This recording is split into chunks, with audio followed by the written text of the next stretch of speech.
Hey Zoom, welcome in. Hey Valentine, how you doing? Oh man, I tell you what. Oh man, it's supposed to get down to like 29 degrees, so it's gonna be cold. Can y'all hear me?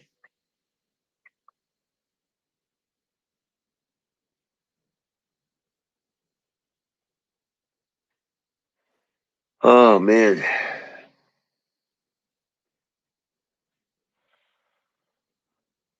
Valentine and Zoom, can you guys hear me?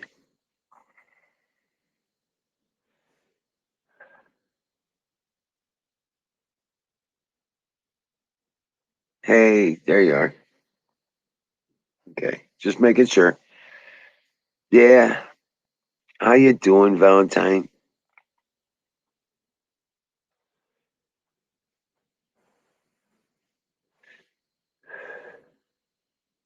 Cool, man. I tell you what. Oh, got my chores done today. It was so windy and cold. I was wearing, geez, I don't even think it hit 50 degrees. And it's not supposed to hit 50 degrees for another couple days now.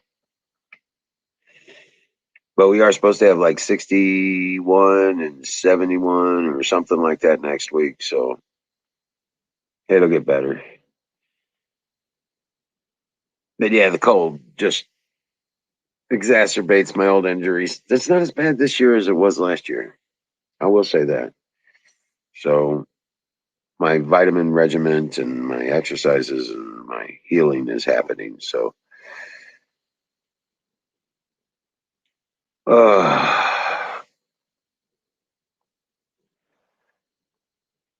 it's getting better. But Ranger's inside and the puppies are in the doghouse. I was working with them today, trying to working with a couple of them to, you know, get the initial commands down, sit and lay down and follow and get them associated to the leash, trying to put the lead on them and get them to walk with it. That's not going so well. The first time you put them on a lead, though, it's horrible.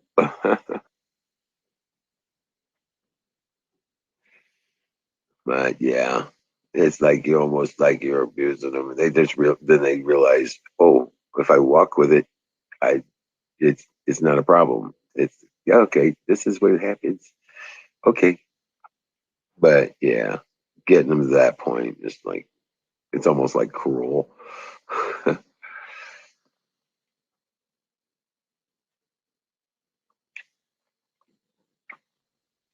But I was working with the one I call Chewy and Prince, and tomorrow I'll work with Precious and Princess, and then there's Cinderella and Charlie.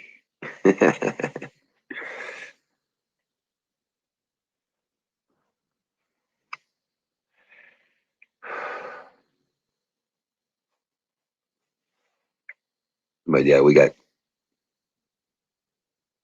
still got six puppies. I'm gonna keep a boy and a girl, Prince and Princess.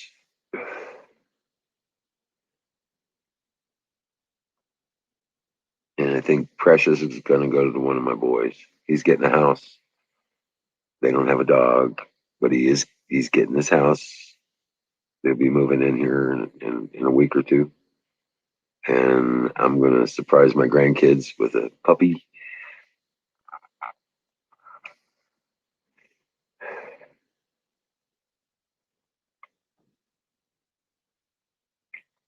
Yeah.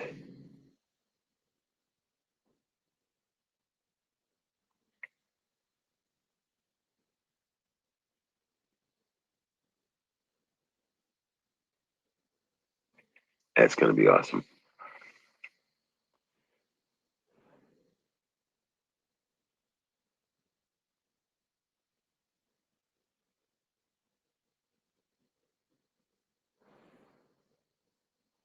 Your China was hacked this weekend? What?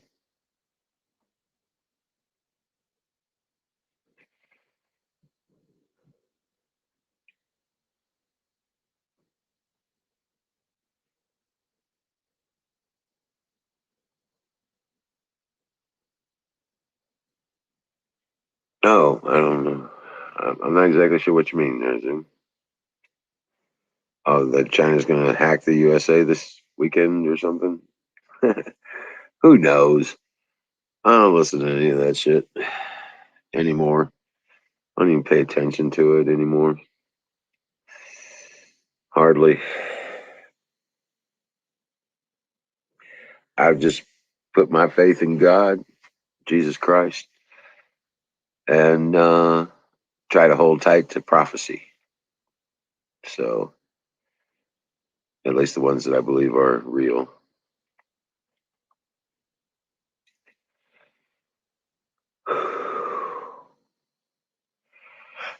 I'm still on board with the prophecy that says Trump will be back in office by the end of fall. So that's what I'm hoping for. I'm still hoping and praying on that one.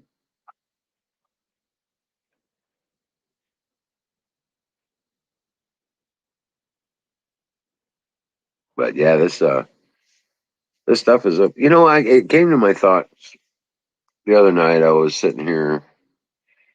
I'd shut down the generator and brought down the show and everything. And I was just trying to wrap my mind around this situation with all the crap that the globalists are pulling.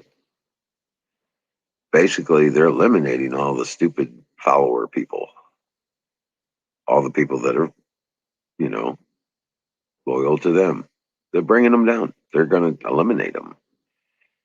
Here in a couple of years, there's not going to be a lot of stupid follower people left. That's right. So all we got,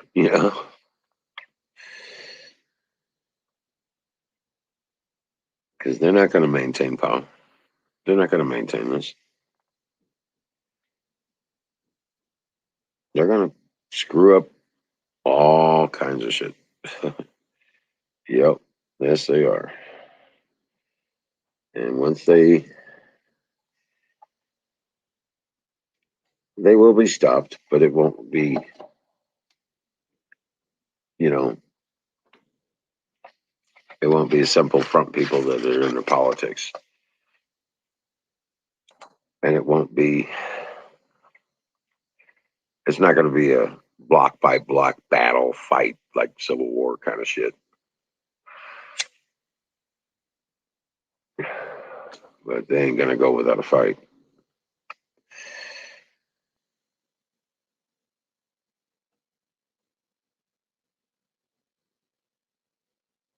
Yeah, Zoom. Yeah, exactly.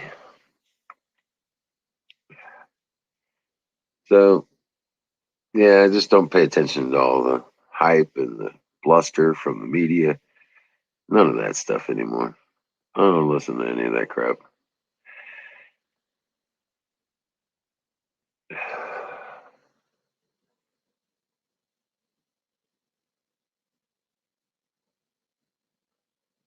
But how's the weather out there, Zoom?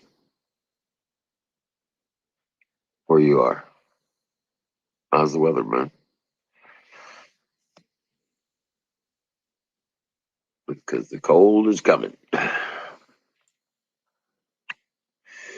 talk about everybody around the Great Lakes up north is they're all getting snow and blizzard style weather, and that's going to be crazy.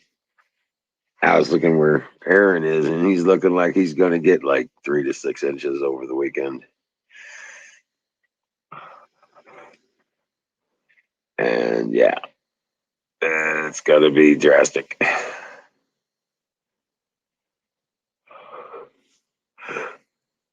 I think he's got plastic over that. Oh, excuse me, guys. I'm sorry. Yeah, I think he's got plastic over that wall. Oh, still 56 degrees. Cool. Yeah, I think we're dipping in under the 40 mark here now. Yeah, it's 37 degrees here. Yep. And it's going to get down to 29. So high of 46 on tomorrow.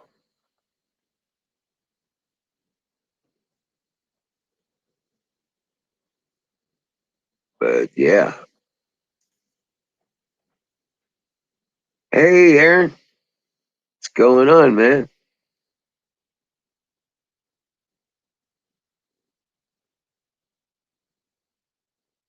Racehorse break.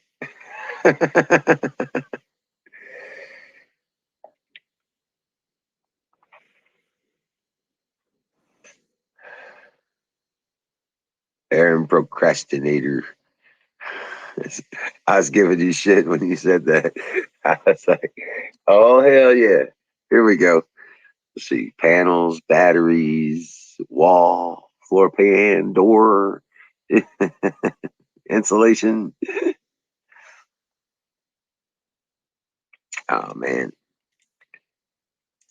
Grab a link. Come on up, Aaron. Fire in the bowl. Yep. No procrastinating there. Uh, come on up, bro. Grab the link. Come on up.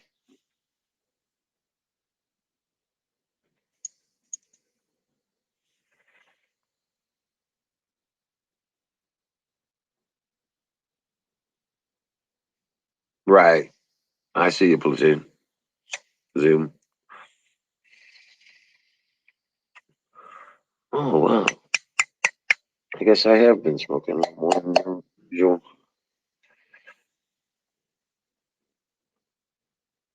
Ah, you gotta give permission for the camera and stuff.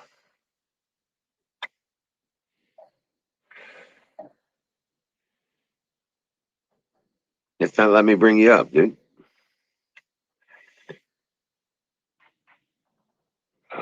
So, uh, sit up here.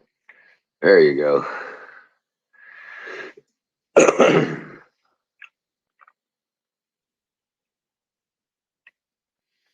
But yeah, I've got the Jenny going tonight. It wasn't a lot of clouds, but it was cloudy during the important period of time where I get most of my energy. Imagine that. Well, we shouldn't have problems here soon. Looks like most of the leaves are coming down. Another few days, and we'll have naked trees, which means sunlight goes through them and hits my panels, and we should be good to go. Yeah. So,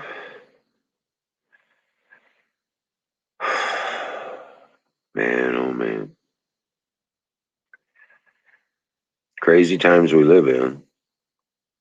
The only thing you can count on is God, your faith in Christ.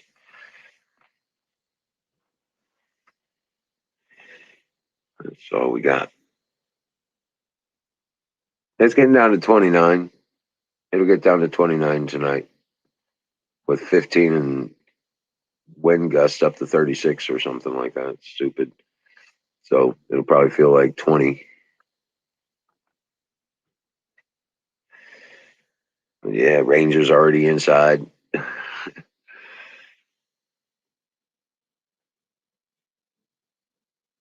So this cold weather just takes the energy right out of you. Even Rangers just over there sleeping.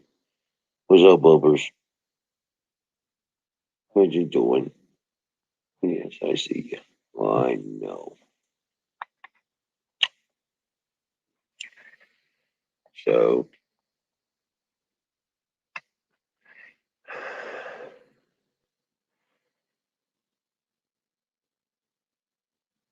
so yeah, I'm going to be working with Prince and Princess now.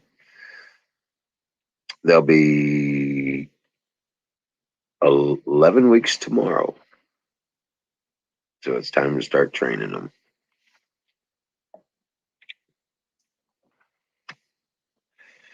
And yeah, so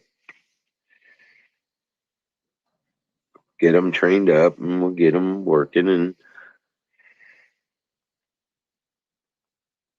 Ranger will have somebody to play with. Yeah. Yes, he will. He'll have some friends to play with, even though it's your kids. Yep, play with your kids. He does a good job. He's already been, well, every time I go out there to feed him, work with him, I put one out and Ranger gets to play with them. Yeah. He's training them on how to take a stance and wrestling a little bit. He's a good daddy. Yes, he is.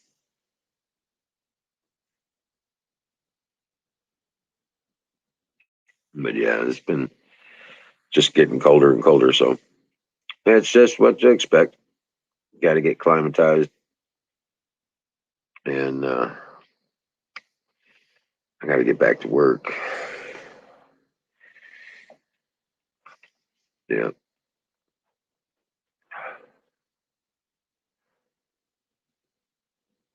So try again, Aaron. Let me put that link back up there just in case he's looking for it.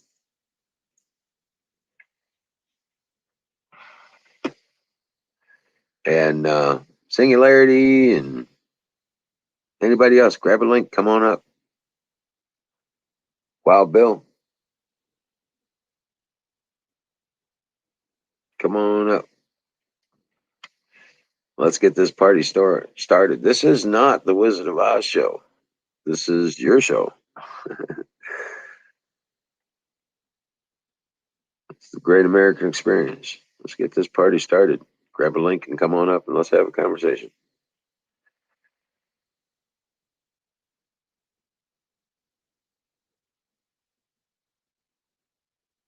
Yeah, things are. I know things are getting tougher on everybody. Things are getting weirder and stranger by the day. So,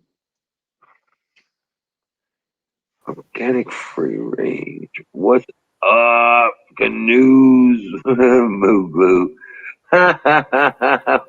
What's up, brother? What's up?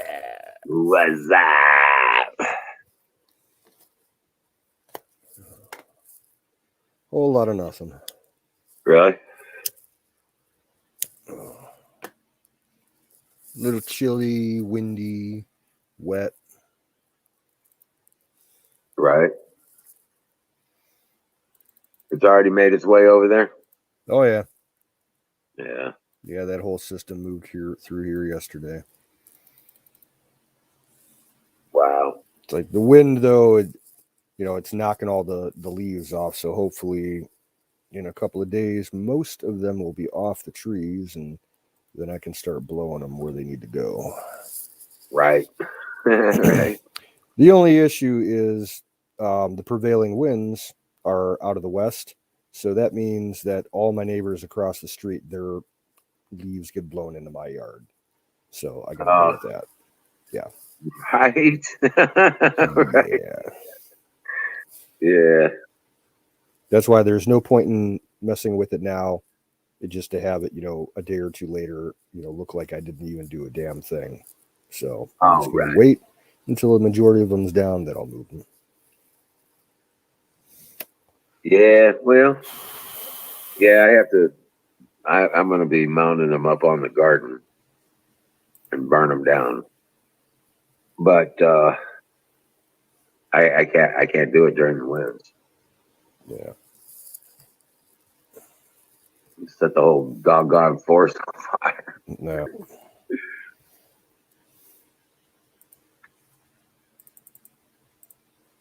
I just blow them usually out into the field, Oh yeah. Yeah. and then into the one windbreak area that we have. and they just mulch out in there. Oh wow, there you go. Excellent soil over there, but Well, it's just full of trees. It's just a convenient place to put them instead of right. spending instead of like spending 3 hours moving those over to the field and wasting all the gas to do Oh, right. it. And I'm not the kind of guy like my dad was, where he would rake them up onto a tarp and drag them out and put them somewhere. I'm like, I'm not fucking around with that. It's a leaf blower right. or run them over with the lawnmower. Right. I Right. already did that earlier this week on a Tuesday. Yeah. Well, a lot of the leaves collect up on the back side of the garden anyway, so I just have to rake them from there into the garden. Yeah. So it's not going to be a big deal.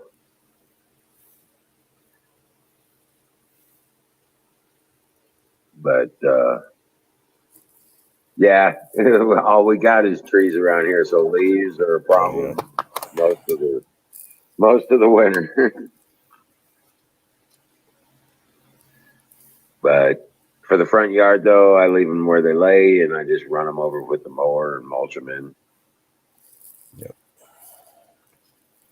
It's like I told my aunt, because she was getting on my case about the yard. I'm like, look, I'll get what I done can, but you got to realize, I do work, so most of my daylight hours are, at work. Like I'll get what I Right. can done, and the rest of it, I'll make at least the front yards look nice by the road, but the backyards, I'm not too particularly worried about. They can sit over winter on the yards, and I'll mulch them into. Whenever you get time. Yeah. Yep. But I'm not blowing or raking leaves or cutting lawns in fucking December. It's just not going to happen. Right. Hey, Colonel right. Shaw, what's up? Colonel Shaw. Salute. Salute. Heck yeah.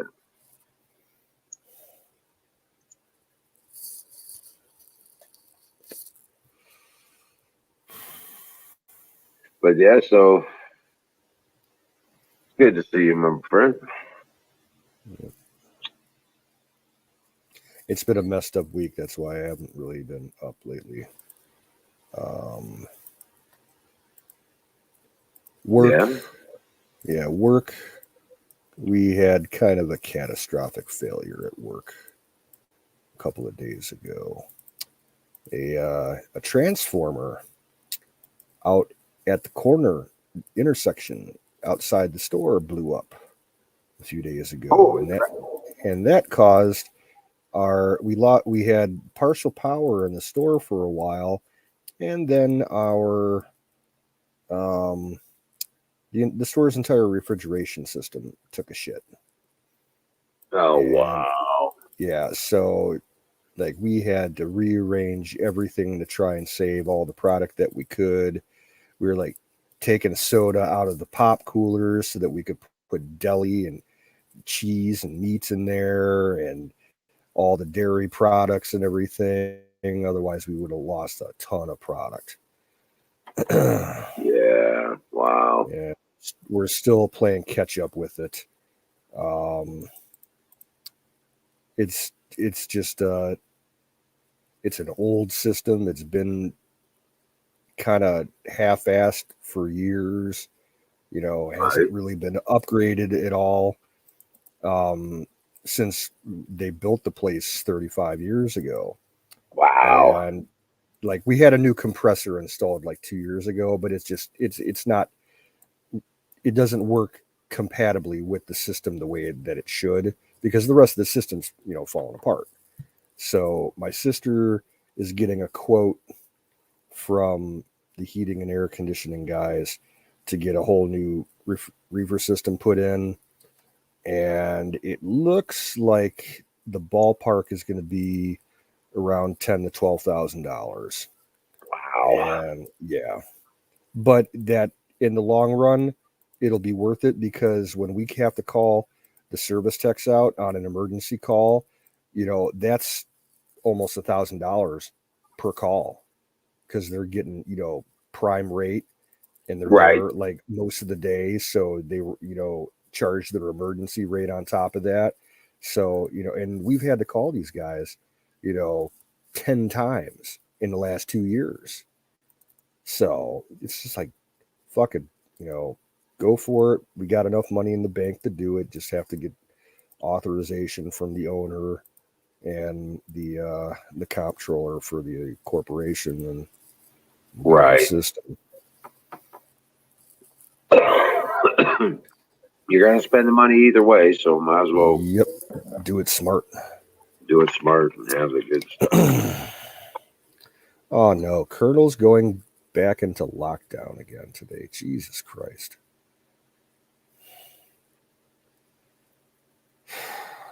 I feel Oh, for you, what the brother. fuck?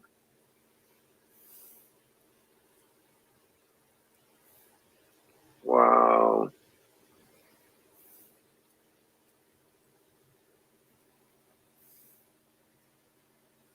Holy shit.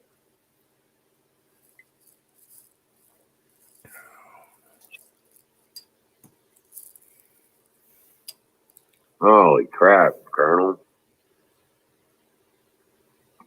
So does that mean you can't leave your home except for essential business? Because if you ask me, coming up on stream and doing a drive around your area would be considered essential business. Right?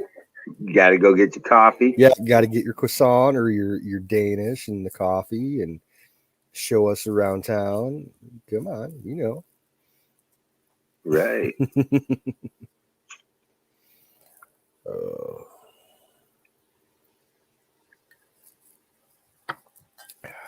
hey, Valentine.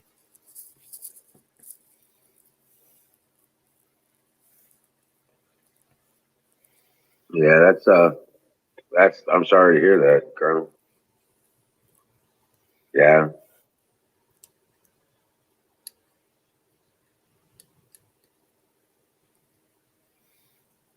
What's up, Zoom?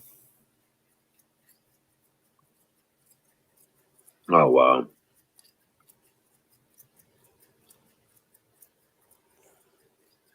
Yeah, I imagine they're trying to pull some shit around here, over here in the U.S., but I don't think Biden's going to be up there too much longer. No, and Kamala Harris is, she won't be following him into the office. Her fucking approval rating is like at 28%. Right. I think it's gonna fall back to the fraudulent voting election fraud Yeah, stuff. I hope so. And they'll just put them bastards out, and Trump reverses everything, and we get back to being America again. Get rid of this climate accord shit. Shut down the UN and kick them off the shores. Yeah. Put real money in the treasury, and um, shut down the Fed. Get rid of those bastards. Oh, well, it's a light version lockdown. That makes it so much better. Right. Yeah. Imagine that.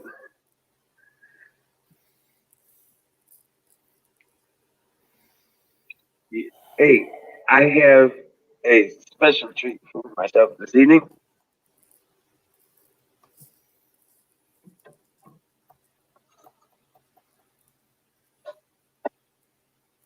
This is a piece of chocolate fudge and chocolate cake. It's so special. It's got its own slice, its own packaging. And you got a sweet tooth like my grandfather did. Well, I am hypoglycemic, so Yeah.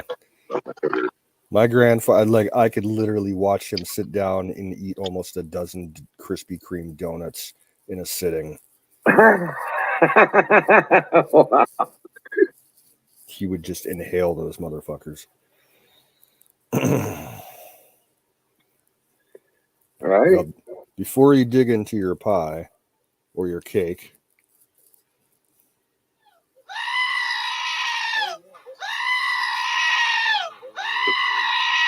Whoa. Okay. Priorities, man. Priorities. indeed.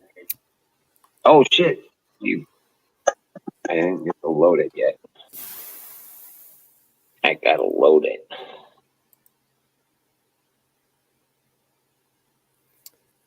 Yeah, I haven't smoked that much this week. You've been working so fucking much. Yeah, well, I did. God, what day was it? I think it was Wednesday.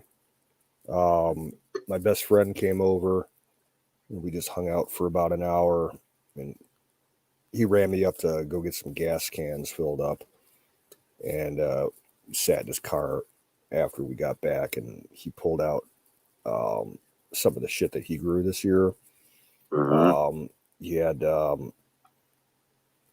diesel blueberry, Oh wow. a mix of blueberry with sour diesel.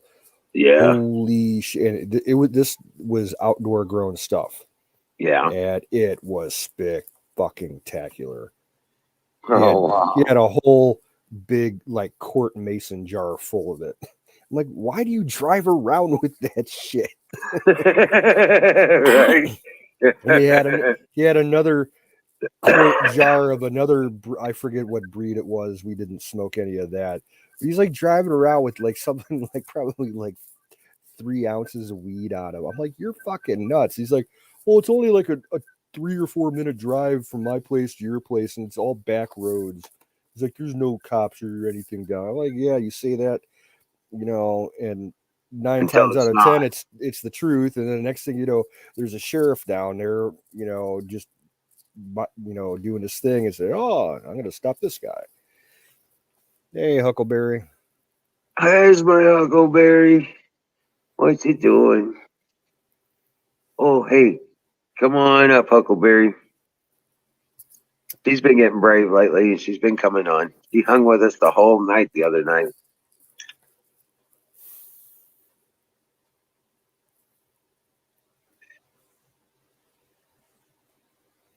On panel. Yeah. Didn't let her camera come up, but she talked with us.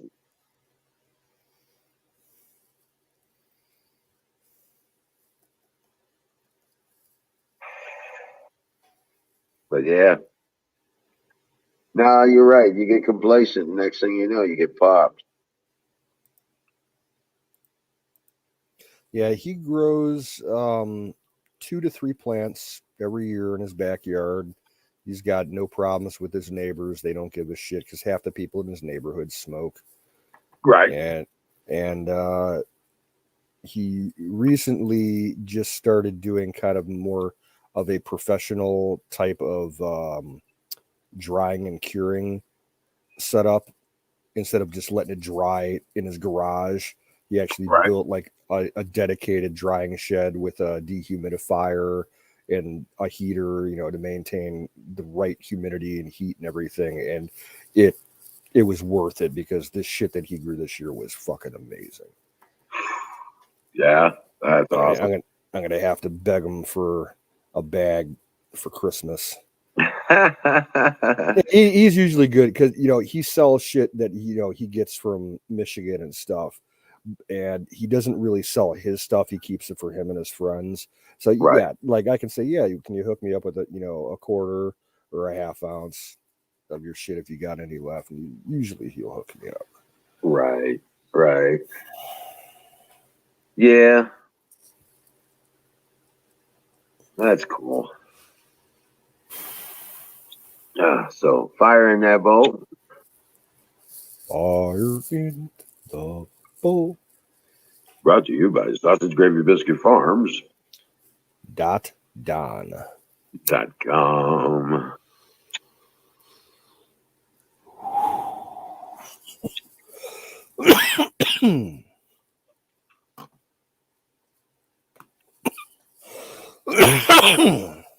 Excuse me. I tell you what, man, this stuff is getting better and better all the time, though.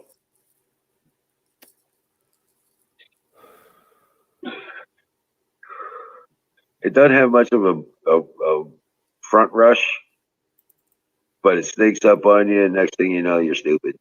Cake weed. Yep. Yeah, yeah.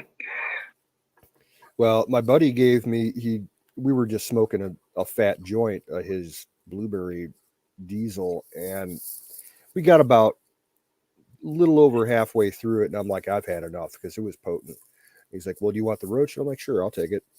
And uh, 2 days later, I'm like, yeah, I still got that roach. So I smoked like probably like 5 or 6 puffs of it about 2 hours before I had to go to work. And I felt so mellow and just great when I went to work. I'm like, fuck yeah. And then I finished there was like probably like a 3/4 inch piece of it left today, this morning. So I just, unrolled it out of the paper and threw it in my bowl and smoked that before I went to work. And yeah, it made the bullshit and the douchebaggery easier to handle. Right, right, right. Well, you don't have a lot of math to do at the beginning, do you? Oh, weed doesn't affect me like that. It doesn't make me brain dead, as far as math goes. I just get lazy and just want to sit around and read the newspaper. Right. Wait for customers to come And then in. like 2 hours later, I'm like, oh fuck, yeah, I got a beer order to put away, and this and that. Yeah. Hell yeah. Now we were. What have you seen? Now we had Washburn Billy come on the other night. Hey, Nightingale, how you Yeah, hey doing? Nightingale. Welcome in. Good to see you. Washburn Billy came up the other night, and he was. He got the readout from Don in chat, and but he came up with saying that Norfolk, Virginia's port had been turned over to the UN for their coming and going. And well, we were asking him for some links or articles or anything, any like documents or any of that stuff, and he just came up with nothing. Said, "Oh, it was taken down." Yeah, I haven't heard anything along those lines. In fact, kind of quite the opposite. There was an article I had read a few days back, something to the effect that the military is proposing and lobbying Congress now for a shit ton of money to reinvest in um, two made I think it was two major Navy ports. One was Pearl Harbor, and the other one I want to say was Puget Sound, um, up in Washington State. I mean, they're talking about like wanting to put like billions of dollars in there to revitalize the shipyards and everything, get more shipbuilding companies in.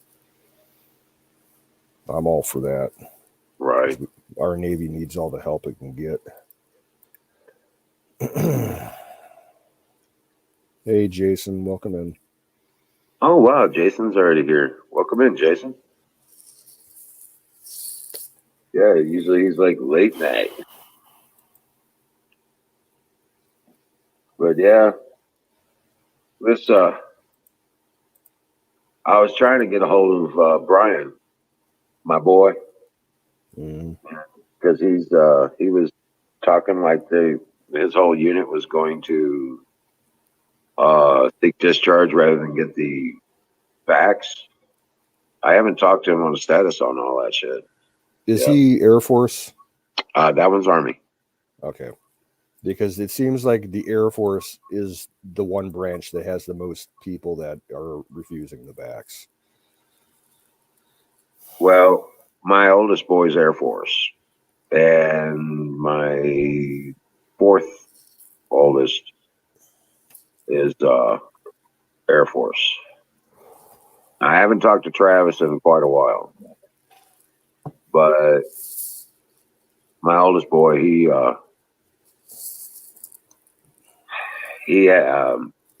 took the J&J shot. So That's the worst of them all. well, I don't know, so but he immediately, and he told me, he's like, I got it, Dad. He says, as soon as I got out of there where they had that shit, I had that printed in my pocket. He says, I put that shit right there on that injection site and drew all that shit out before it could get in my body. Good for him. Yeah, so he's on top of it, and he's been up on nascent iodine and flush, doing the heavy metal flush on his body Good. and parasite Yeah. flush. So yeah, but he's like, there's no way in hell kids are gonna get it. No way in hell they're gonna let the kids get it. You know what I'm saying? He did it to take care Yeah, of. I'm wondering that about my nephew because he's 9 now, and I got a feeling that my sister's going to want to vax him because even though she's conservative, she got her 2 doses. I don't know which version, but she kind of had to because she lives with my mom. Mom's got the compromised immune system, and she doesn't want to bring it into the house if she catches it and get my mom sick, because that would just be a death sentence for her. Right, My mom can't take the vax because of her health problems. right. Well, it's probably better off anyway. Oh yeah.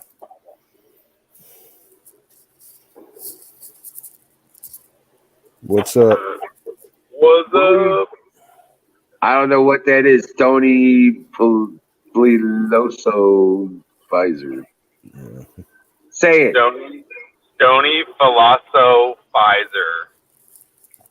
Oh, okay. I'm a philosophizer. It didn't I philosophize about things. philosophizer. Yeah. It's a stoned ass thing. Stony River. Somebody's singing in the background. I don't know. I think there's a little bit of echo coming out of Oh, Wiz's yeah. end. It's feedback. Is it from me? Yeah. No, yeah. Wiz, I think you got a little feedback coming through your end too. Because I'm in the car. Okay. Let me refresh. Okay. You sure it was from him or it was from me? I've been hearing it for quite a while. Oh, okay. Because, like, it wasn't okay. bad, but it's a little noticeable. Yeah. I like feel so refreshed. Yeah. Okay, check. Okay. What's that? Let's see if that other.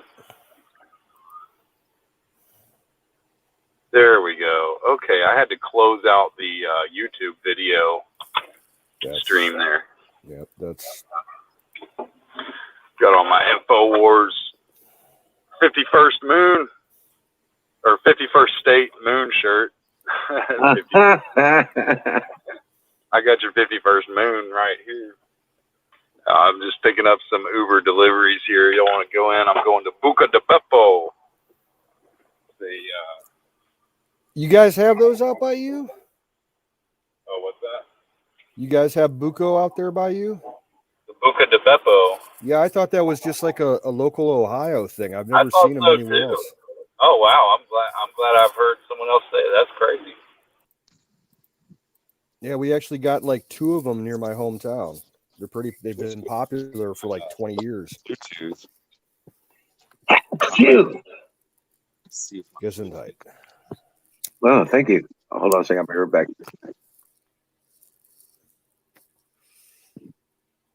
Yeah, Buco's is always famous around here for like the family serving style.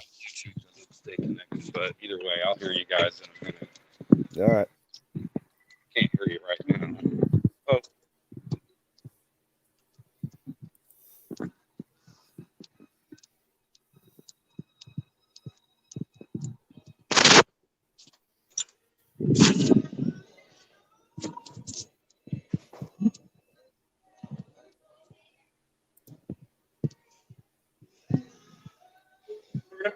Oh, hey, brother. Speaking of ribs, I got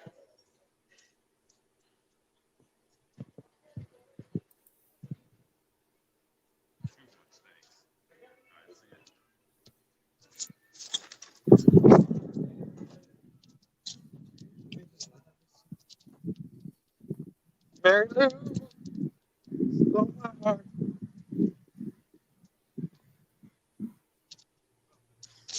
All right, I'm back.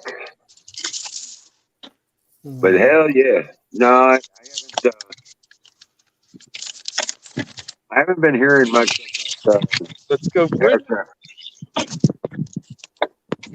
I haven't been hearing much of air traffic around recently. Oh, in So, your area. right. Yeah, there's been a pretty heavy amount this week overall across the country. They did have one day where they almost completely stood down, though. There was like almost nothing going on for 24 hours. Oh wow, really? Yeah.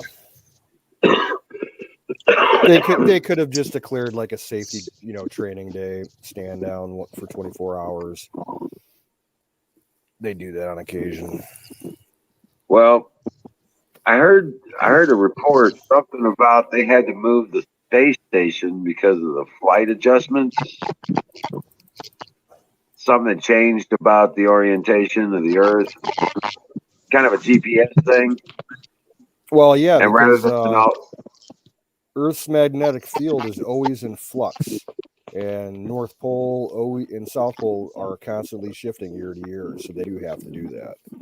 right. Well, they had to move the space station so many hundred feet, so it would, so all the logistics on the trajectory and all that stuff would work.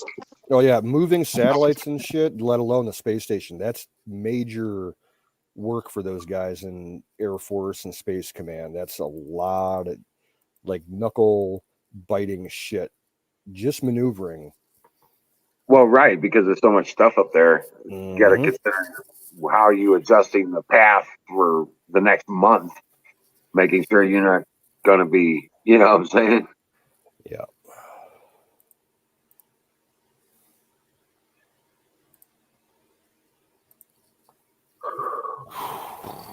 But yeah, that's some crazy cool shit. They've got. I've been hearing rumors about them doing the space station on the moon. You know what I'm saying? Yeah. They're calling it a jump point for Mars. So they're trying to get back to the moon. It would make sense because if they were using it as a jump point, they wouldn't have all the gravity to deal with because moon's low grav. If they were going to construct, a big ass ship, it's better to do it up on the moon. Right. Plus the accelerated movement of the moon around the Earth. Yeah, all that jazz. Pull off a slingshot or something. Right. But it doesn't have the gravity. It just doesn't have the gravity up there to fight. So you really don't have to slingshot. You can just launch off of that fucker. Yeah. Yeah.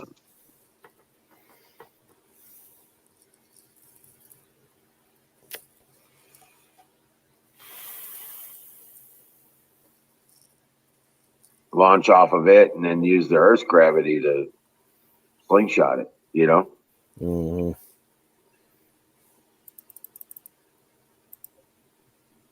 But those are the things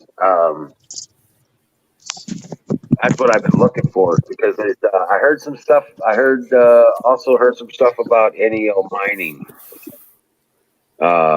adventures or ventures. They're trying to. They want to put a facility up to crunch up asteroids and meteors, Yeah. stuff like that.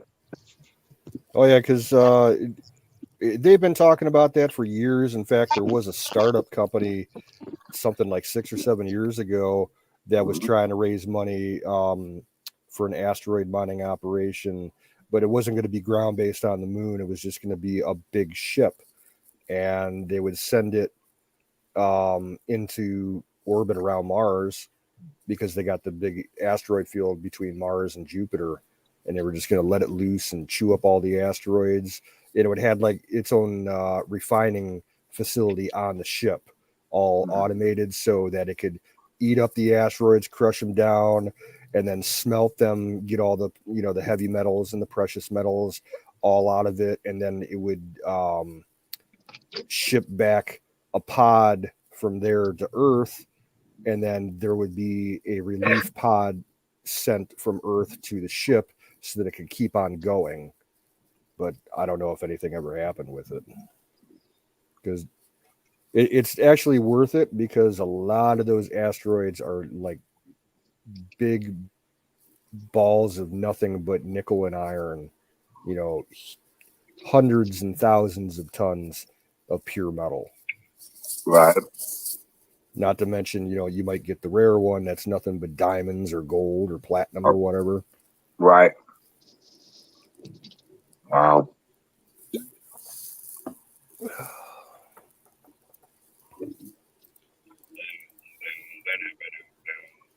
And it powers itself off water, dude.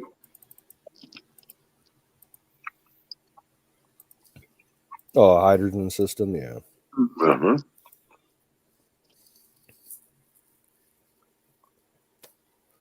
you guys hear me in the background? No, you're up. Your volume's really low, Oh, okay. It's probably good. and I think your video is frozen. Yeah, it does that whenever I have to switch over to my other app for delivering. It, Gotcha. Like, takes the camera away.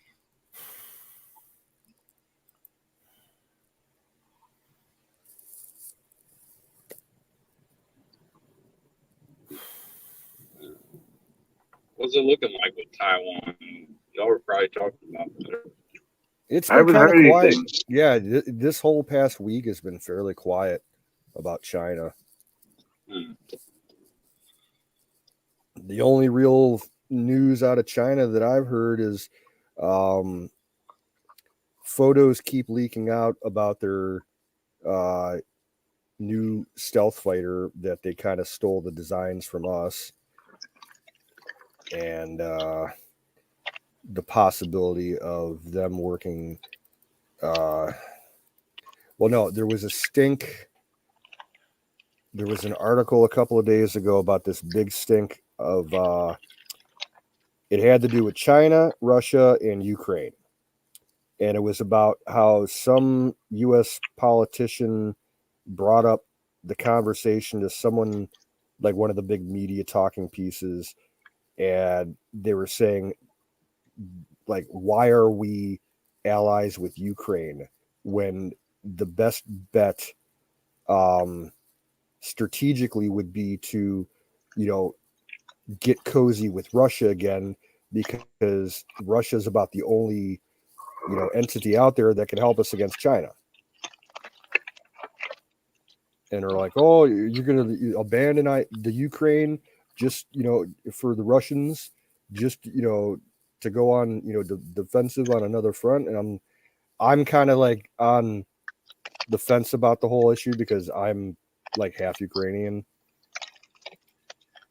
So, like, when the Russians started fucking with the Ukraine like 10 years ago, that really pissed me off. And I got family over there. Wow. They're nowhere near the fighting or anything, but still, it's the fucking Ukraine. Right. Right. Yeah, there was they're saying that they've done like photo reconnaissance missions and satellite reconnaissance of the eastern Ukrainian border with Russia, and the Russians are like massing huge amounts of tanks and troops and artillery and all kinds of stuff, like they're getting ready for invasion, 3.0. Right. And then other people are claiming that the Russians are amassing a lot of hardware over like on the Mongolian border near China. So who the fuck knows? Right.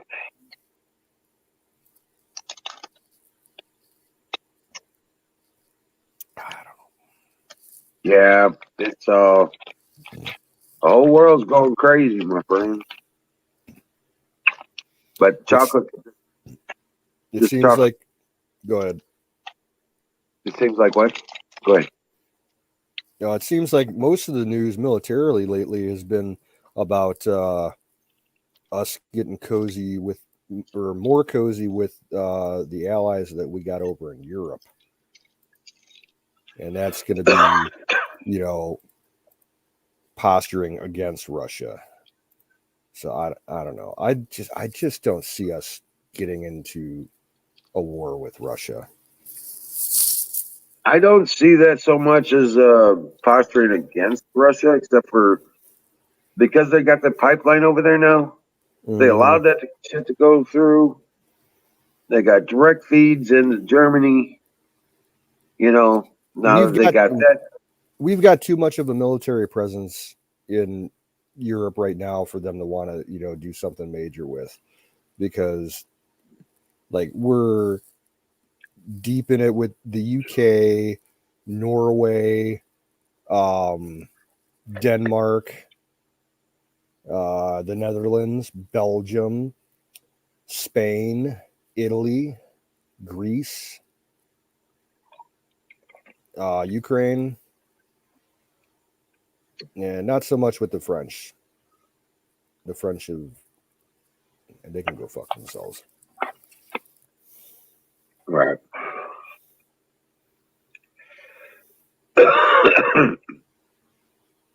Yeah, the French, they're screwed.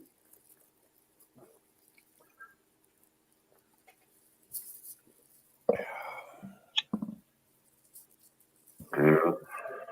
I don't know, man.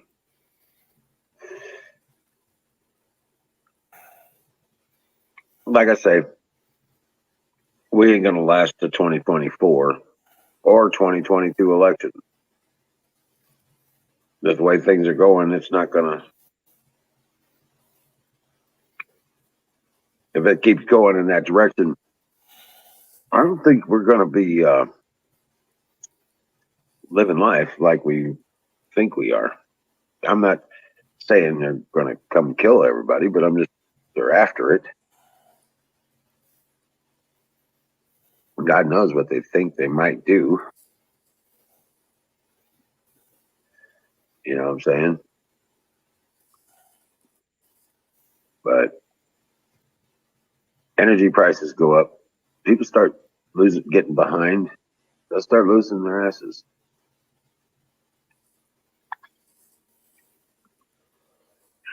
I mean, gas is twice as high as it was when Biden took office. Yeah, and he says he's working on it. Bullshit. Yeah. No, the Raggedy Ann bitch, she all but admitted that they could lower prices if they wanted to, but they're not going to.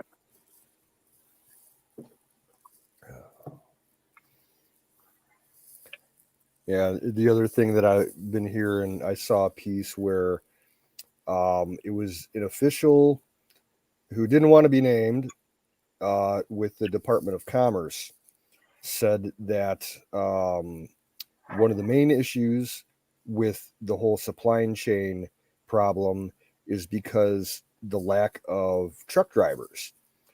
And their justification for saying that was that the truck drivers that aren't working, the government's not letting them work, even though they want to, because they can't pass simple drug tests because they've been, furloughed for so long. They're all bored and smoking weed. No shit. Oh. Yeah, they said there was something like 60,000 truckers that, couldn't pass, a level 3 drug test, just for weed, nothing else. Right. Well, I saw an article that kind of fed back into this overall big picture thing that I was talking about earlier after the show last night about how this is going to affect the human race moving forward. Mm-hmm. You know what I'm saying? And a lot of these idiot followers are not going to be part of the future moving forward. It's actually creating new cultural norms that are going to become, inherited behavioral traits. You're going to see people, whenever COVID's finally defeated or is no longer an issue, people are going to still wear masks. Well, I'm talking about down to the point to where these people are sterilized. Oh, yes, there's that too. Okay, they're not going to have any progeny. They're not going to be moving forward with any future. You know what I'm saying? Yep. So I was going through things the other day, and I was looking for specific kind of stuff, and I ran across a report from the Red Cross. The Red Cross put out a notice: anybody who has taken a vaccine shot, no matter which one it is no longer eligible for donating blood or organs. Yep. Because their bodies are infested with spike protein generators. And they can't use their organs to transplant to anybody. Or their blood. They can't use their blood no more. Yep. Well, that's another thing that's been going on for years that you never hear anything about unless you're in the industry. They have been trying for over 20 years now to come up with a viable way of manufacturing synthetic blood that can be used for transplants. It's that close of a match, but they haven't been able to break the barrier to make it feasible. And the same thing, they can't duplicate life. And then there's a lot of money going into the whole fake meat industry, like Impossible Foods and all that shit, where they're making fake meat. All the big pharma and biotech companies are kind of secretly funding those meat makers because they want to get in with their technologies so that they can create artificial organs, synthetic organs, so synthetic that you won't have people. Yeah. Mm-hmm. Like have a pig grow, a couple extra hearts in its body that can be harvested for human use. Shit like that. Right. Crazy shit.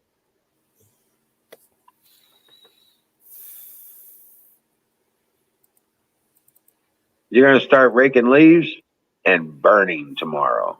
No, you ain't, because the wind is coming your way, Huckleberry. Yep, you ain't going to burn when there's a high wind.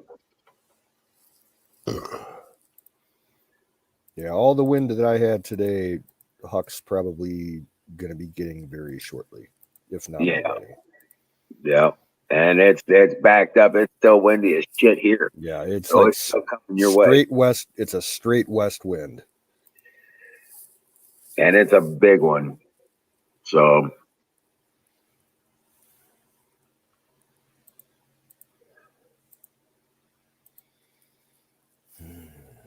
yeah, they're calling for winds again tomorrow, and it's not even supposed to be up above 46. I'm like, you gotta be fucking kidding me. I haven't even looked at the forecast. Sunday, 16 mile per hour winds. Monday, 11 mile per hour, but it's supposed to be bringing in warm air or warmer air, I should say. Welcome Sunday's back, going to be. Jason. Hey, welcome back. Monday's supposed to be 61, Tuesday 72, and then Wednesday 56. But it's supposed to be raining. So Can you guys hear me better now? Yeah, audio is good. Your video is still frozen.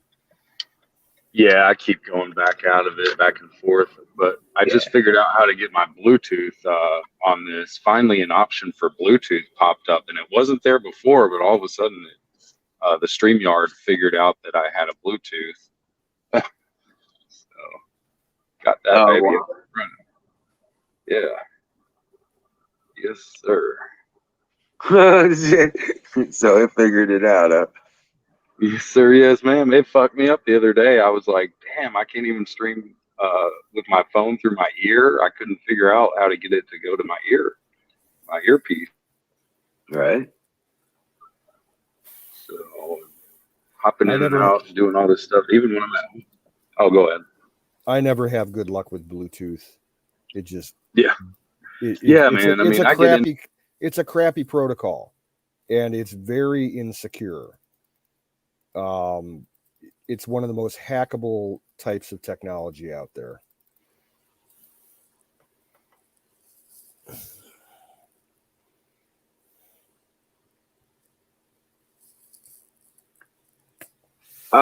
Mark, well, you know what? Biden doesn't give a shit about them or the hundreds of people left in Afghanistan either. Biden probably doesn't even know where Haiti is or realizes it's a country. To be honest with you, He's just showing up for work. That's all he's doing. He says what they tell him to say, and he does what they tell him to do. he's in his pajamas half the day, and if he's got to, do something official, he'll throw his clothes on and take a couple, pick me up pills to make him semi-cognizant. Right. It's like what they got that whole fucking fake studio, fake Oval Office looking studio in his fucking basement so they can, broadcast, from his home without having to go to the fucking White House. I mean, that's your number one clue. They have a couple of those set up. They have one across the street from the White House too. Yeah. Colonel says he's going to smoke his bacon today. I've never done that before, so good luck. It sounds delicious. That does. I had some good bacon today. Amish bacon at work. Oh, really? It was pretty. It was lean, and it was cured just right. Delicious. Yeah, I'm making spaghetti tomorrow night.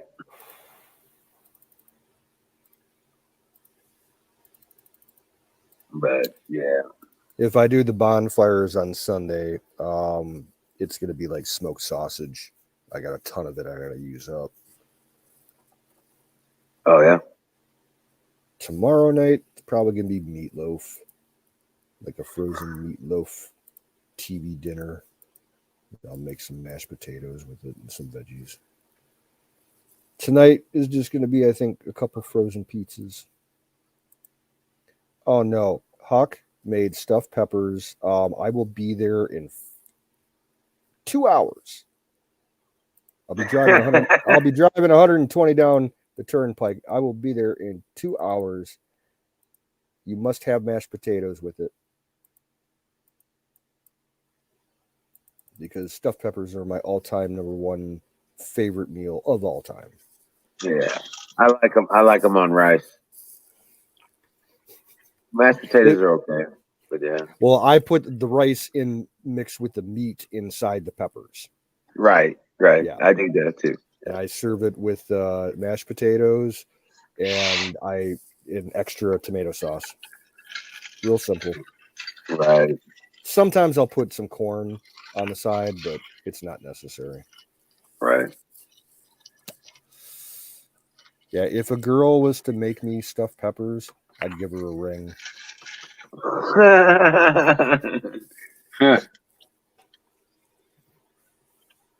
You hadn't had a girl made you stuffed peppers. Come on. The last girl I dated, she made me stuffed peppers after she found out that was my favorite meal, and it was funny because it was like the first time that I got to hang out with her family. Like I'd met them in passing, but she invited me over to her house for dinner and she wouldn't tell me what it was. And as soon as I walked in the door, I smelled it. I'm like, "You're making me stuffed peppers." She's like, "Yeah." And like it was awesome, but like her family didn't really like it. They're like, "We usually don't eat food like this." I'm like, "Well, what do you eat?" They're like, "Well, usually we get like takeout from Outback or something like that. They don't cook that much." I'm like, "Oh, it's not Oh that difficult." wow. Sorry. Fire in the bowl of that. Yeah, Sure. fire in the bowl. And here comes Wild Bill. What's up, Wild Bill? All right, how you doing? All You're right, just in all right, time, all brother. right. All Welcome right, in. Smoke 'em if you got 'em.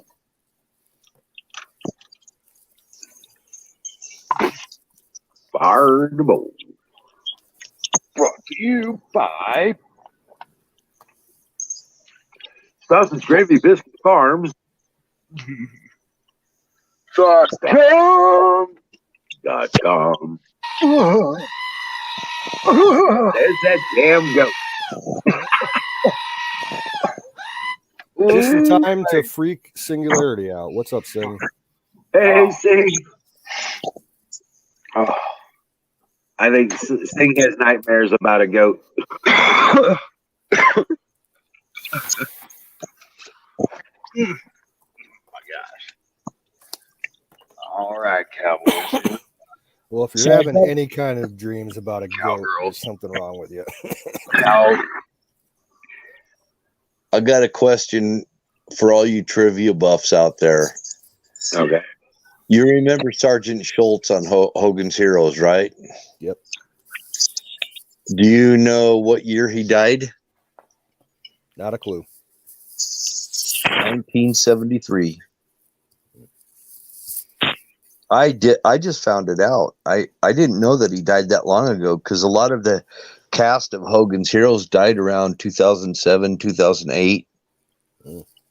And a lot of them, including Schultz, actually died in Vienna. No. Austria. Yeah. Did they say what he died of? I think he had heart failure. I think he had John Banner was Schultz's name, and I think he died of congestive heart failure. That's what I That's gathered. not surprising. He was a pretty big boy. Yeah. Same thing with Haas on Bonanza. I think he died of the same thing. Haas Cartwright. Yeah. So I looked up Sergeant Burkhalter. He actually died in Vienna also. Vienna, Austria? Yeah. That's the capital. That's where they died. A lot of them did. At least the German, and actually Sergeant Schultz was not German at all. He was actually a Hungarian Jew.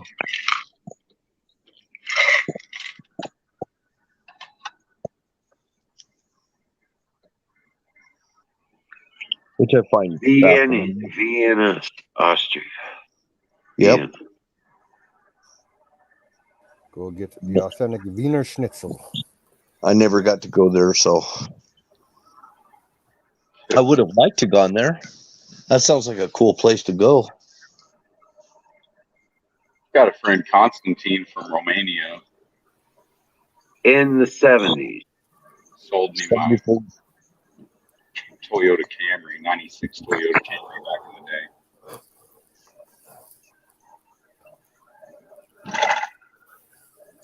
He had a pretty daughter and a beautiful wife. So where are you driving around? Oh, Nashville, Tennessee. I'm right over here off of Bell Road, down near the old Hickory Hollow Mall. I used to work at the Hickory Hollow Mall. Hickory Holler. Holler. Hickory Holler is what we call it. They had a little sword and smoke shop. It was like they sold swords and like paraphernalia. It became a rundown mall.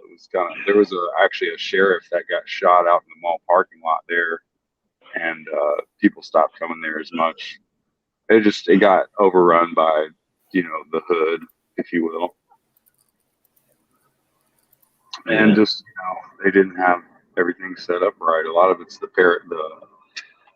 just the whole layout of things, if you will. I mean, if you make a place dilapidated, you get dilapidated people. If you make it look nice, you get nice people that want to take care of it. It's just the way it works. And because, our centralized government doesn't want to, they want to do stuff with loan at interest with private central bankers, they can't afford to help our own fucking country and veterans and homeless people and everybody out that they need to. And I'll stop ranting at that.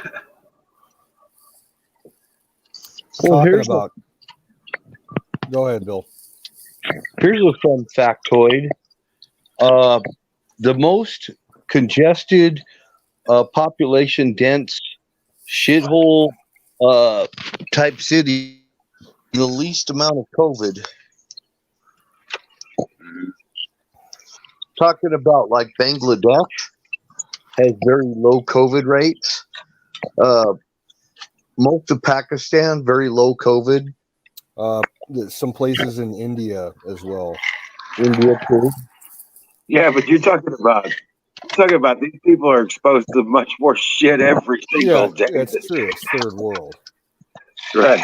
Well, no, they don't. They have lower than 50% vaccination rates. Also, Well, yeah, but I'm saying they're on a daily basis. Their genetics are exposed to so much vile shit. You know what I'm saying?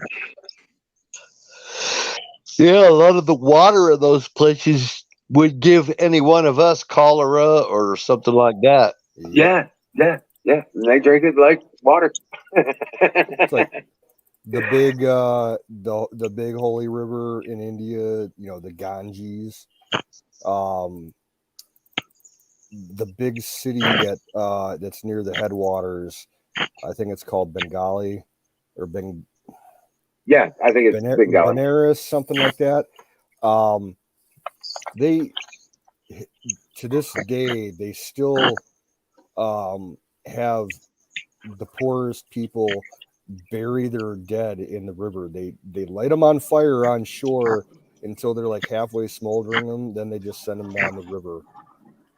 Yeah, Bengal, India, I think. Yeah, and then people piss and shit in there, and then they drink the water and they use it for cooking and everything. It's like, oh.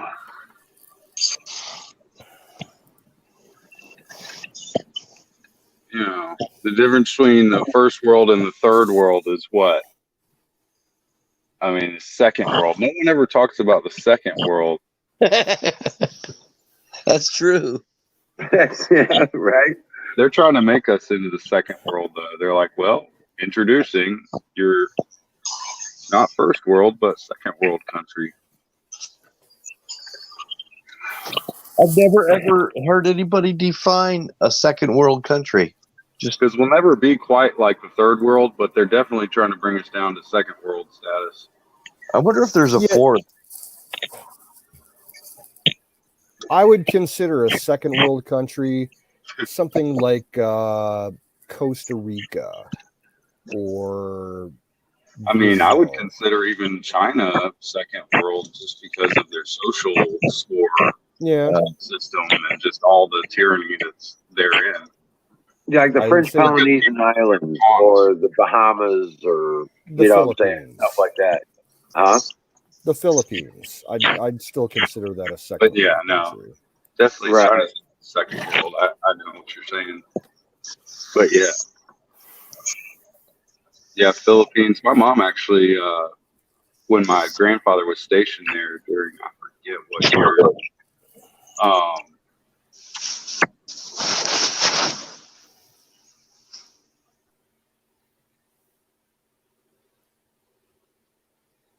Yeah, I guess they both froze up. You still hear me? Yeah. I hear you. Yeah. Jason's phone crapped out again. Bill's muted.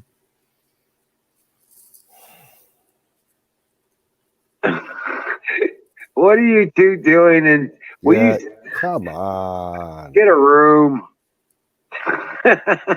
Get a room.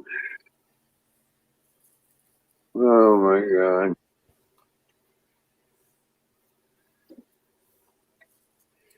Oh, but anyway. Yeah, I was trying to just wrap my mind about how the human race looks going forward for the next Well, I 10 can years. tell you there's a lot of places where the human race is just going to fail. You know, I'm surprised that there hasn't been something along, not like COVID, but more virulent, I guess would be the name, because they got all that fucking jungle out there in Africa. They got Ebola. You know, a lot of shit that I've read over the years said that within like 30, 40 years, Africa would be completely dead, except for areas around the coast. Well, you know, there are other factors at play. You always have the chaos theory that life will find a way. Yeah. Okay? Life will find its way. I think a lot of places get deemed as a third world country when actually all it means is they're actually less materialistic than we are. And they're not quite as third world as we might like to believe. Correct. It's like they called the Indians, the North American Indians, you know, those guys. Savages. Yeah, they call They them called them savages. savages because they lived with the land. They didn't have Yeah. possessions. Not really. And they No. weren't followers of Christ. Believe it or not, yes. So, yeah. And they lived as one with the land. Land was not theirs to own. It was on loan from the creator. You know what I'm saying? They didn't have material things like we do. Oh, they did have material things, but it was a creation. They did. They were like personal things, you know, like your personal, well, you know what I'm talking about, but They had mementos, and basically what we call mementos, but I keep forgetting the name of it. But they had the necklaces and it kept records of their hunt and their visits to other lands and other tribes. And, it was all that necklace.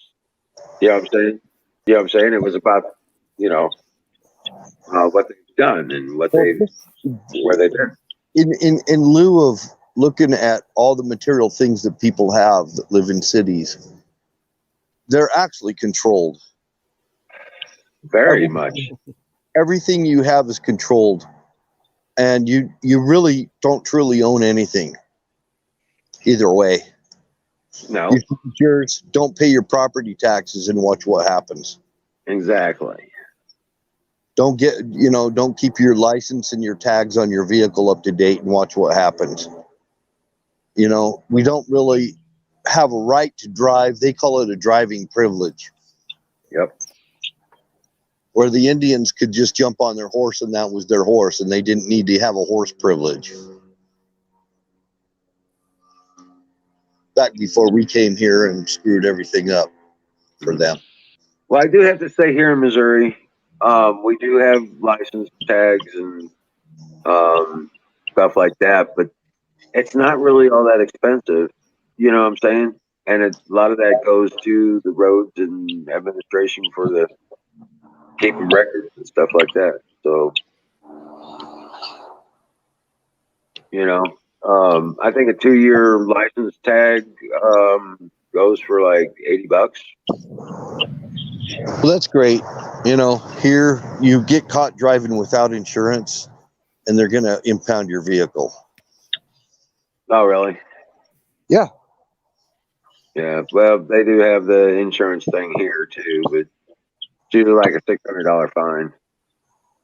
But It's like, okay, right, I can't afford insurance, so you're gonna fine me $600. That's kind of stupid. You know what I'm saying? they can pull you over. They can run your plates, and if it comes back negative insurance, they pull you over and they say, "I ran your plates, and you came up as negative insurance. Have you changed that or fixed that?" And sometimes they'll say, you have 1 month to do this, or you're going to be fined or whatever. They're not really hell bent on destroying your life, depending on the attitude, of yeah, usually court dates are like 3 or 4, 6 weeks out, something like that. I've had cops let me go and stuff, and it was because I didn't get an attitude with them. They could nail you to the wall, Right? make a living hell. Yeah. They got these laws that they never got rid of. The weird laws like, there's one law where you have to have somebody 20 feet ahead of you or something like that carrying a lantern while you drive down the road. Well, they never got rid of those laws, those kinds of laws. We have a few wacky laws like that in Ohio, like something where you can't ride a horse drunk on Sundays or something like that. Yeah, but they kept a lot of those laws, and I found out from a friend of mine who's a lawyer, and he said they kept them back during the days of Prohibition because the booze runners were so slippery you couldn't catch them, and you could never nail them on anything, and you couldn't keep them in jail.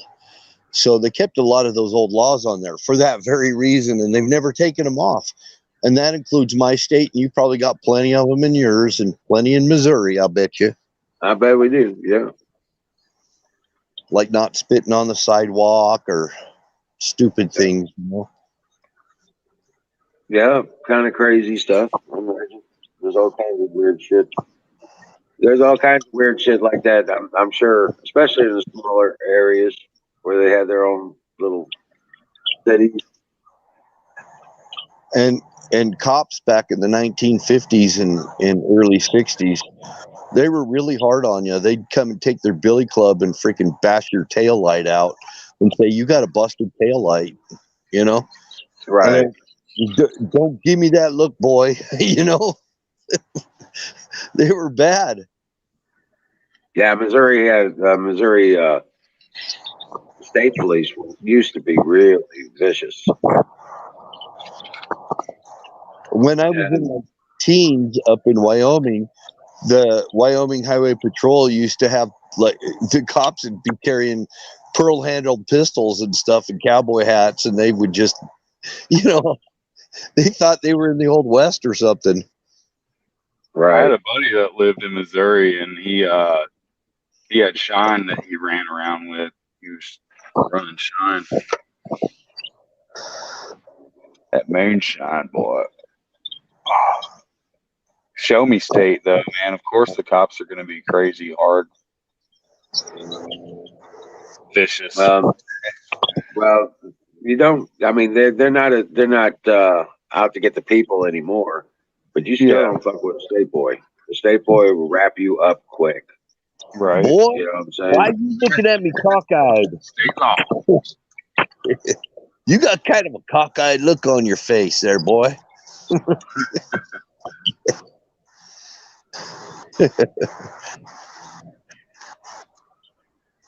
I just remember those things.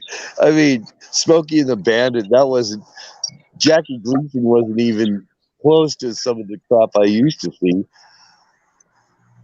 California State Troopers were real hard too because they had the problems with the Hells Angels and everything. And they hardened up a bit. Hells They Angels, dropped- yeah. Oh, yeah, they had to deal with Hells Angels and freaking the real Black Panthers and that kind of thing, you know. Right. But that was growing up, you know. I grew up in California. Yeah. See, there goes the helicopter. I got another helicopter flying over me. I don't know if you can hear it through the phone. I have to have a precision guided missile for that. Hey, Schumer and Pelosi's in chat. Welcome in. Welcome. And back. Lot lizard. Pelosi. One of the things I was thinking about with that line of thought, though, is we won't have a lot of idiots to deal with. We won't Yes. have these crazy, backwards, fucking, upside down people any longer. You know what I'm saying? Mm-hmm. It'll make the world a lot nicer place to be. That's for sure.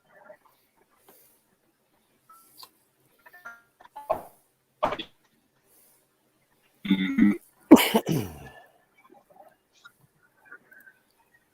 Yeah, you're breaking up real bad, Jason. Oh, sorry about that. Am I better now? Yeah, it's better now. Okay, I was trying to And crack. it's- It's probably not good. Feel a little better. Oh. It comes and it goes. Sorry, I did have the window cracked over on the left or the right. And man, this is.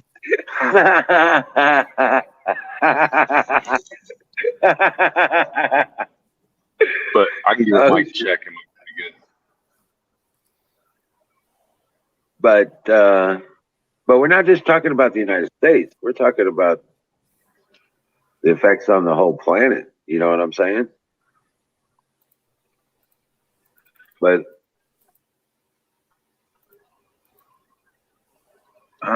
Yeah, that's for sure. I mean, that's why it's going to take the whole planet getting behind something. well, I still think You that know? this is the result of the pale horse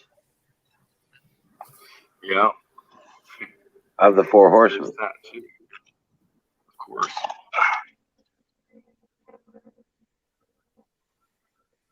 And the next one, it was the red horse, wasn't it? And that represents war, Mm-hmm. if I'm correct. Yeah. Well, there's some people, I think it's over in Iran, that think that all the horses that were supposed to come have already come. No, I don't think so. I think we're going through it again. Yeah, it's already happened once before, and it'll happen again. And that's what we're talking about. These are things in societal human development that happen. That's the whole thing. History repeats itself. Look at the times of Jezebel. Those things are still happening, and they're happening again. You know what I'm saying? Story of King Ahab, Jezebel, and all that. Yeah. The successor, King Yahoo. That's all happening. Right. It's all happening. It's the same story. Yeah, repeated in different languages from way back. Right. Other cultures, other languages, other times. Different technologies and different social structures, but the same story. So Apparently, how we deal with it and how we get through it is so important. we gotta stick. Like, my brother just got sick the other day, and I told him, if there's anything I can do, bring you ivermectin, whatever. Try to go the extra. Don't tell them. Don't do that. What is it? Astromazazine or something like that.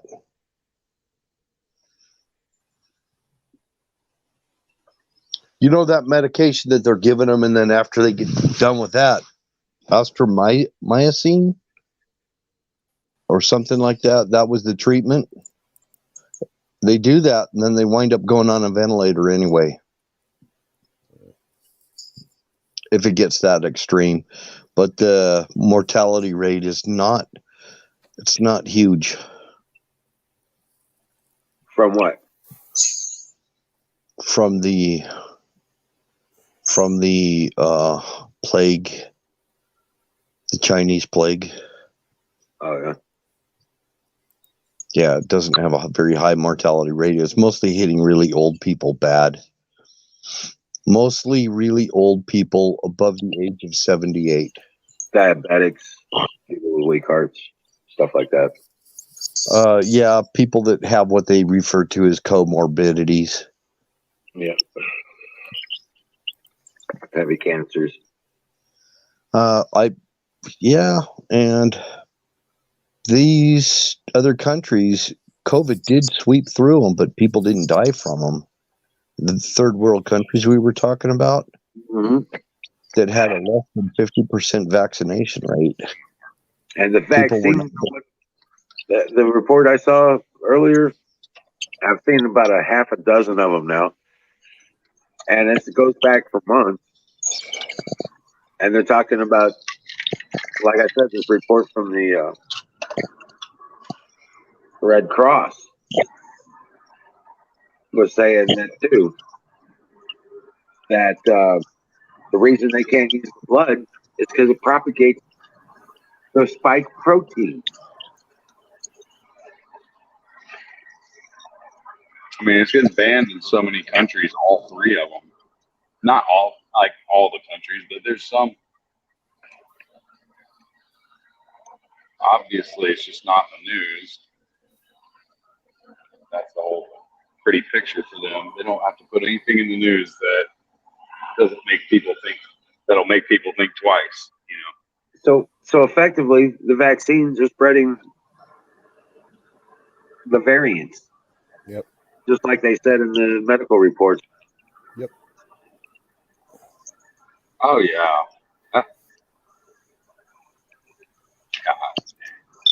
I don't know. I I don't want to comment very directly about that because of, the reasons. Right. Get into that. Right. We don't want to go there and because of the fucking goobers. Yeah. But yeah, I tell you what, bro, it ain't gonna be no fun. But I found out a way to dehydrate hamburger meat. Oh, Yep, you can do that and store it like in jars, mason jars. You're basically doing what I did when I made the pemmican, and that's also how bouillon is made. Mm-hmm. Yeah, I've seen a couple of videos on YouTube on how to preserve ground beef that way. So A lot of work. right? slow process. see, I don't have a freeze dryer. I wish I did. I just have the regular heat type of dehydrators. That would be badass. I'm hoping that I get a dehydrator for Christmas. I told my mom and my sister that's the only thing I want for Christmas. And they typically blow a lot more money on me than they should. So I told them, just combine your money together, get me one gift. All I want is a fucking dehydrator.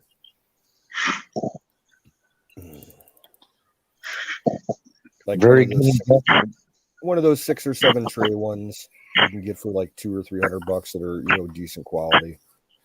I've got 2 dehydrators. That way, when I've got one running and I'm pulling it, if you do it right, you can keep it like continuous dehydrating thing going on. So focus on meat, because meat is, I don't know if you know about the tax, but in that Green New Deal, that freaking bill that just got passed, cattle are going to be severely taxed. Oh, yeah. And the price of beef is going to go from whatever it is right now to probably potentially $50 a pound. Yep. The farmers are going to get screwed, and the people that buy the meat are going to make out like fucking millionaires. Right. So it might be in a month. It might not take much longer than a month for this to happen. And they're talking about not having turkeys and all kinds of stuff. So meat might become a pretty hot commodity. And if you're a carnivore like me, having some kind of stored meat might be a good thing, and not just in the freezer, because this could go on for 10 years. Yeah. Bottom line is, if you've got the space, start raising your own livestock. That's what I would love to do. If I could get the fencing fixed around my place, just in the pasture alone, I could start raising some beef and some pork. Man, I tell you what, you could be raising the hell out of chickens right now. Oh, he's got the field to raise about at least a couple dozen cows. Yeah. Yeah. I wouldn't want to go over 6 cows. My barn space isn't big enough to handle that kind of, herd. Well, you'd have dairy. I don't use that much dairy. Oh. I would grow them for beef, like most of them for beef. Well, maybe have one milking cow. Let's think a little beyond just ourselves. I mean, there might be people in need around us too, Well, canoes, you're going to have to propagate that herd as well. So you are going to need cows. Because you have to keep that going. It's not like you can buy more. Potentially, you may not be able to buy. I'm a 3rd-generation farmer. I know what's involved. Yeah, I understand. But that's what I was just saying. You may have to propagate that on your own with calves and everything else. Yeah, I doubt that we'll still have the farm, though, by the time that I would be set up to start doing that. So, if I had a plot of ground, that wasn't really too big, I think I could pretty much do pretty well with goats. And yep, I love my goat meat. Yeah, just goat milk. Learning how to raise goats. They're not too big. They're not going to take a ton of space. You just gotta. They're hard to contain them because they chew everything. They chew your fences. They chew the fence posts. They want to eat through everything. If you put them on a rope, they'll chew through the damn rope and eat the rope. Yeah. What's that? Goats? Goats. Yeah. They're walking garbage processors. They'll eat your trees. They'll eat the bark on your trees. Yep. Yep. I was looking at building the pens for the goats. And Don't leave the through the fence. What I'm going to do is I'm going to build it out of the 3x4 hardwood posts that I get out of the pellets. And then I'm going to line it on the inside with chain link. And you better watch out for that billy goat, because The minute you turn your back, they're gonna butt you right in the butt. Well, we'll see about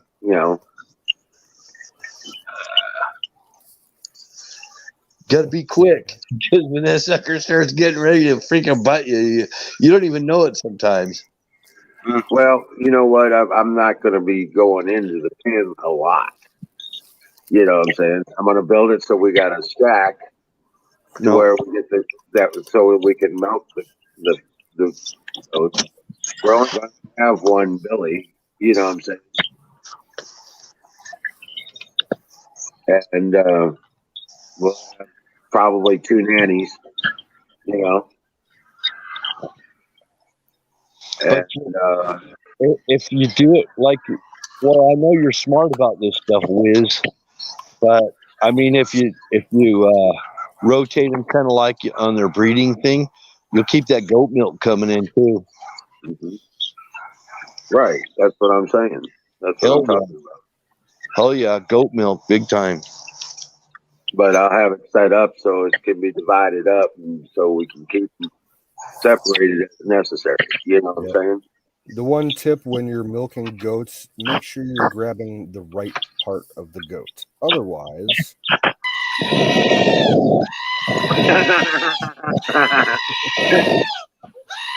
fire in the bowl. That's right.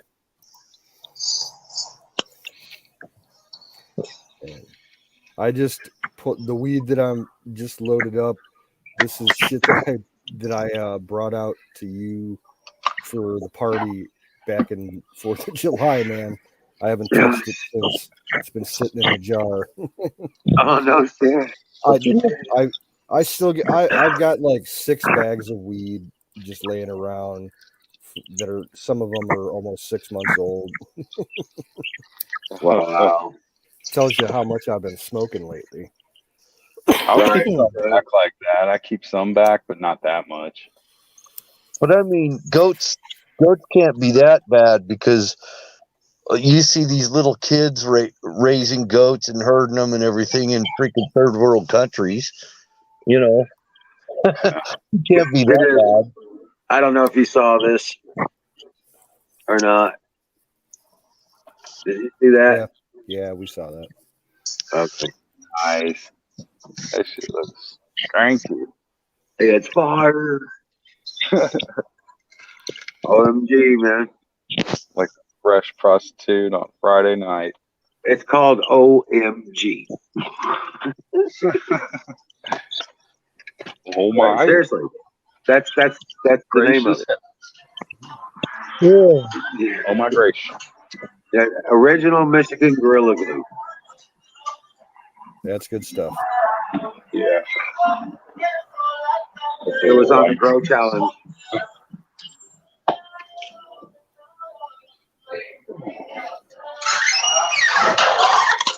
I'm on a minute there so we can get through business there.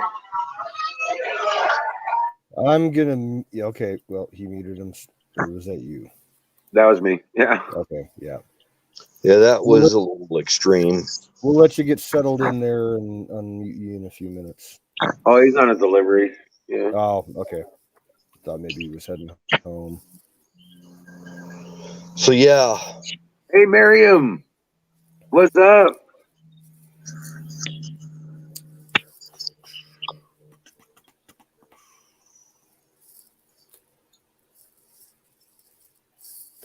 Stony Philosophizer. Philosophizer. That's what he was trying to do, is philosophizer. Oh, okay. But he put an L instead of an H. And so it's now philosophizer. Yeah. I thought he was trying to spell something from Jurassic Park. He was trying to go for philosophizer. Yeah. But he didn't get the H in there.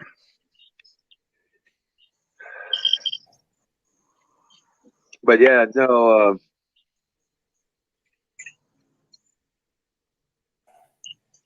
Still, those are the. Back to my premise there with that wrap your mind around the future of mankind. situation. Dealing with the effects of the things that we cannot change. These things are already set in motion. You know what I'm saying? So, I'm concerned about the meat situation. I really am. well, the pale horse is followed. I can't remember what the next, if it was red or what, but the next horse, the death, isn't it? And then more,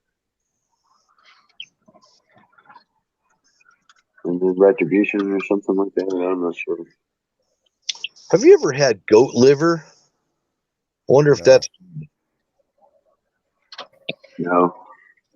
I've had roasted leg of goat. I've had goat shoulder roast. I've had goat ribs, goat loin, goat tenderloin. It's all good. Yeah. Oh, it's good. I've had it too, but I just haven't had like organ meat, from goat. I haven't had it from lamb either. I understand lamb is good. The lamb heart, and they use the lung for making haggis.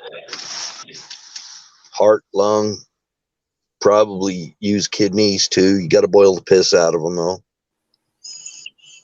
Literally.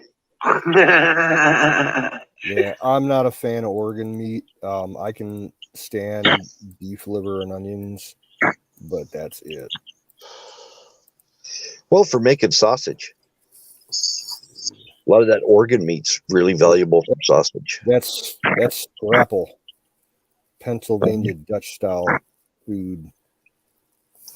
Yep, that's the stuff that used to go in the slop bucket in my grandpa's meat market.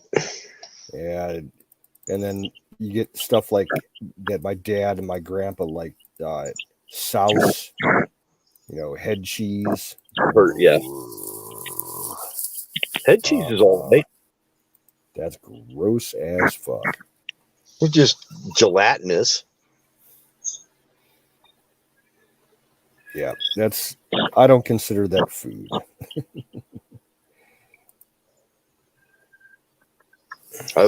I've had pork head cheese. That's all. And then I had actually beef head. My brother-in-law cooked a cow head in his oven in his house, and I'm like, "What is that? It smells so good!" And it was all under aluminum foil and everything. And he opened it up and showed me, and it was a freaking cow head in there. Yeah. So what are you gonna do with that? And he says, I just take all the meat off the skull and everything and make tacos with it. That's the first experience I ever had of that. There you go. The head cheese is brains mostly. Yeah. I'm just talking about like all the cheek meat and all of that. There's a lot of meat. Yeah. That I know what you're talking about. comes right off the skull. Around the jaw and all that. Yeah. Yeah. Orbits of the eye. Yeah. It's just like Base when of you're. the neck to the spine. I've fleshed out deer skulls before. Just to have a deer skull, and yeah, there is a lot of meat in all the little cracks and crevices on the outside, and there's a lot of brain that you got to wash and flush out and pick out. But I would save that, save the brains for the most part for doing brain tanning. Yep. Oh yeah, Huckleberry. Even the eyeballs were still in it. The eyeballs were still in that freaking cow head. Right.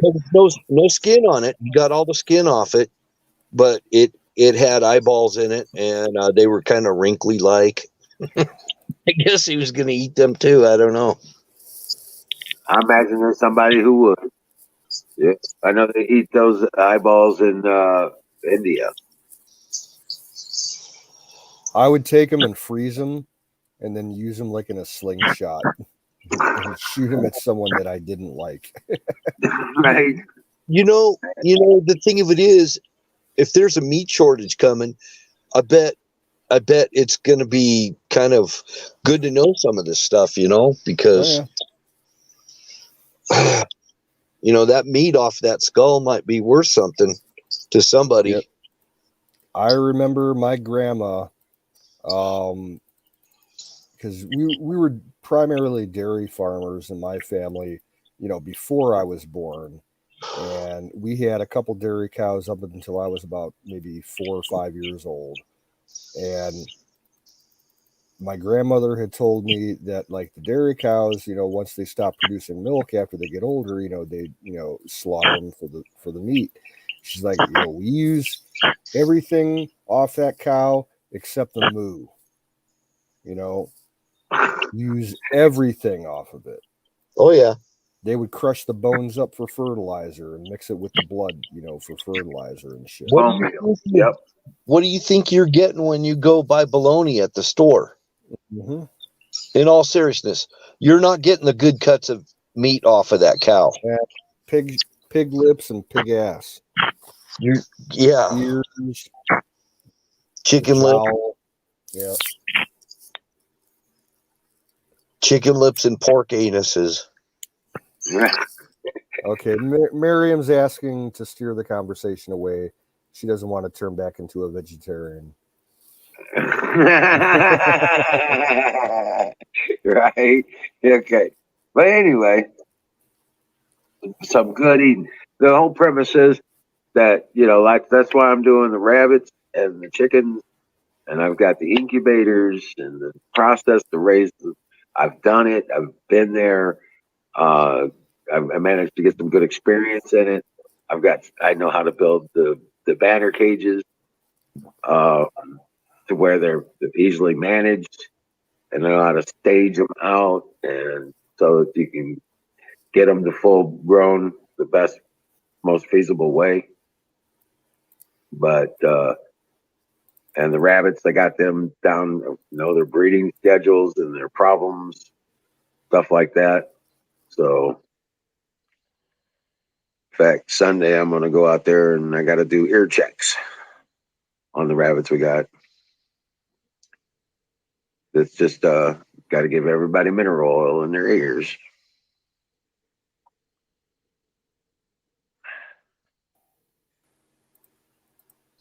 You do that for the dogs too? Don't have to do it with the dogs much. The rabbits get ear mites. Yep. Oh, and yep, they get ear mites and it builds up.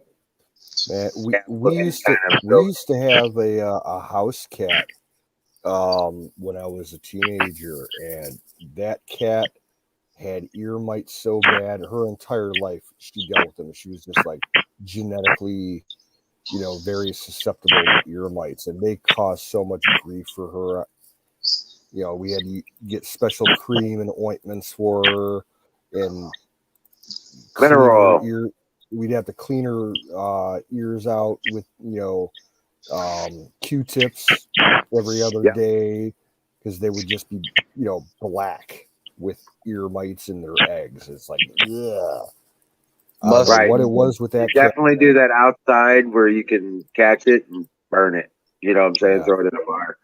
But what you do is you clean that out, and then you put mineral oil in it. Or mustard oil. No, mineral oil. Just straight up sweet oil or mineral oil. I've heard clove oil works too.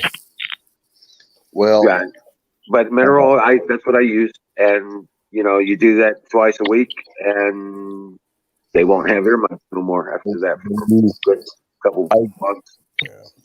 I know mustard oil is used as a repellent, and it's also used in massage therapy, and it's also used in your hair to keep your hair from going gray and to help it grow.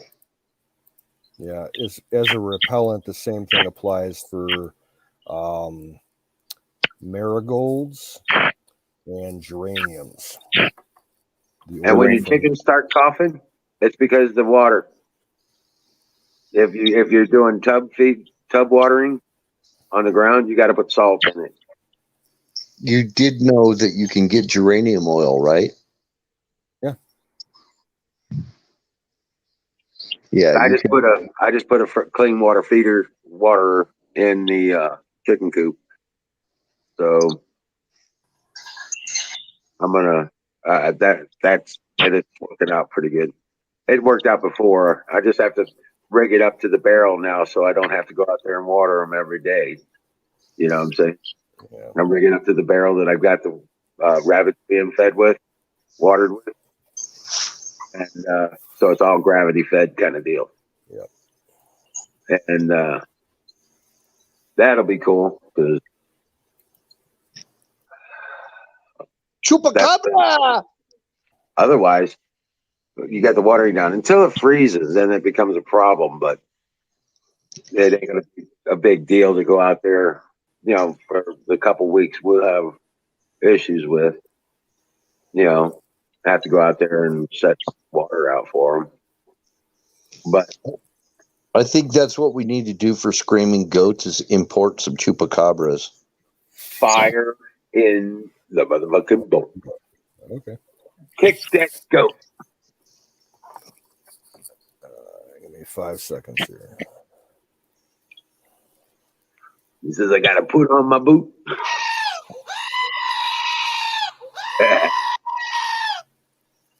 Yeah, rock on. Perfect. And just Join you remember, there. public service announcement. Don't ever piss me off because I can play that for 10 hours straight.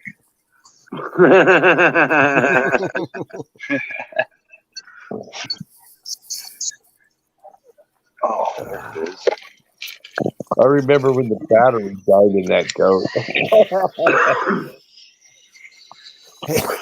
That goat was a trooper, man. He survived being dunked in a bowl of fucking chicken soup. He lasted like 5-6 months after being dunked in hot chicken soup.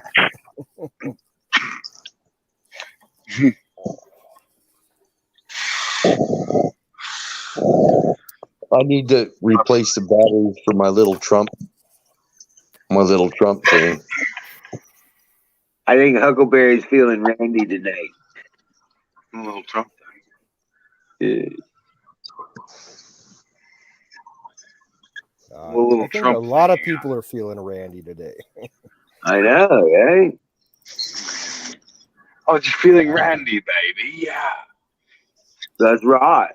Fancy shag, Yeah. my bird. Oh, I gotta see where I'm going. no, I'm feeling randy because I had another one of those whacked out dreams about that girl like a couple of nights ago. It's been fucking with my head ever since. So here's another trivia question. How did Bob Crane die, Colonel Hogan, in real life?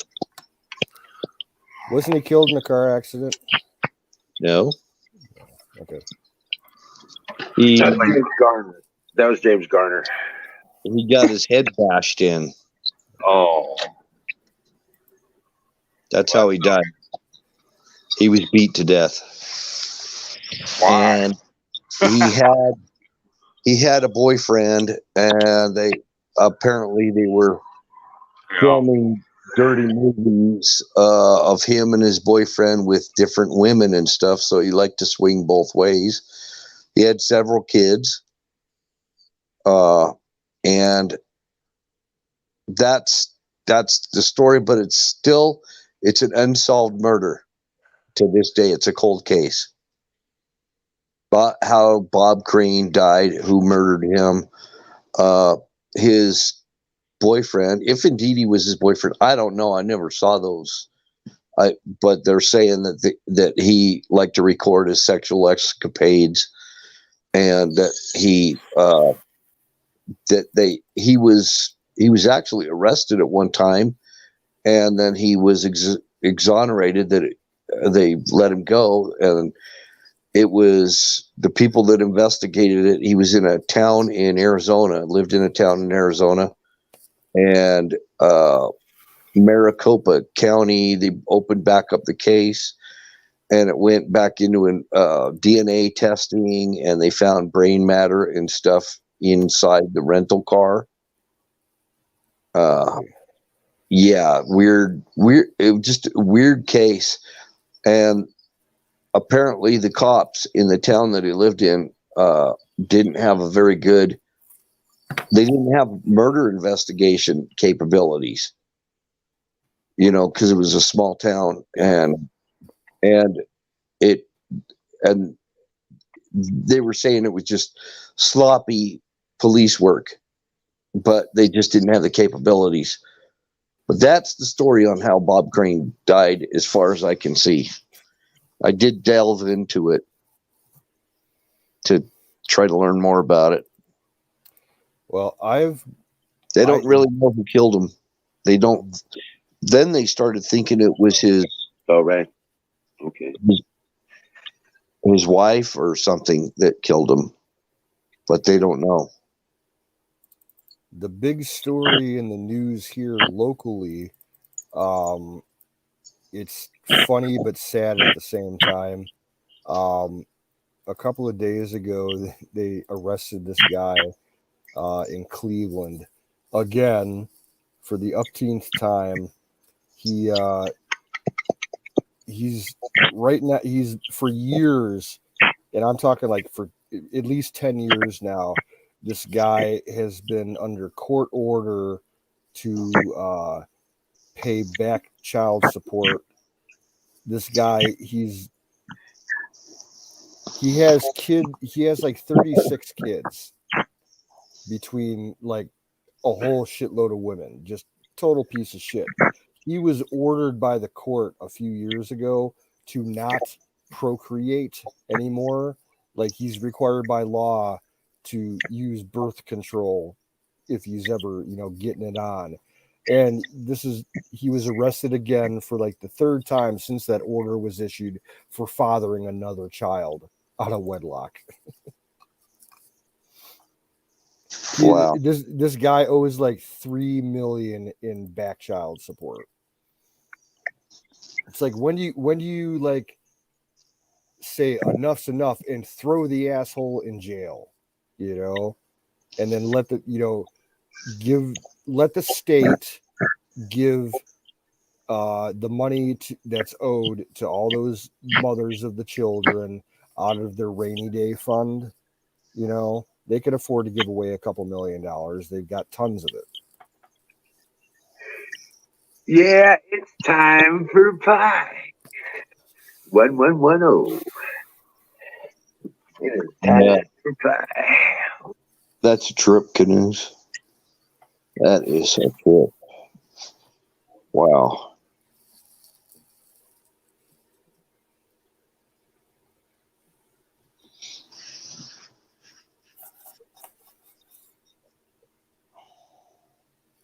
I think Bill Cosby's out of prison now, too. Yeah, he is. What a total piece of shit that guy was. Yeah. I had to watch the Cosby Show when I was a kid because that's what the adults were watching. I couldn't stand it when I was a kid. They said he liked him young, too. He liked him pretty young. I think there were some underage girls involved with Cosby. Like I always thought like the Bill Cosby Show, I always thought he was like a creepy black version of Mr. Rogers. Yeah. Seriously. Yeah. That's exactly how we thought it. It's kind of like the evolution out of Captain Kangaroo kind of thing. And I'm sorry if I say this and people think I'm racist for it, but growing up, I didn't watch black television. I was a white guy, white family. The only black TV show we watched was Family Matters with Steve Urkel. That was it. We did Good Times. My dad and my grandfather loved Sanford and Son, and I could not stand Sanford and that Son? show. It just in the Jeffersons, I couldn't get into any of that stuff. Really? Oh, I like Sanford and Son. There's always This- Archie Bunker. Yeah, those were all 70s shows. It was, way before I was born. So Yeah, I didn't even like Archie Bunker. I hated Archie Bunker. Couldn't stand it.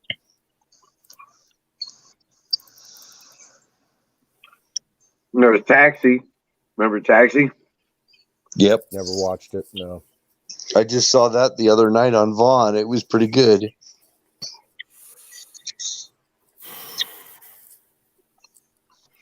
You got to really scroll through Vaughn TV.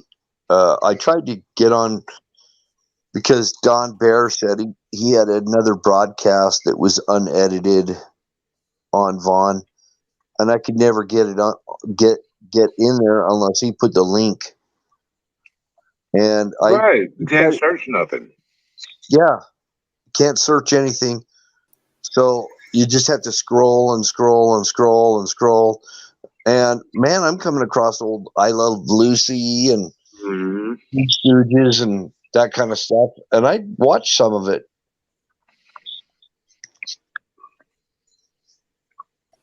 Oh, another pretty big news is the big hotel that was down in LA that was all the actors used to go to. It's called the Standard Hotel. It's boarded up. That is saying something. I mean, Hollywood is not doing good. And it's got all these icons, all this stuff, all Babylonian, weird Babylonian shit all over it. And all this New World Order, words and things like it'll have a picture, it'll say love, and then it'll show these icons of sexual positions and stuff under it. It's just freaky. And they used to pay like $20 for an order of fries in the restaurant in there. And it had huge long lines. Now it's just boarded up and empty.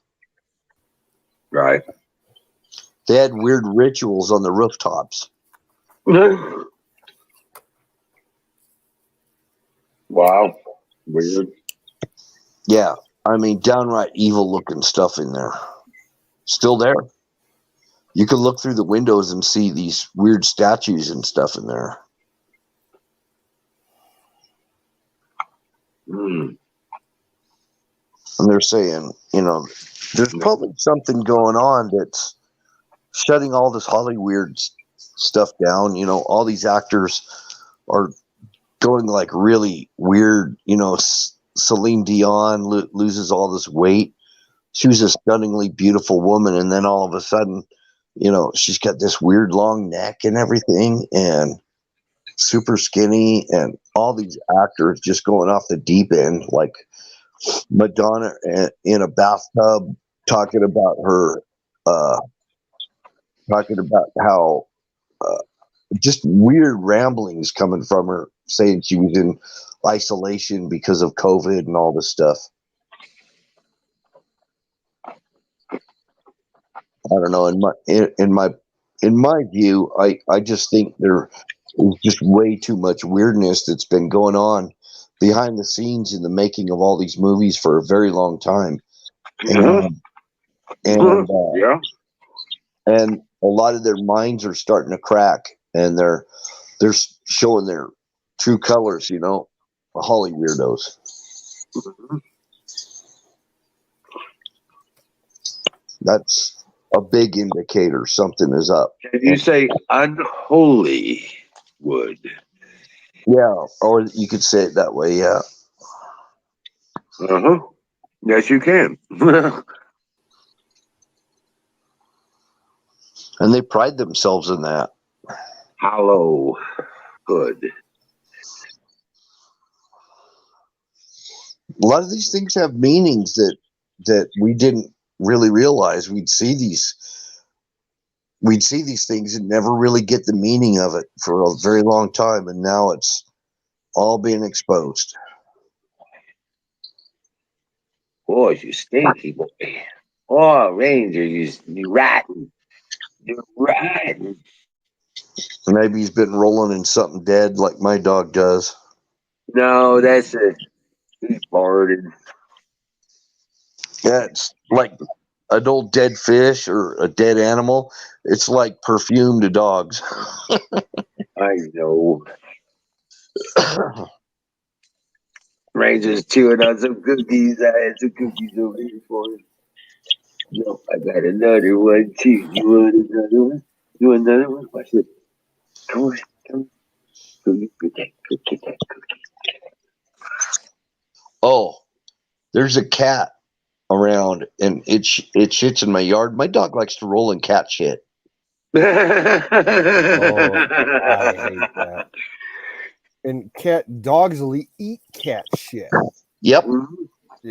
That's one of the reasons why I don't have dogs. I don't trust an animal that's going to eat fucking shit. Sorry, but no. Well, okay. Be hard on the dogs. Yeah, don't be hard on the bumpers. Hey, my entire life I've only had cats. So I'm kind of ingrained that way. But yeah, I can tell. I've got 2 indoor cats left. Once they reach their natural end, I'm done with cats. I may go for a dog. But, Yeah. I may go for an otter or a squirrel. You need a puppy. You need a puppy. I'd like to have fish again. No, you need a puppy. We still have a male puppy and a female puppy. And one of them's really fuzzy. And then we get along with the cats. No. If I brought a dog into this house, those cats would destroy the house. They'd kill the puppy. They'd kill the puppy, and they would never forgive me. I don't think they killed this puppy. These puppies they're already like bigger than cats. You know, I really like seeing when I worked on a ranch and I saw cats in their true glory in the barn, killing mice and killing birds and doing cat stuff. And they had free reign. They could go anywhere they wanted. They could do anything they wanted. And the cats were valuable, because they protected all the feed and everything. You gotta go potty. Kept it, relatively rodent free and stuff. And seeing run. And I like feeding cats. I feed the cats in my backyard and stuff, the neighborhood cats. I'm that guy. Yep. But I don't like them in my house. I like playing with them. I hold them. Cats love me. They love me. But I like seeing them be free. Yeah. I don't know. I've just never really been. I've had cats. I've had rabbits. I've had dogs. And I've had snakes and fish. And I had a bird for a while. Well, my horse takes up a lot of my time and my dogs. So I don't have much room for other animals, other critters like that. I don't even want to really take on chickens, but it's looking scary.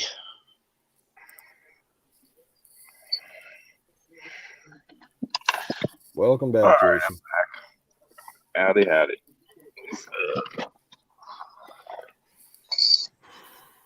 My phone's getting dead quick. I'm like running StreamYard plus Uber, and it's just draining. And I keep forgetting to charge it when I get back in my car. Oh, okay. It's hard to find some of these restaurants because they're like hidden behind so many restaurants in one strip. Oh. Then I got to deal with these damn spitting ass alpacas. Alpacas. Oh yeah, spit son of a bitches. I mean, they're cantankerous, and they will try to kick you. Oh, they'll spit on you. They'll kick you too, even Yep. while you're feeding them. They'll eat your weed. And when they kick you, they get these real sharp hooves, and you get kicked by an alpaca. Oh, I mean, it's going to make you bleed. It's probably going to break One of- your leg wherever they hit you. one of my father's best friends, about 4 or 5 years ago, before my father died, this guy has been raising alpacas for close to 20 years. And we know all about them. You know, they're ornery, they're temperamental, they spit, they bite, they kick. Well, my dad's buddy, decided that he was going to take a vacation like 4 or 5 years ago, and went down to the Bahamas or something like that for like 2 weeks, and his kid was supposed to take care of the alpacas. Well, his kid like took care of him for like 2 days and said fuck this and left us, didn't. So these fucking alpacas like were sitting at this dude's farm for like 8 days with no food or water. So they busted out of their pen and drank out of the pond, and then they ate every weed plant that was growing on the dude's property. They ate like something like 40 or 50 fucking plants of weed, in addition to like all the shit in his garden and everything, all the vegetables. Dude came home and saw the damage, and he called his son. He's like, "What the fuck did you do?" He's like, "Well, I went over there for a couple days and fed them water, and I thought they'd be fine. And, like, I was gone for 2 weeks. You gotta check them every day. They ate all my fucking weed." Sounds Oh miserable. yeah, and we've got 2 white llamas. One is kind of white and gray, and the other one's white.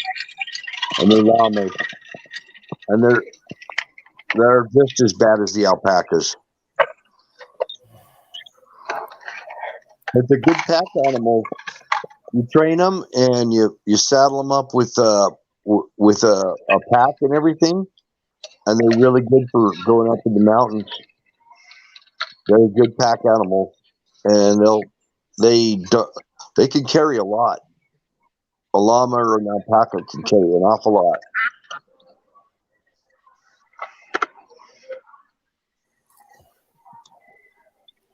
Or a yak. I bet a yak could carry a lot. I've never seen alpaca. Alpaca, We don't Bill, have them around here. Can a yak carry a lot too? Yak. Yak can carry quite a bit. Yak. Don't talk back. a yak is just a smaller cow. They ride yak. They have yak races up in Mongolia. Oh yeah, that's right. They ride those things, don't they? Oh yeah, Mongolian. they're just like a horse. I mean, you can ride them just like a horse. Oh man, you can. You can race them. I just saw. That's what you need is a yak.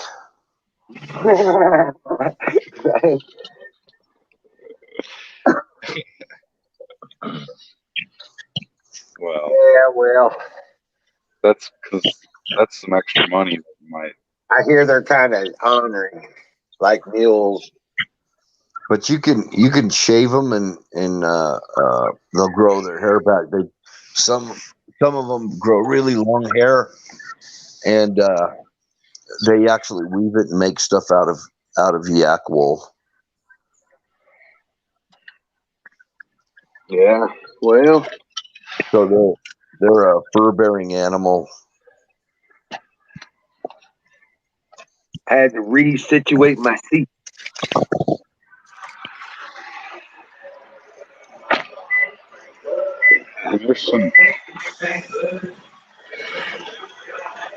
There's some llamas around here, but they have what human-like features.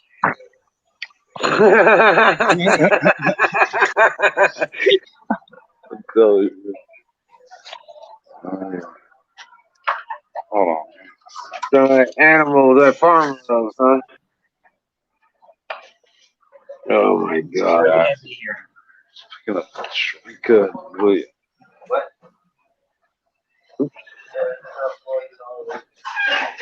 Hold on. All right, I'll be right back. Hold on.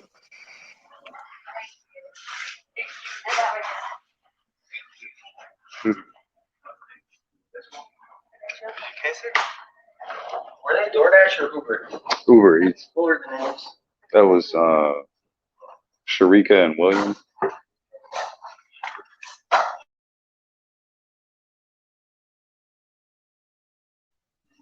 You gonna start playing hockey? What the hell?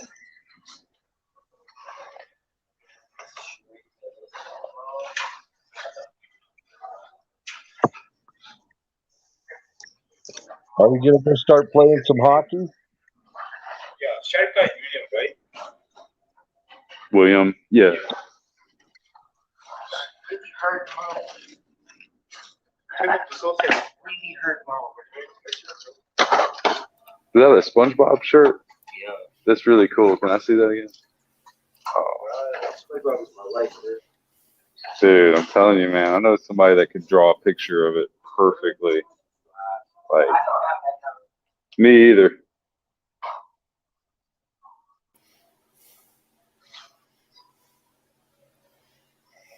All right, I'm back. I am back. I asked you if you're gonna go play some hockey. No. I tried to draw SpongeBob. He's not listening. He can't hear Oh, anything. he's doing his job. That's why. Yeah, I'll meet him out so he can do his thing. He looks like he's inside a Steak and Shake.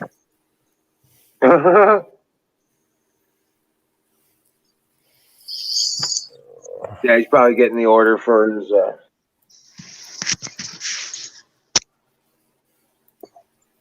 Hey, carnivore! Holy shit, I ain't seen him in the Coon's age.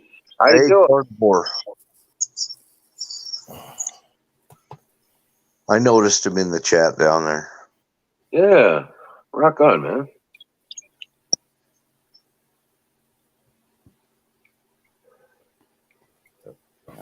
But yeah, that's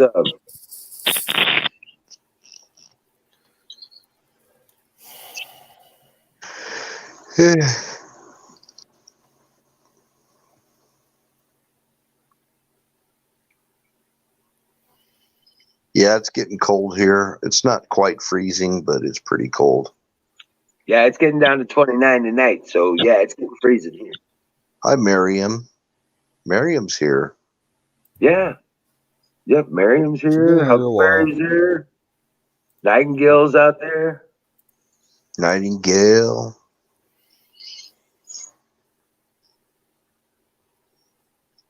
Who just dropped? Sing won't come up. He's all lurking and everything. Oh, he's, Sings in the doghouse because he's been talking too much sexy shit with Huck. And she's pissed.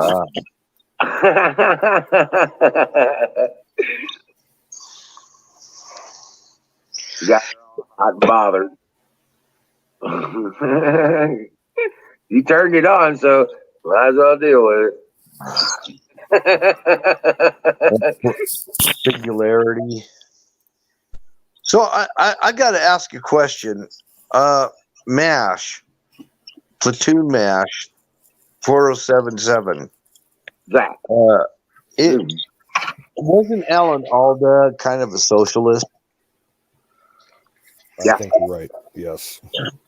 Yep. Actually, he was a proclaimed socialist. Yeah. Yeah, kind of weird. He believed in the theoretical utopia It's that like, could be created. Collectivism. Yeah. He's a Yeah. commie. Yeah. I think he fits right in there with Meathead from All in the Family. Oh yeah. Oh yeah. And that guy was a avowed communist.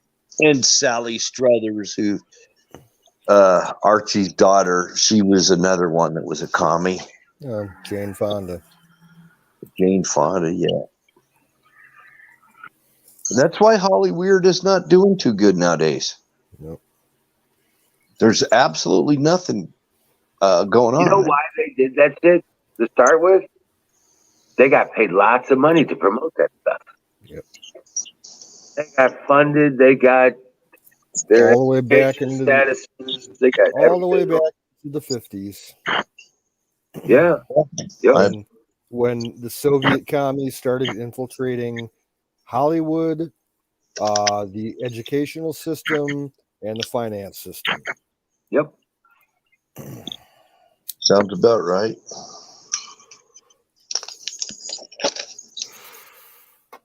Because yes, the Nazis, the National Socialists were defeated, but the people behind them never got touched.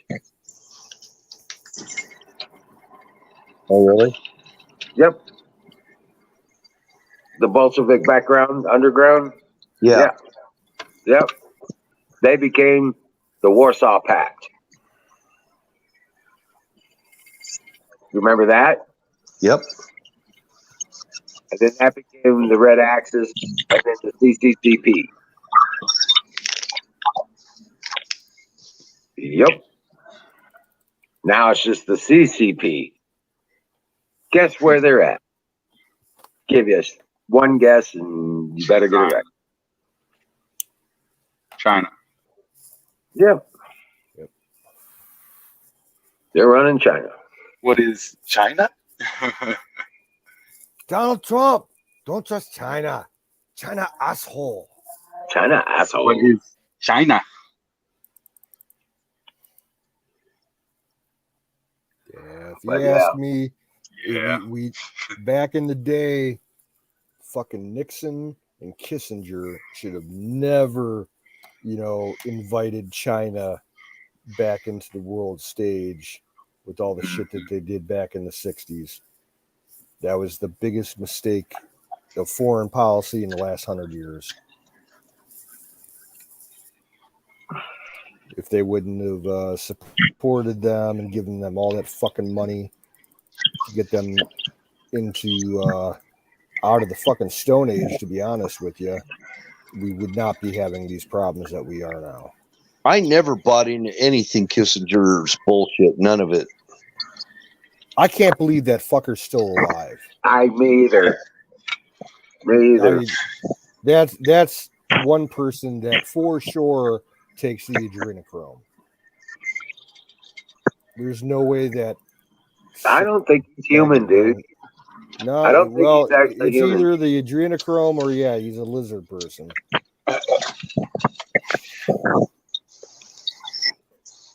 I bet you he's buddies with Soros.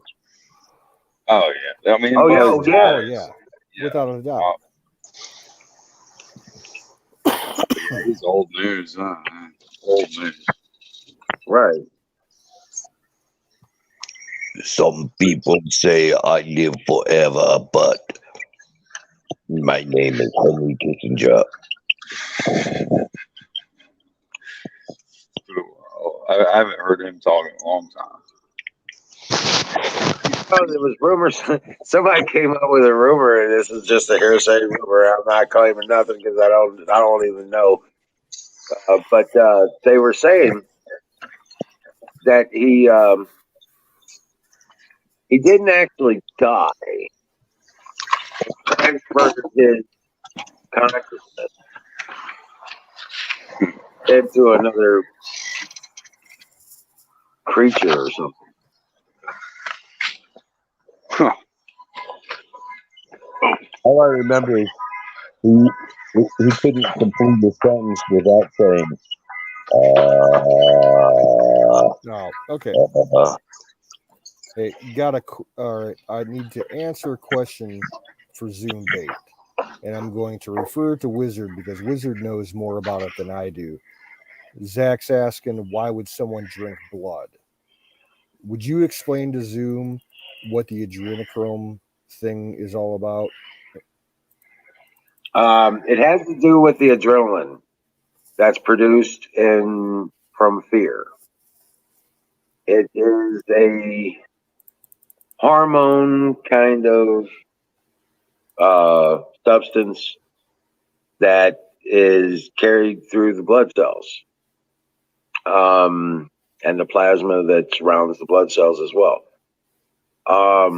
So, yeah, once they have a blood that's properly prepared, that rumor, the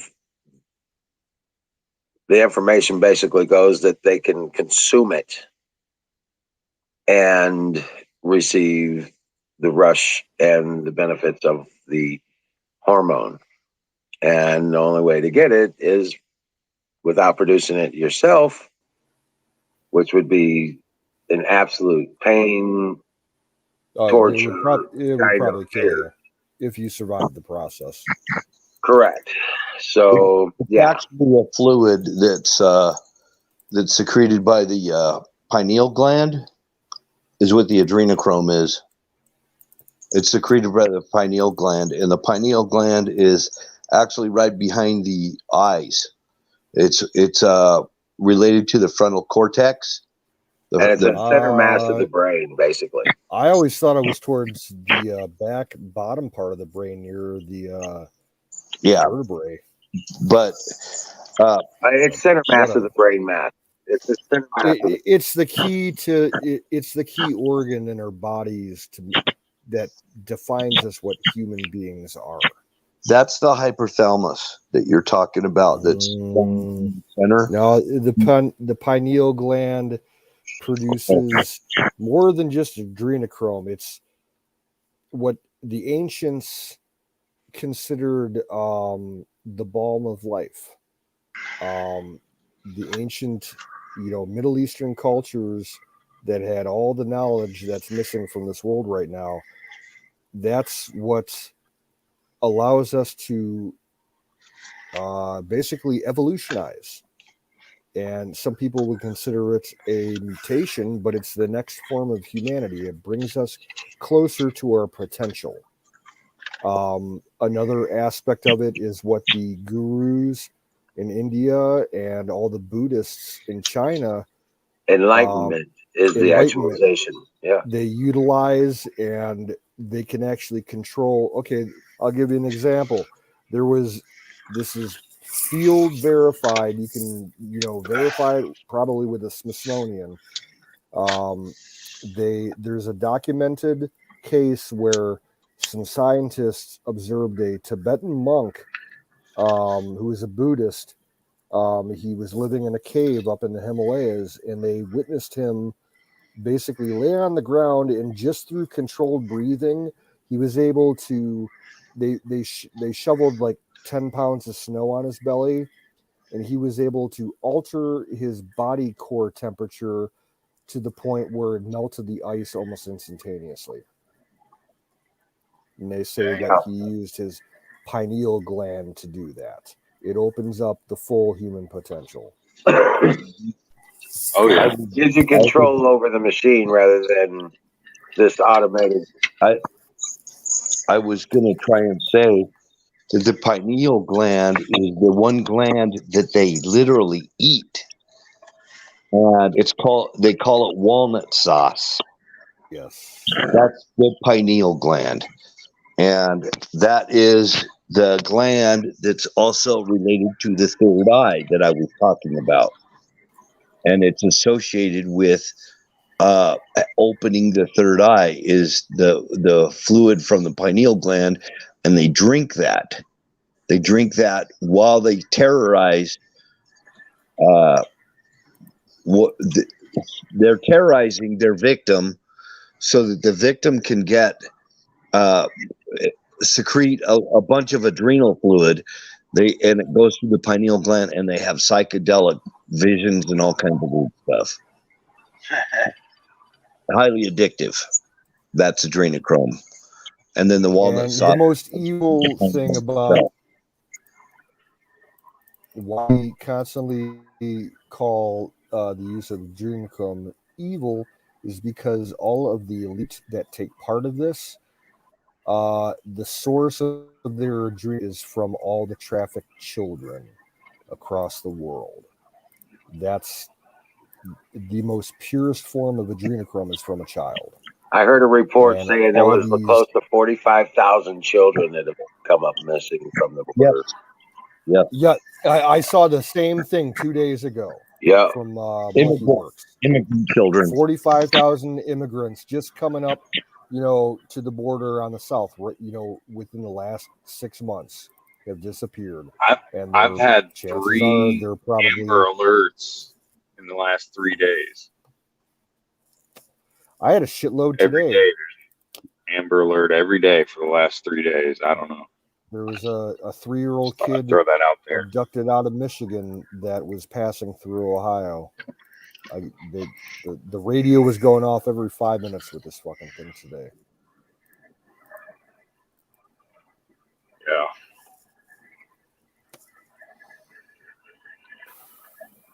It asked me too if I wanted to turn off the alert, and I'm like, no, I would rather know every damn time something's going on. I don't know why you'd want to turn off your emergency alerts if it's going to be there. Hell. Anyway.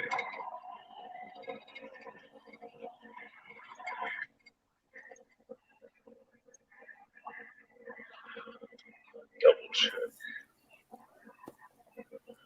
There's so much going on. Hey, there's Kimmy. What's up? What's up, Cam? Hello, I've been listening. We had an Amber Alert for a 5-year-old today. Okay. It went off 4 or 5 different times for this area. That might have been the same thing, the one that I was talking about. It was originally out of Michigan, but the way that they handle kidnappings nowadays, from the time that it was first reported, they estimate the amount of travel time that it would take to get the kid out of state, and then they start a multi-state FBI investigation. So it's like if you're in Michigan, it's an hour or 2 drive, so that's not that long. Well, this one here, they had it was supposed to be a van and had description and partial license plate. Yeah, it was and it was a 5-year-old little girl. It was the one I had was like a 3-year-old girl, I think, and it was like a Ford Astro van, like 20-year-old piece of crap. This one was supposed to be a pretty good, pretty nice looking van. So yeah, they're on the move. That's for sure. Yep. Yeah. It used to be a few years ago that all the major highway corridors in Ohio, like 70 and 71 and 77 and 80 and 90, they were under constant surveillance because of for drug trafficking. Yeah. Now they're looking for fucking human trafficking. Well, when they was on for the drug trafficking, that's how they caught a lot of the kids and found a lot of the kids, because they was suspiciously pulling over cars that act suspicious, and it wasn't drugs, it was kids. Yep. We had one in the next town over a few years ago.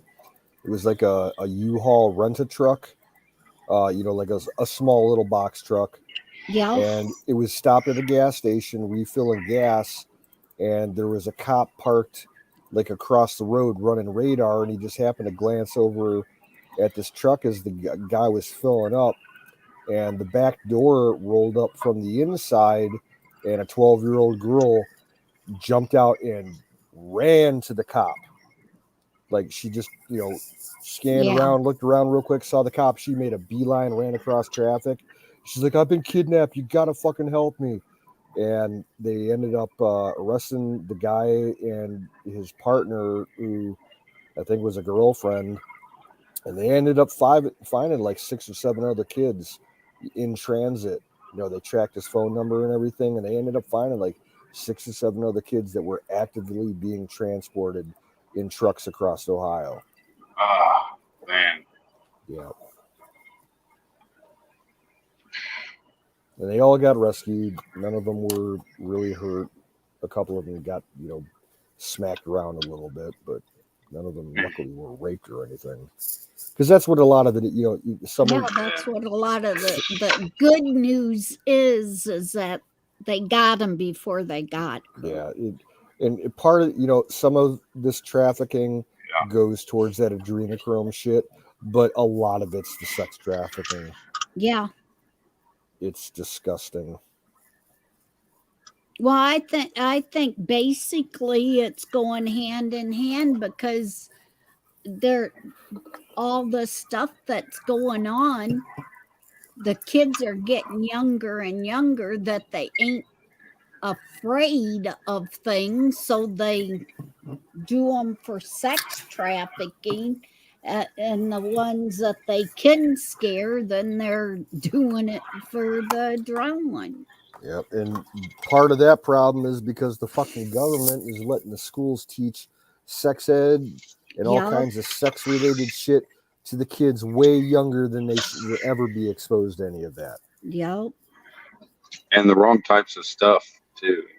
They're talking. I saw an article the other day where some state, I forget which state.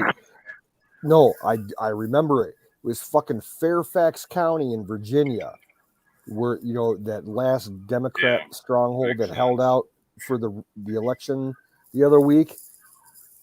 They were trying to push a program where they would do interviews with students.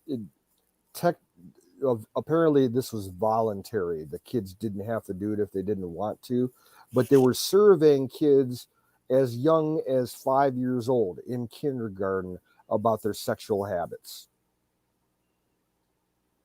and Wow. all kinds of their sexual knowledge and all kinds of shit. Yeah, fucking insane. Fairfax County, that whole county can fall in the fucking Potomac. Wow. And my rant is done. Yep. Oh, and I do have to ask, while it's still on my mind, Kimmy, were you able to pick up that heater?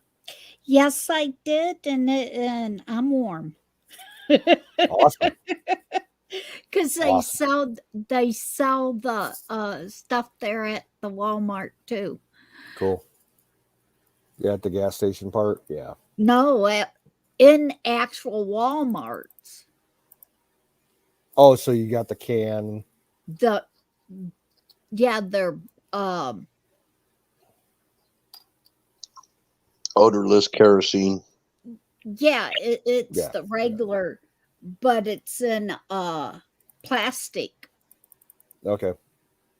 Yep. As long as it worked out, because I didn't hear from you and I didn't hear from Walmart, so I figured, you know, it Yeah, went through okay. yeah. The cheapest way I found to get kerosene. The cheapest way I found to get kerosene is BP stations. Usually carry K1, and you can use. They used to be like that around here, but now the only thing that BP's carry, they're the only station around here that sells racing gas. Yeah. We used right at 6 and 23, where you guys went to get your gas at Yep. the gas truck stop. Yeah. Yeah. That used to sell my kerosene heat. It used to sell it there. And when they built that one, tore down the other one and built that one, I told them, I says, you guys are going to lose a lot of business because you took out the pump, and almost all the farmers around here use kerosene heater to in their garages and stuff. Mm-hmm. I says, so you're going to lose a lot of money. Yeah, I don't have a single gas station in my town that sells kerosene anymore. The last one, they said that they stopped selling it 2 years ago. I got to drive either 5 miles west or 3 miles east to get kerosene. Wow. I'm grateful I have a station that does sell K1. And it's like $4.79 a gallon now, which is cheap when you go to buy it in the stores. It's damn near $8 to $10 a gallon. K1, yeah. Yeah. For a gallon, because I got 2 bottles, and the one of them was uh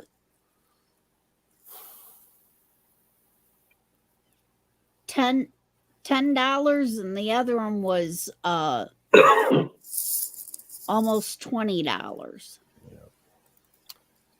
Now, the only thing that you're going to have to worry about maintenance for that heater, after you use it for about a year, you will have to replace the main wick inside the heater.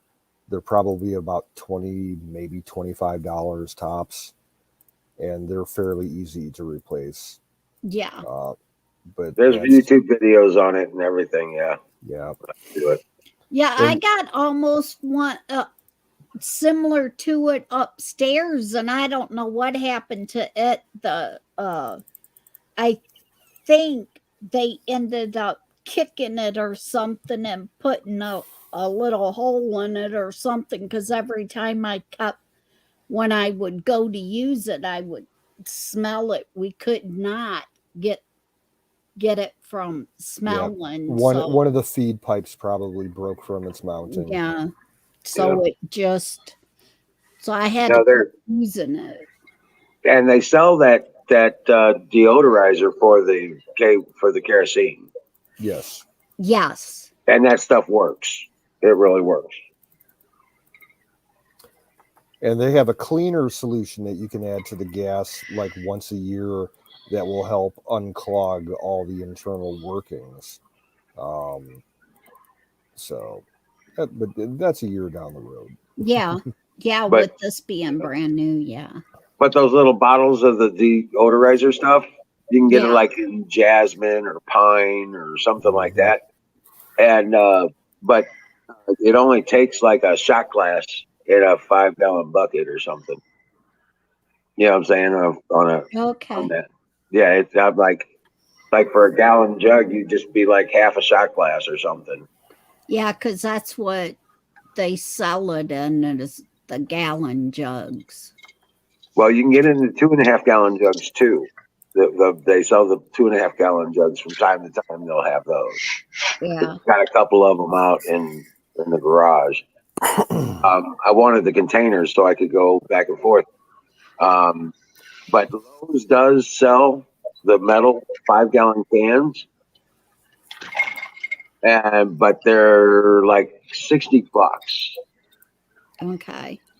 Yeah. but you get the metal can. Yeah, it's galvanized steel. It'll last forever. Right. It's those metal cans. And you can fill those up and reuse those appropriately. If you can find a station that sells Yeah. K1, Yeah. yeah, that's the way to do it. I've got Yeah. 4 of them. I've got 4 of them that I keep. I got to fill up 2 more. Yeah. But, yeah, all I got to do is get to town and I got to pick up some gas and some carry K1 again. Get some stock up on it. The other thing that I really like about kerosene heaters, if you deal with like real dry air in the wintertime when you would be running the kerosene heater, just put a fucking pot of water on top of the kerosene heater. Always. And, Yes. Oh, and yeah. it'll humidify the house, and you can cook on top of it. You can make a Yep. pot of soup or stew or something like that. We did that all the time. My Oh, dad yeah. loved That's what You I could put- used to. I You could used put like to do a that. cookie. My dad would take a cookie rack, put it on top of it, and put a layer of aluminum foil on top of it, and he would grill hot dogs on top of it. Oh no. Yeah, we've had many times get the skillet hot on top of it and stir fry or cook up burger or something like that. Yeah. Yeah. Okay. So I'm really glad that that worked out for you and you were able to pick that up without any problems. Yeah, here in the living room where I had used to have the wood stove and the stupid chimney kept leaking.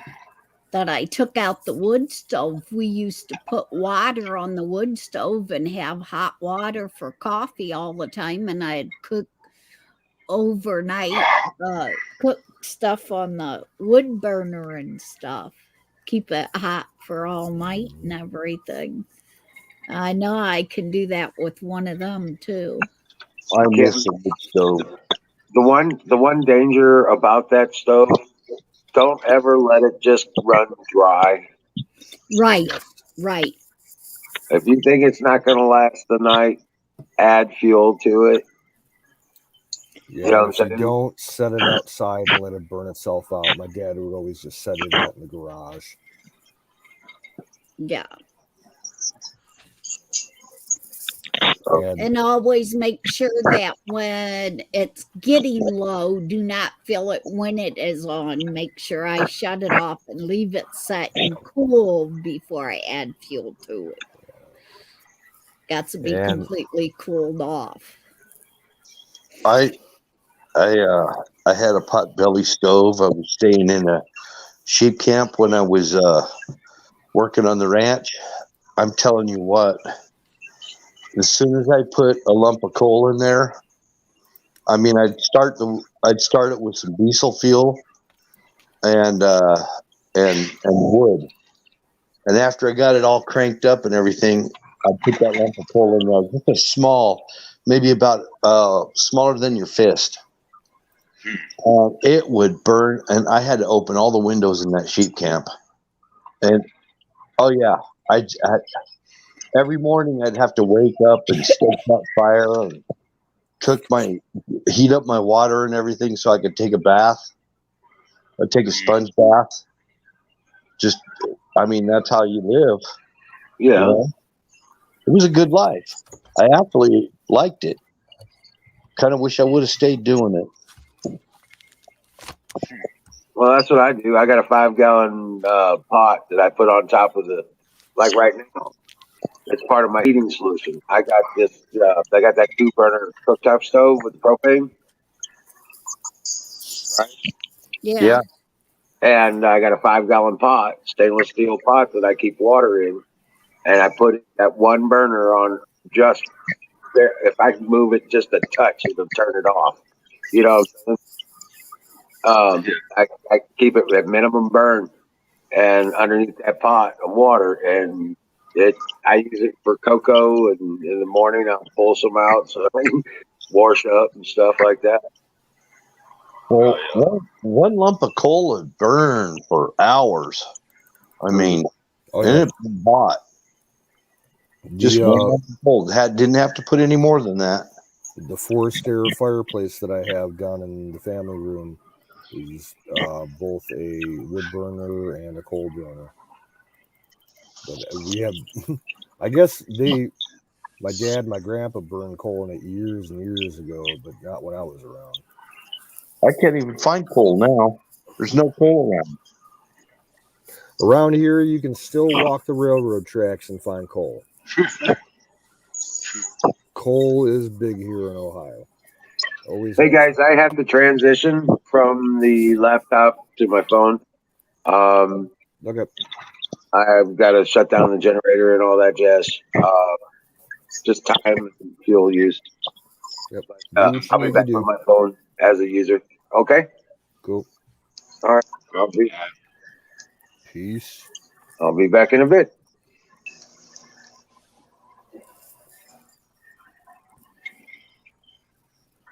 My dad had an old kerosene fan that actually Antiques Roadshow came and they were about to put him on there, but he was kind of camera shy. He didn't want to deal with whatever. I don't know why, but it was a really cool old fan, man. Ran on kerosene. candle under it.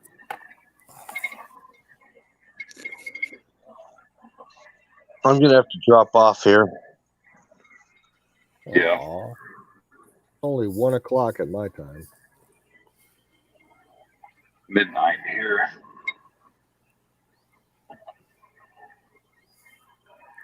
Midnight with Fabian Radio.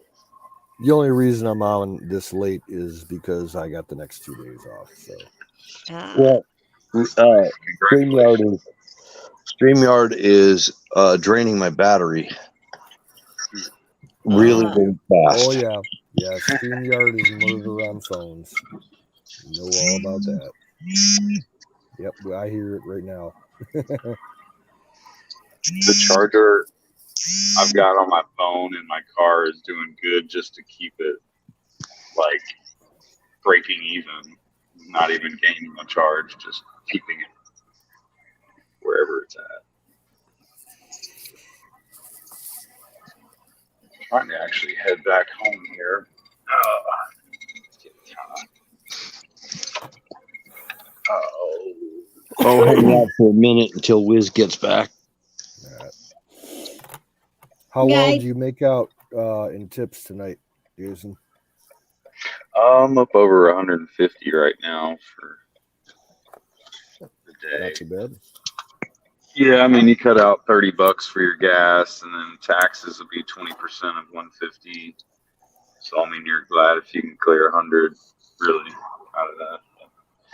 You know, I balance it out by working a job that I do pay taxes. So at the end of the year, I actually still get money back because it really isn't 20% even that comes out. I don't think, especially because I don't work as many hours.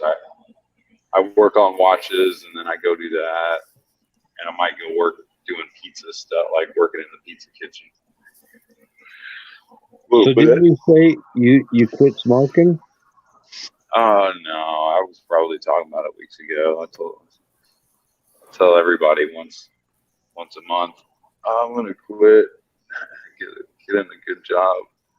But you know, I can get a clean piss. I can do all sorts of things. There's like ways to do it without quitting. It's just a matter of mind over matter. Quite honestly, as you know, I just enjoy that I found a new bag of goodies that's way better than the stuff I've previously had for months. So I'm trying to enjoy the good stuff. You just reminded me too. I need to make a stop. My homie left something in the grill for me, and I need to get it, man, because I'm actually almost out. Let's go, buddy. Luckily, I'm actually not too far off.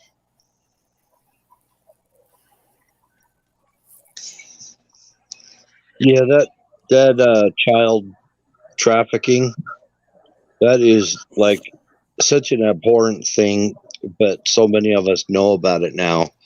Well, I wasn't even aware it was as prevalent as it is. They were talking 45,000 children that are outright missing. Yeah, they don't even know where they are. Well, the problem is those numbers represent the migrants that have come in, and also they include in those numbers some of those Afghan refugees. Now, a lot of this ties into I follow all the fucking flights that go across the country where they're moving these people around. And this broke the news a couple of days ago down in Florida. Yes. Yeah, me too. I watched it today. Have you seen the news pieces the last 2 days about Ron DeSantis down in Florida? Yep. Coming out and saying that they've had, an insane amount of flights coming in off the books in the Jacksonville, and he's saying this shit needs to stop. And he's actually considering like closing the airports, and ordering them not to accept those flights or letting them land, and then he will have the state of Florida pay to fly them to Delaware. I read yay, but then somebody else said Delaware, so maybe it's that or both. Maybe I don't know. Well, that's just symbolic because that's where Biden's from. Oh yeah, yeah. Fly them all up there. Fly them to Biden's house. Yep. There you go. New neighbors. Be socialists together. Send some Wasn't people it to. when all this stuff first started, they threatened to send a bunch of people to one of the women's houses for her to take care of everybody? I don't know about that. Hillary or something went when they was, well, we need to let them in. So they said, well, then we'll just send them all on your front lawn that you can take care of them all. Well, what's been happening in the last couple of months is they're sending in these flights from overseas, and they're sending them to like 7 or 8 different military bases across the country where they screen them, and they have like camps set up for them, and once they pass screening, they start filtering them out of the camps, either just like sending them out the gate on foot, say, here you go, welcome America, or they'll fly them off to select airports across the country where they process them, and will fly them to another airport where they're going to settle them. And like the big processing airport right now is Philadelphia, and then they're sending them out to Florida, North Carolina, Colorado, various places on the East Coast, New England, all over the fucking place. But if you follow the flight tracking, you see the amount of flights that are going in and out of the military bases where they initially arrive, and it's just insane the amount of flights that are coming in. And do they have it as family wise, or are Well, they, sometimes, yeah. or are they taking the kids and stuffing the kids and like what they showed before? Well, And there are inevitably like single kids that just show up without their families, and I don't know what they're doing with them, but they are moving family groups and then individual adults on their own, which a lot of them are what they call fighting age males, fucking jihadists and shit. okay, You're gonna see in the next 2 years a huge increase in the amount of underground Al Qaeda cells and shit here in the country, planning attacks and shit. Yeah, they say they're military age. Yep. and if they're saying that they're military age, far as military age are military age, they're probably 10, 15 years ahead of our guys. Yeah. Because they start theirs at what? Yeah, for sure.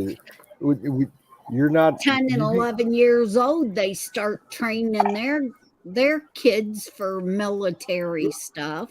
Out in the tribal areas like in Pakistan and Afghanistan. Those kids are indoctrinated that from birth, to be honest with you. Right. They consider you a man when you're old enough to accurately shoot an AK-47. Which is like 8 years old. 8 years old, yep. 8 to 12. Yeah. That's what I'm saying. I can remember it would kind of with MASH and stuff like that. It was a movie, but yet it was based on a lot of guys actually coming back and telling their stories. And with the young kids that they had tricking the guys and our military guys and blowing them up and everything. They was using little kids. Oh yeah. Well, I was about 8 years old when I got my first BB gun. Yeah, but you was taught how not to shoot people. Even though I shot a kid in the butt. In the buttock. We have all done that. At least the guys. I shot him in the buttocks. I sniped him. Yeah, I wasn't the one that shot the gun. I was the one that got the BB catching Oh no. in the leg. Uh-oh. My brother got me. How deep did it go in? Not very deep, because I was running away from him.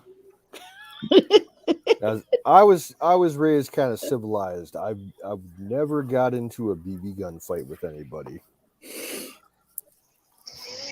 That was a little too much. You know, when paintball first became a thing, Yeah. I'm like, cool, paintball, you know, it'll leave a welt that'll, go away in 2 weeks. I was all about that, but I didn't want to be hit with a BB gun. Yeah, my daughter got into the paintballing. Well, I never really did because it was too expensive.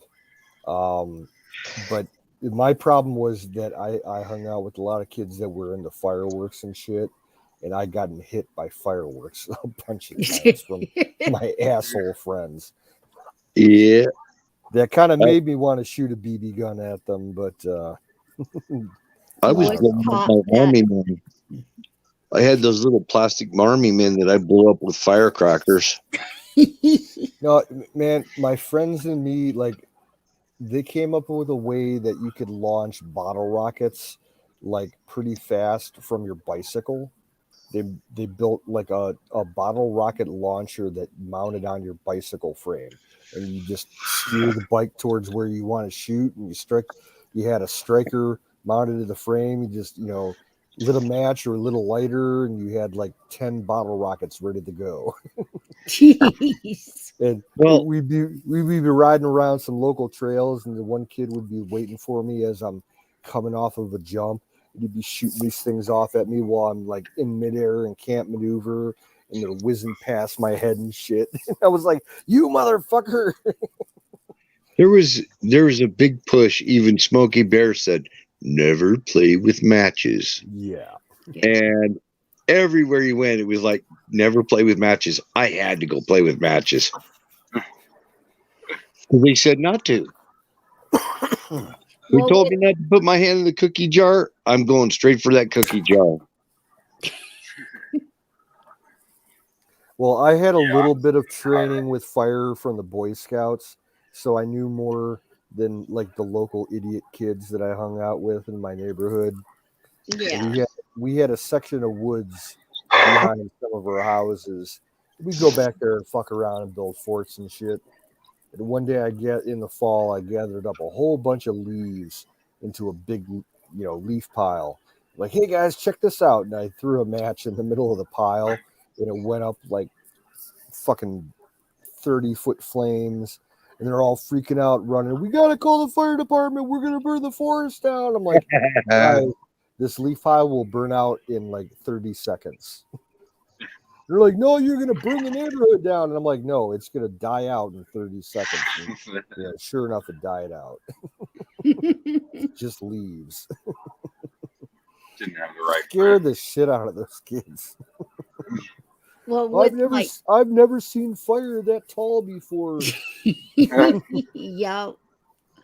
With my daughter in the paintball, she used to go with these other kids and everything, and of course their parents never really cared how much money or whatever they done, and she would go play paintball with them. Well, the boys always thought it was really funny to have Charlotte being with them because she was the only girl that wanted to hang out with them, and she ended up shooting them in worse places than where they would shoot each other. I used to melt my sister's Barbies. and I'd cut their hair. I'd cut the hair off their dolls and stuff, and paint, get a magic marker and put mustaches and beards on them.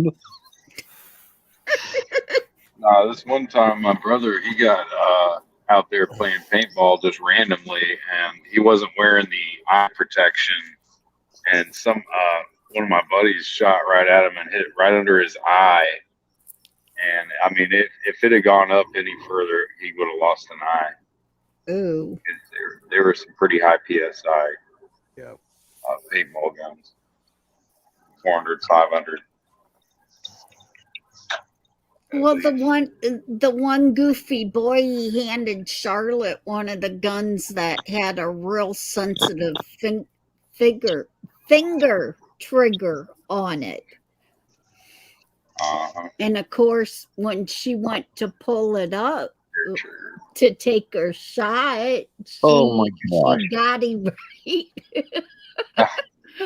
right in the mid. I almost got my body pretty much blown to pieces by somebody. My friend found a sawed-off buckshot 12 gauge under somebody's bed. God. He points it at me, and I said, the one thing, I said, don't ever point a gun at anyone. And as soon as he pointed the gun away, his finger just slipped on it, and boom.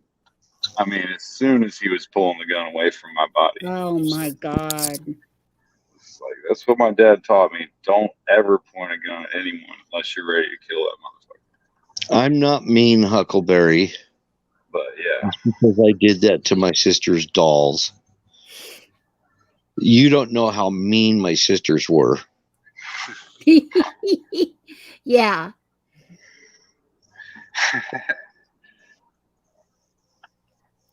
I used to have a Godzilla toy I'd shoot fireworks out of his mouth. That was pretty fun. I had a buddy shoot me with a BB gun one time, but I never shot at him back. But I feel like maybe one day I did. But it was just one time I'm getting him back. I shot him like across 2 yards. Dolls are evil.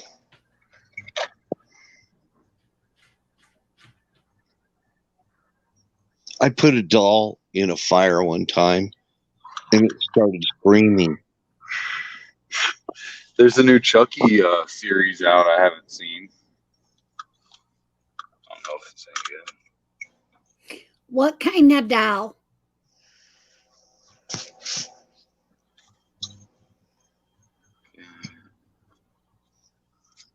Oh, it was a great big doll. It was like one of those dolls. Its eyes would move back and forth and up and down. I mean, it was a big doll. It was so evil looking, this doll. I'm serious. And I put it in a big bonfire, and it started hissing, and then it started screaming, and all these whistling noises and weird stuff coming out of it. Black smoke coming up. I mean, it was like screaming. It was moving in there. Dang. It was bigger than Chucky. It was bigger. Where did the doll come from?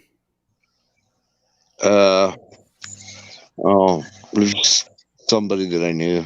They had this doll. I just burned it.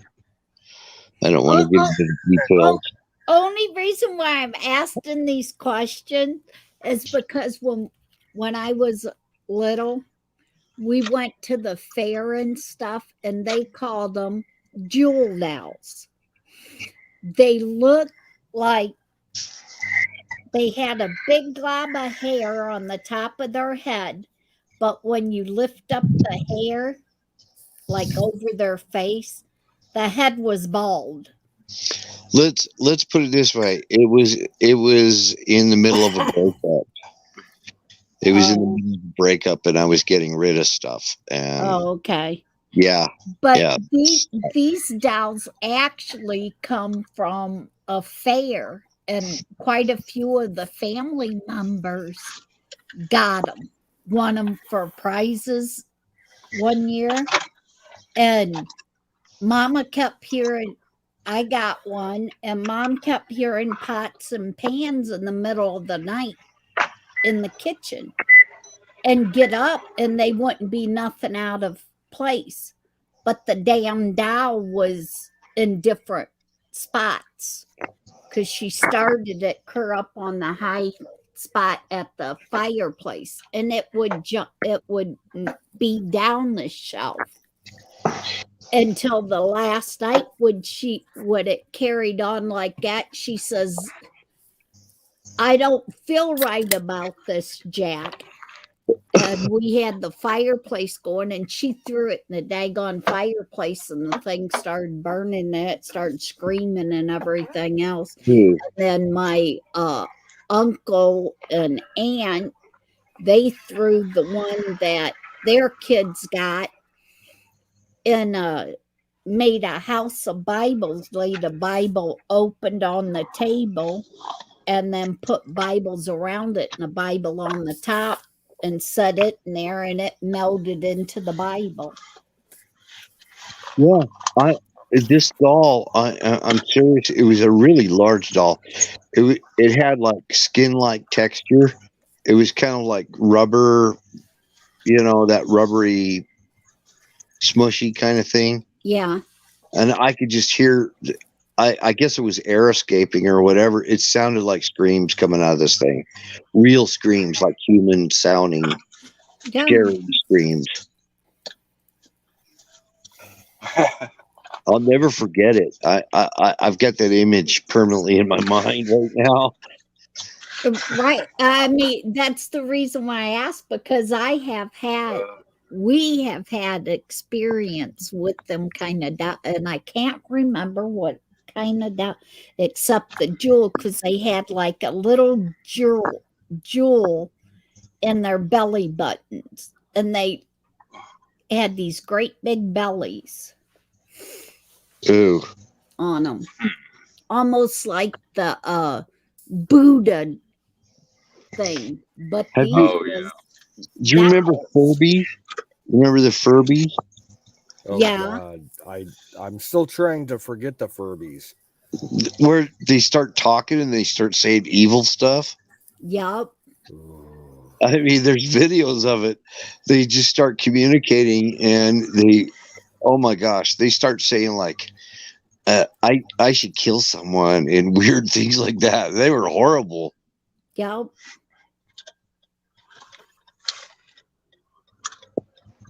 Yeah, there's some creepy old toys out there. Well, that was part Dolls. of the technology coming to control kids. I mean, that was part of the first shit. Yep. Brainwashing. Yeah, they started out with cartoon things, and then the next thing you Pokemon. know, they was dolls and all kinds of shit talking. Yeah, they were putting fuzzy logic or like, yeah, I think it was called fuzzy logic technology in them Yeah. at that time. I mean, you have this cute little fuzzy toy that you think your kid's gonna play with, and when you go to bed, the damn thing starts telling your kid evil things. Kind of like the Tickle Me Elmo. Oh my God. That my sister begged and begged for one of those, even though she was like fucking 16 years old. My mom went over hell and creation, like over 3 counties, trying to find one for her because they were so rare that season. But yeah, my 16-year-old sister got a Tickle Me Elmo. And you know what she did with it? She would get high. My sister would get high on fucking ecstasy and talk with her fucking Tickle Me Elmo.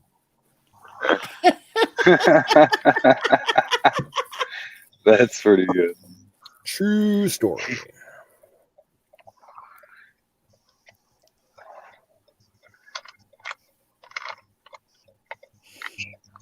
Some girls like to shove it up their behind. I knew one rape girl that did. I was like, what? Said it gets you higher or something if you stick it in there. Your rear end. In the hoo-ha. In the hoo-ha. In the hoo-ha.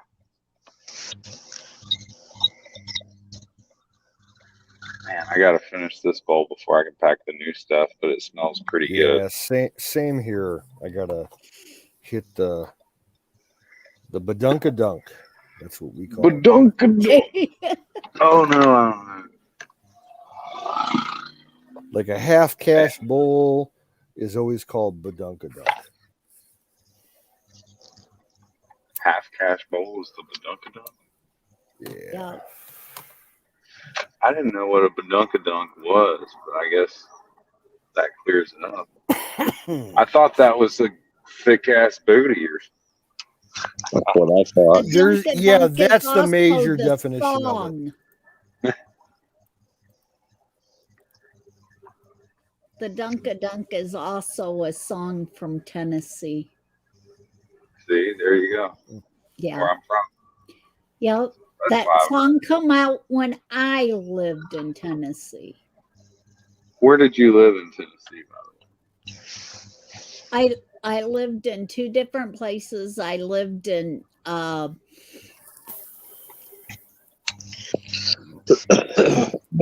Columbia, Oh yeah. in Columbia, Tennessee. I'm out in Columbia here and there when I drop off some orders. Yep. I don't really go out And there much. then Hey, I'm gonna refresh. I'll be back in like 2 minutes. I gotta Copy completely that. shut down my system and refresh. Oh, 10-4. and then I can't think of the other place. It was on the other side of Columbia. Oh well, I could probably help guess. Not going towards Nashville, going Not away Fairview, from No. Dixon, Fairview, or like you had It was another little town like Columbia. Pleasant Hill, Summertown. I mean, you have Shelbyville, Lewisburg. All that. Was it Lewisburg? Clarksville. Wow, somebody's got some fight. Whoa, that sounds like a speeder. Yeah, he's got a 350Z with some tailpipes on it. It's nothing bent. He's trying to be all loud with his ice packs or whatever he's got in there. Really, not even that fast. I'm glad he zoomed by me though. Not that fast, just loud. Yeah, but he's speeding down this road though. He's probably going 65 or 70. 50, 55 tops. Highway. He should be pulled over. Where did? Oh, that's right. You want to refresh. No, you. I cannot remember where the. You don't know where you lived. No, and you know why? Because the second place that I can't remember. You didn't live there that long. It was when I was married to my third husband, and I just want to forget that ever existed. Oh yeah, yeah. I don't blame you there. Sure. Because I married a preacher's son, and he wasn't a very good preacher's son. Yeah. Wasn't in Lebanon, Jackson, Donaldson, Nolansville. No, Spring Hill is by Columbia. Yeah, Spring Hill is more towards or closer. Columbia. Nashville. Because it went Columbia, Spring Hill, and then a couple more towns, and then like Nashville. Franklin. Yeah, Franklin, Brentwood. Yeah, Franklin is. That's where I hang out most when I'm Franklin's in between Columbia and Nashville, ain't it? Yeah. I mean, Spring Hill's before Columbia. Yeah. For sure. Oh, maybe. I don't know if Spring Hill might be further out, but from Nashville, I think you're right. From my house, it's a little different. But I go through a lot of. Yeah, it all depends on where you go because it's almost as bad as here. If you go one way, it seems to Oh, go and then there's through the towns. Manchester. Did you live in Manchester? Was that Nope, second? not Manchester. Lewisburg. It was Is it Lewisburg. Lewisburg. There's Kingston Springs, also. I think it was Lewisburg. Freaking name every county around us.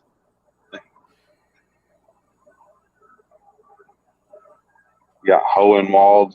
I always love that name, Hohenwald. We got Sparta. But before I left Tennessee, his dad died, and then I'm not sure if his mom's still alive now or not. How many years did you stay overall, would you say? In Tennessee, I was there, I do believe, for about 13 years. Oh, wow. That's a pretty long time. Did you go into the town much, or just mainly stay out? Well, when I lived in Lewisburg, I lived right in town of Lewisburg.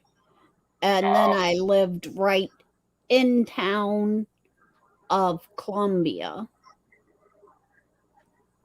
Were you working? No, I only worked off and on at the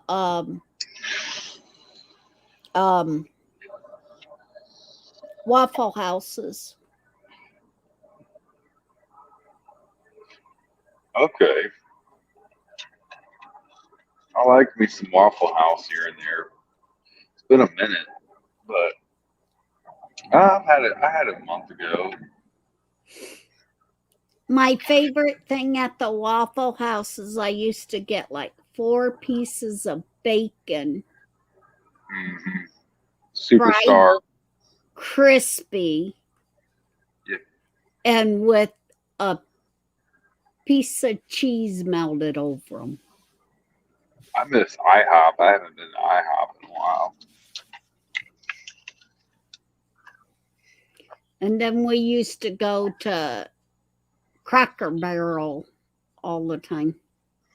Oh, yeah. Yeah, I pick up And there then quite a bit. Shawnee's. God, I miss The Shawnee's. Shoney's, yeah.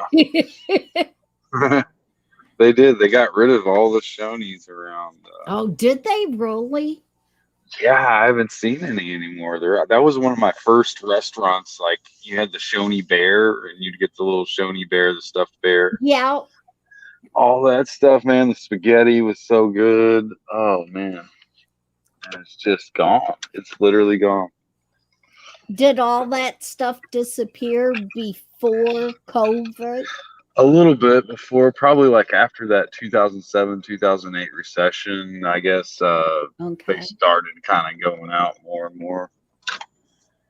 Like, yeah, there was a couple good places. There was a fish place that's gone too. Oh, Uncle Bud's Catfish is gone. Oh, really? Yeah, the Uncle Bud's Catfish was amazing, and it's gone completely. I used to like that Shoney's breakfast buffet. Oh, yeah. Man. You know, I ate there quite a bit when I was younger. Like, a few times that I was like kind of middle-aged, and I would leave sometimes without paying. I felt really bad, but I was peer pressured by friends. Oh, you was one of the kids that would go on there on lunch hours and dine No, and ditch for lunch I only hour. dined and ditched like 2 or 3 times total in my life, and it was probably all at Shoney's. Yeah. See? Just because it was too easy there. Yeah, they was a lot. They would go in there. A bunch of school kids used to go in there, and they was still doing it when I was there. Did you ever School go, kids come in and dine and ditch. you ever go to JB's Big Boy? That sounds familiar too. Like, is that another all you can eat No, buffet? No. no, it was just a good place for coffee and breakfast and stuff. I used to go there.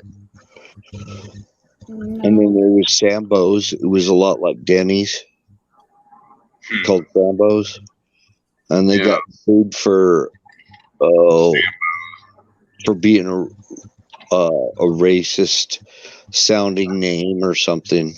Oh man, because that's funny. I have a black buddy I call Sambo sometimes. He's Samuel. Yeah, they went out of business because of the big lawsuit Oh, over their name, and they've been in business for a super long time. I mean, you heard me laugh when you said the name. I'm like, damn, somebody actually named a restaurant Sambo's. Yep. But it's not because I thought it was racist. I just thought, wow, that's pretty cool. I thought it was cool. It was like kind of in between Denny's and it was like a Denny's restaurant, kind of in a way.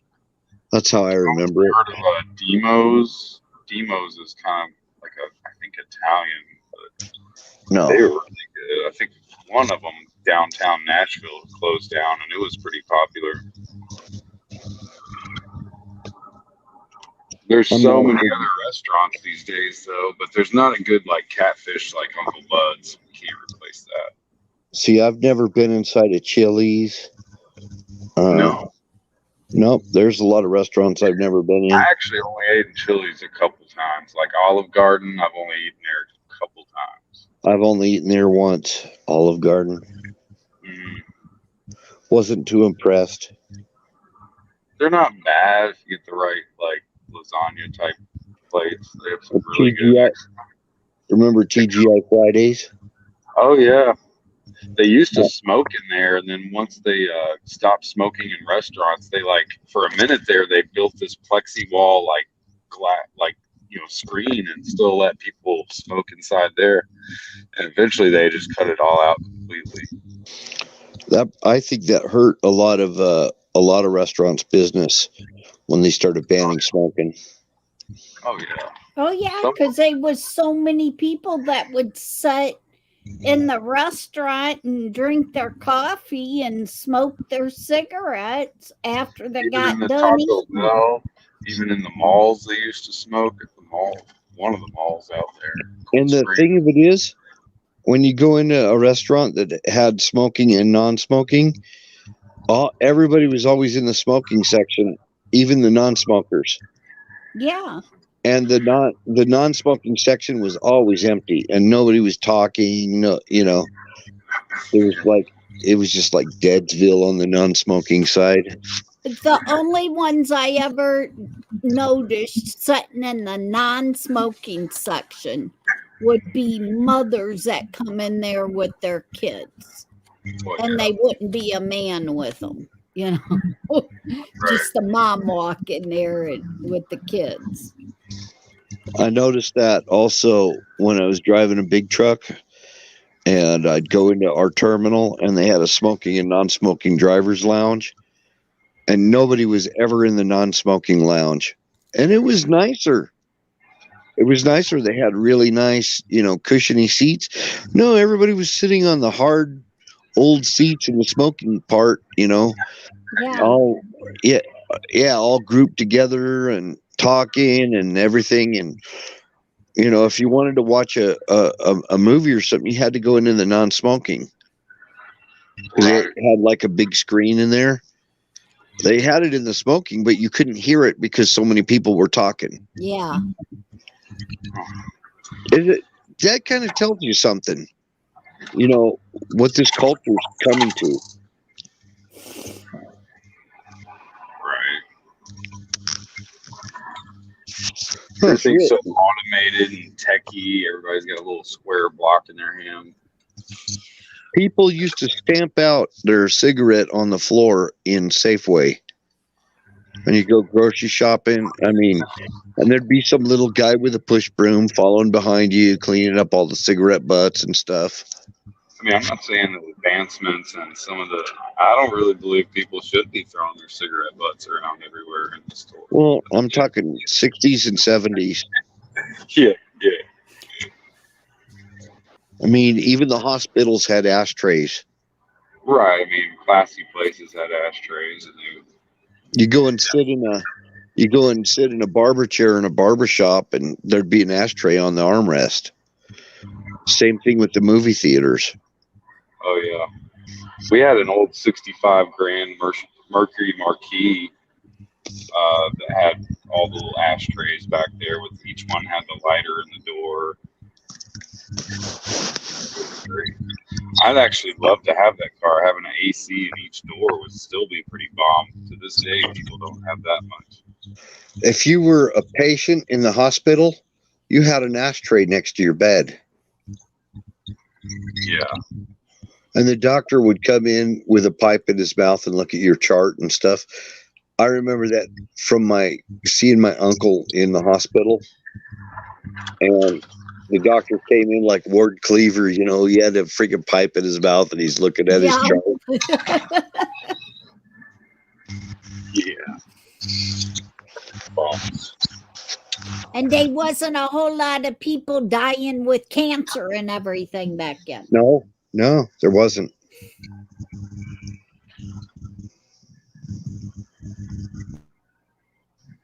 It's an upside down world we're living in now. People drank like good tea, and there was all kinds of nutrients in the food. And then again, there was a sugar war where people ate too much like pancakes with syrup on it, and bread, too much bread and sugar. But other than that, Nobody even thought about it. If they felt like getting a candy bar or something, they just go buy one.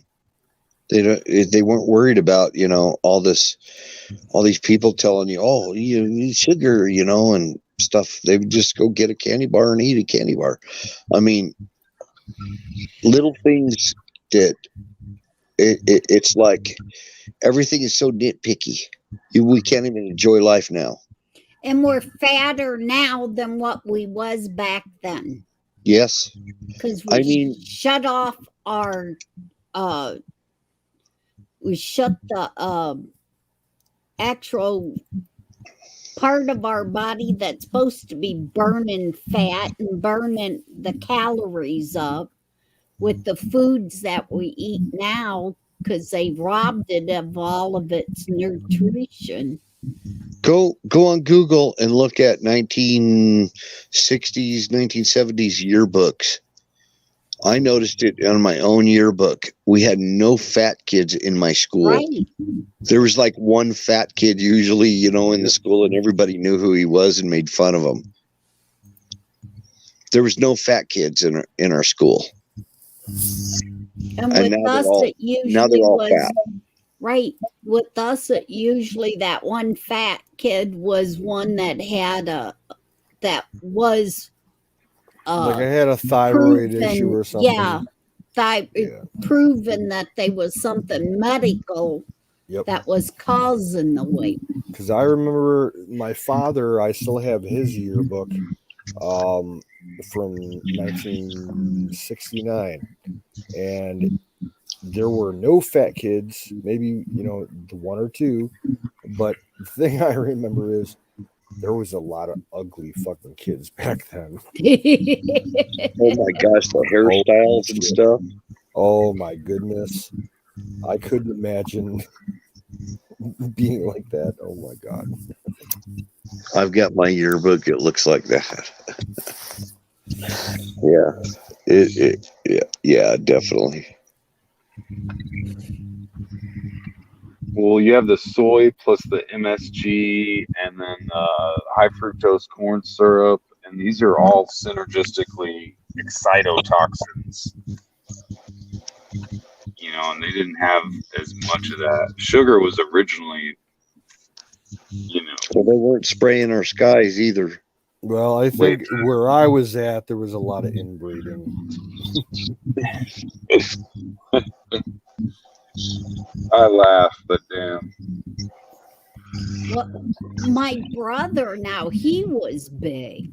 My brother was huge compared to the rest of us.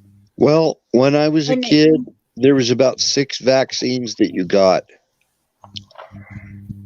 in order to go to school. Yeah. Growing up, there's about 6 vaccines. Now it's 26 vaccines that kids are having to get. Yeah, I haven't kept up on that, so if that's true, that's fucked up. When I was a kid, you had to have measles, mumps, rubella, and depending on how old you were, you had to get the smallpox vax. yeah. I never got that. There's about 6 vaccines.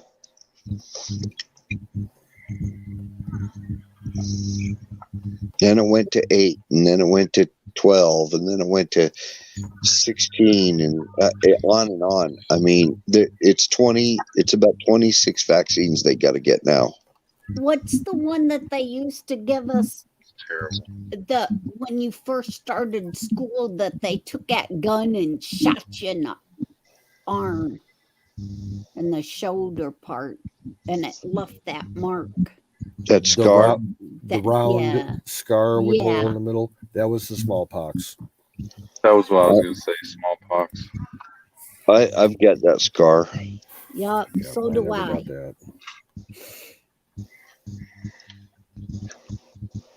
Well, we pretty much eradicated smallpox, but now with the immigrants coming in, they say it's back. So they may have to start the smallpox vaccinations again. We'll see how that goes. Well, I think that's the reason why they are leaving a lot of the people in and having other countries come in and everything because they're trying to wipe us out. And what better way to wipe us out than bring in things that we have not dealt with for so long? Well, there's new tropical parasites and stuff in the U.S. now that we've never had Right. because a lot of the people are coming from the tropics. Yeah. Honduran caravans from Honduras, that's tropics.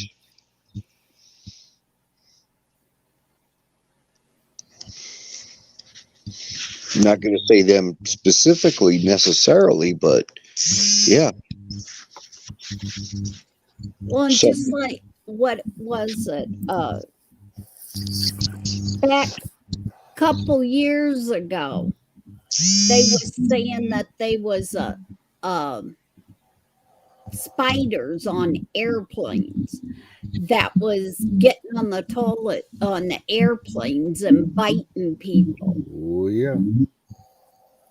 And here it come from different countries and stuff that when they got on the airplanes and stuff, then the spiders would hide in the bathroom and stuff, and other Oh, people. they were hiding all over the planes. Right. I remember because my dad was in the union for United Auto Workers, and he also interacted a lot with OSHA. And he heard about a case.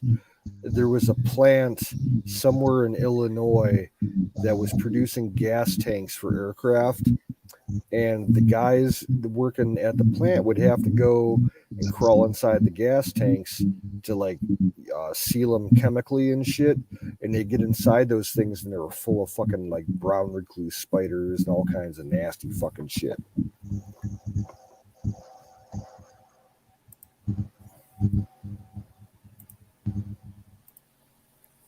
I exited out of there. All good. Yeah, cockroaches. We don't even have cockroaches up here where I live. They can't survive the winters. But when I moved back here from Florida, the first place I went to was my mom's with my kids and everything.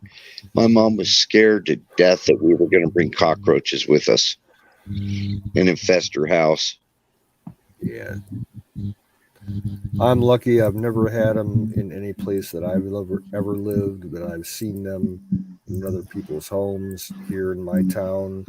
Oh, nasty, nasty, nasty, nasty. Oh, they're here. They are here, but they're mostly in big apartment buildings and restaurants. Yeah, restaurants for sure. We had a case. There was a Burger King the next town over that someone did a TikTok or a Facebook live video from the drive-through, and they had fucking roaches in the bag of their food, and they ended up catching bed bugs from the handoff of the person working the drive-through. Oh my God. Yep. They called the fucking one of the big network TV stations in Cleveland that has one of those like 5 on your side, investigative teams. They're like, yeah, we've been, trying to like talk to these people at Burger King corporate because they infested our home with their food and they're just, not doing anything. So the investigators got on hand and went to the restaurant and they called the fucking health department. The health department came up and did an inspection. They found like the entire store was infested with bed bugs and they had roaches all over the place and it was fucking nasty. Basically, if you sat in one of their chairs in the dine-in part of the restaurant, you were guaranteed to take bed bugs home with you. Oh God. That sounds terrible. And even people were getting the bed bugs through the drive-through. That's bad. Yeah. Because bed bugs usually don't come out until night. If the lights and stuff is on, you got to have a real bad infestation for. Oh. Yeah, I don't like thinking about that shit.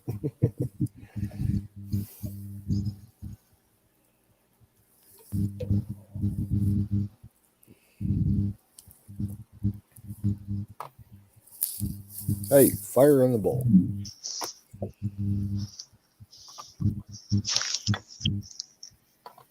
Yeah, we got spider mites here.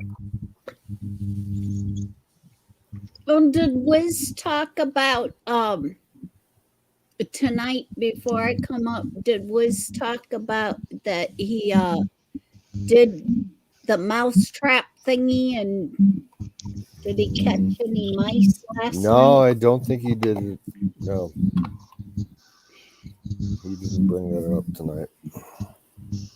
Hey. Bruce Wayne's in the house. Bruce Wayne. Hello, Bruce. Come on up, brother. There's the link. Hop on board.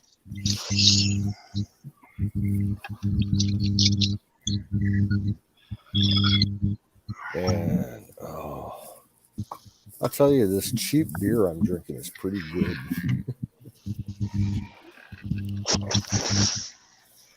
I really need to bug out though.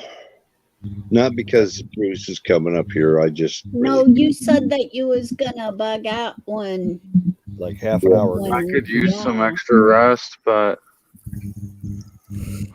well, I noticed when I was gone, Don T was trying to get up, but I wasn't here to let him in. So Don, if you're still lurking, come on up. I'll hang out in the chat for a little bit though. All right, that's cool. Thanks for dropping in. Yeah, I can't. I can't even see if there's anybody in the back or anything anymore. When You guys, Ryan was doing it. hey, you guys, it's getting really bad. Hey, Canute, Hey Kim, What, hon? it's good. Hey Kim, am I here? Yeah, Yeah. go ahead. What's going on, Bruce? It's getting really. It's so fucked up. The fucking. Okay, am I here? All right. I just got. I just got 86th because I was telling people that they should not get the shot, and the fucking bitch, wench, bartender bitch said, I've got this shot and I'm proud of it. And you didn't? And I was like, hey, you stupid fucking cunt. And she's like, you're 86th. You're out. Yeah, yeah. Well, And I had Bruce, just bought drinks for everybody in the fucking bar. that's So the good. new reality, Yeah, Bruce. Get stupid used fucking to it. cunt. It's getting bad, people. I'm telling you, it's gonna get real bad. That's why The people our are so channels fucking keep stupid. getting Even the banned. people you think that know what the fuck's going on are so fucking stupid, retarded. You've got the fucking internet. Research this shit for your own fucking minds. Research it. Oh, God help me. So how's the weather out there? Did anyone copy that shit? Did I stutter? No, we heard Can you, you- Bruce. Bruce, can you hear me? Good, the fucking people are getting the fucking jabs, and the fucking bartender. No, shut the fuck up while I'm talking. The fucking bartender got the fucking jab, and now she's talking about her kid. Okay, Bruce, yeah, you're a little too wild tonight. Sorry. That was Drunk Bruce version 8.0. We know we love you, brother, but you're just too loaded. I don't think he was hearing anything we were saying. I don't think so.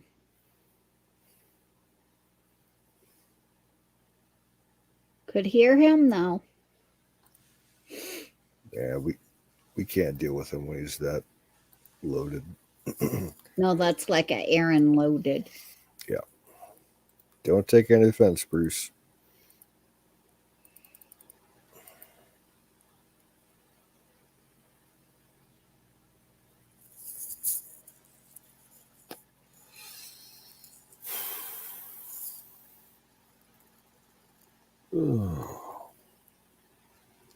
Like Wizard said, Bruce, we got to go through hell to get to heaven. I didn't quite hear what he said, but I'm just back here chilling.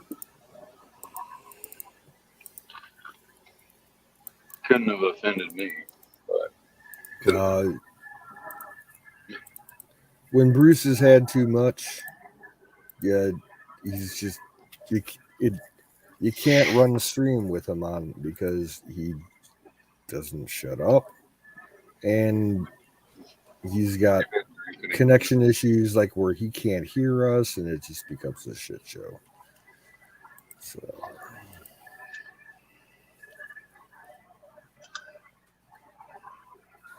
But he's been kicked out many times because of it, and he gets over it. So get over it, Bruce. We love you. You know, I love you like a brother.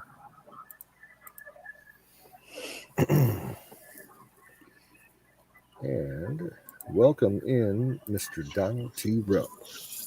Hello, Don.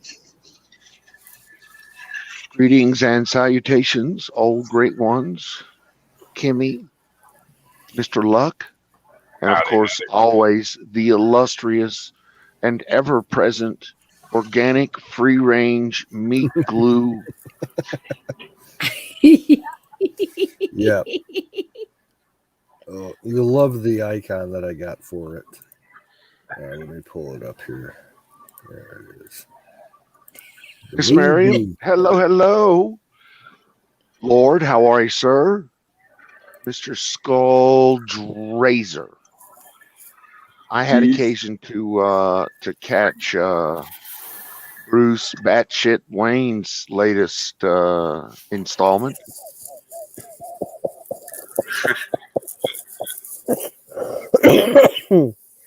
Oh, That was I feel sorry for my brother Bruce.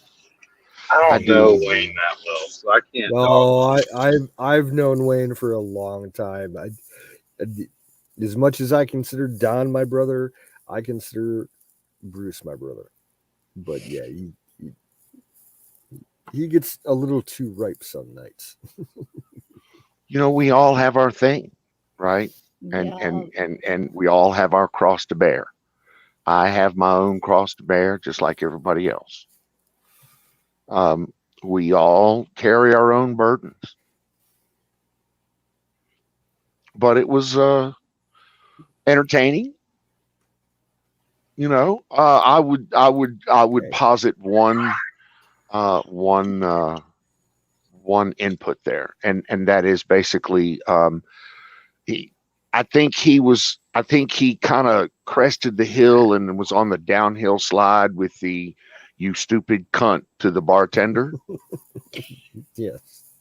Oh, why I was think I that on probably this? had a lot to do with the slip off of the rails there, but that's just my humble analysis, and I'll shut up about that. I don't get into political conversations and controversial topics at bars. Well, Yeah, it's just not my thing. yeah, But true. I mean, you know what? I really don't. The one thing that I am finding about my local area here in Amagosa Valley is they are extremely conservative. mhm. Pahrump, even extremely conservative. I mean, this is Trump town, baby, and they have parades and shit that say it. And there'll be no Joe Potato Head Biden in this fucking joint. It just doesn't happen. People shun the mask around here. They shun the vax, and they shun authority. So it's in that context that I'm actually able to carry on a conversation with some local people.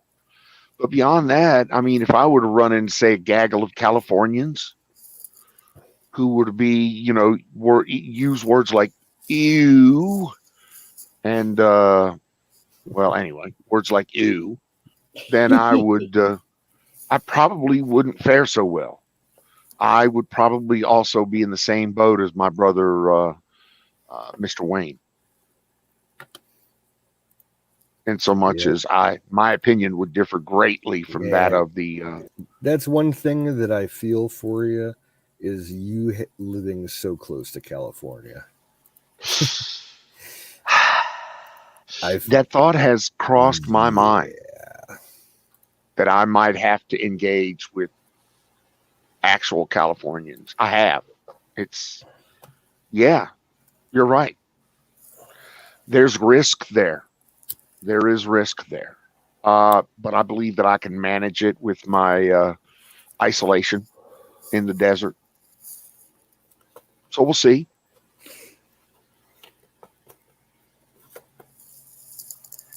But had a good day today. Wanted to get up here and let you all know that I got my building.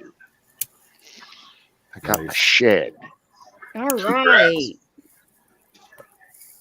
That was finally delivered today. It's a Amish built, of course, Utah Amish built, or Idaho and Utah Amish built 12 by 24 garage door type shed Yeah. that they delivered on one of those slick manipulating trailer rear ends. Man, I gotta tell you what, dude pulled out a fucking little yellow remote and he just sit there and it's like he played a video game moving that big old shed from the trailer to the pad Nice. and dropped it right in there.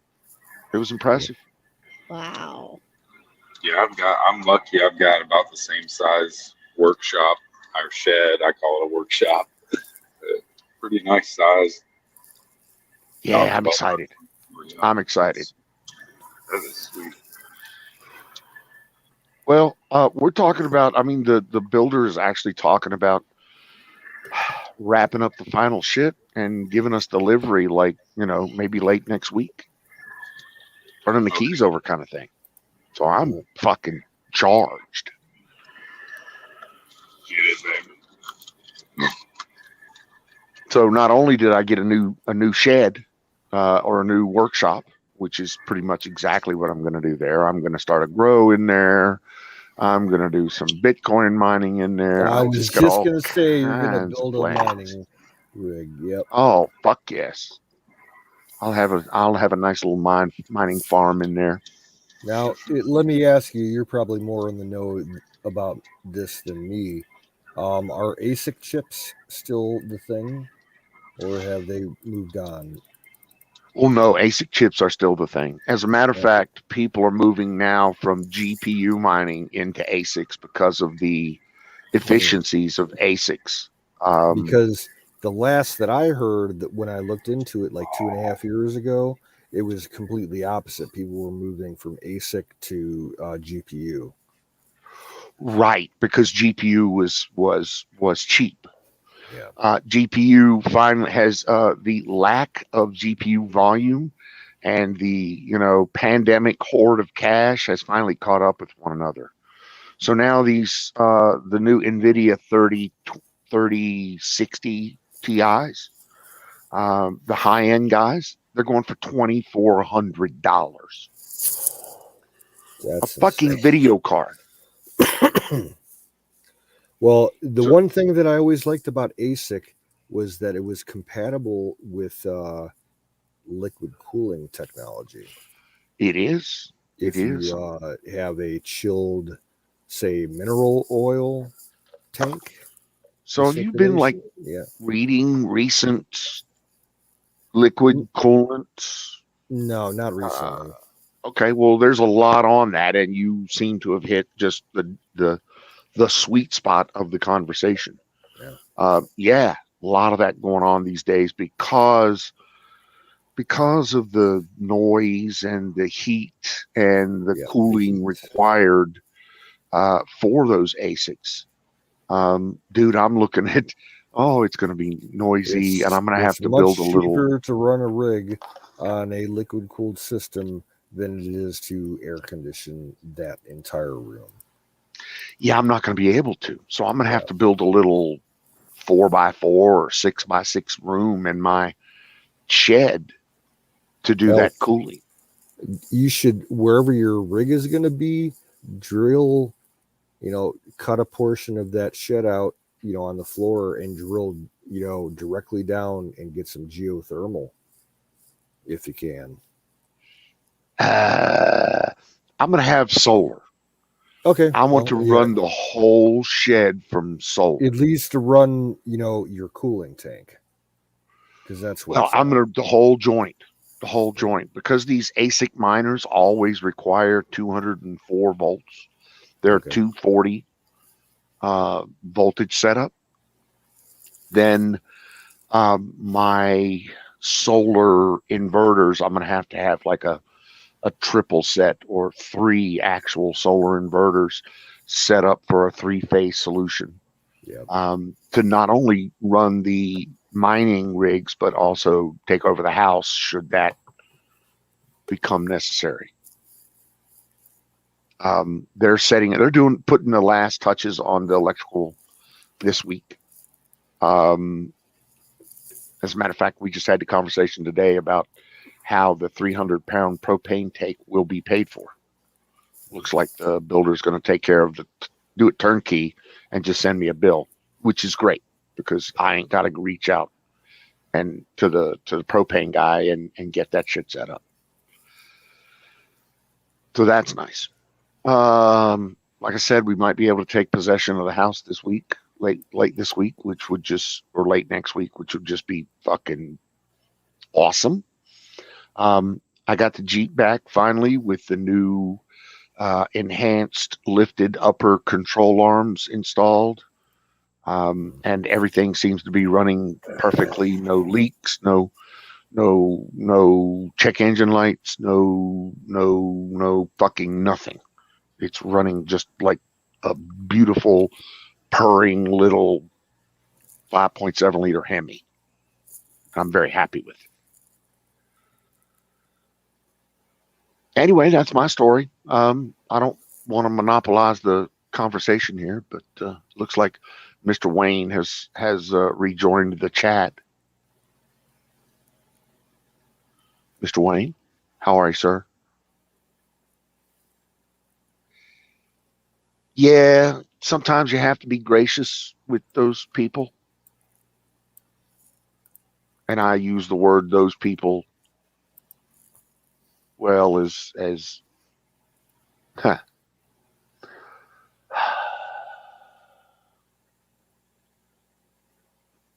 Missile defense needs. Yes, it could be. Could be.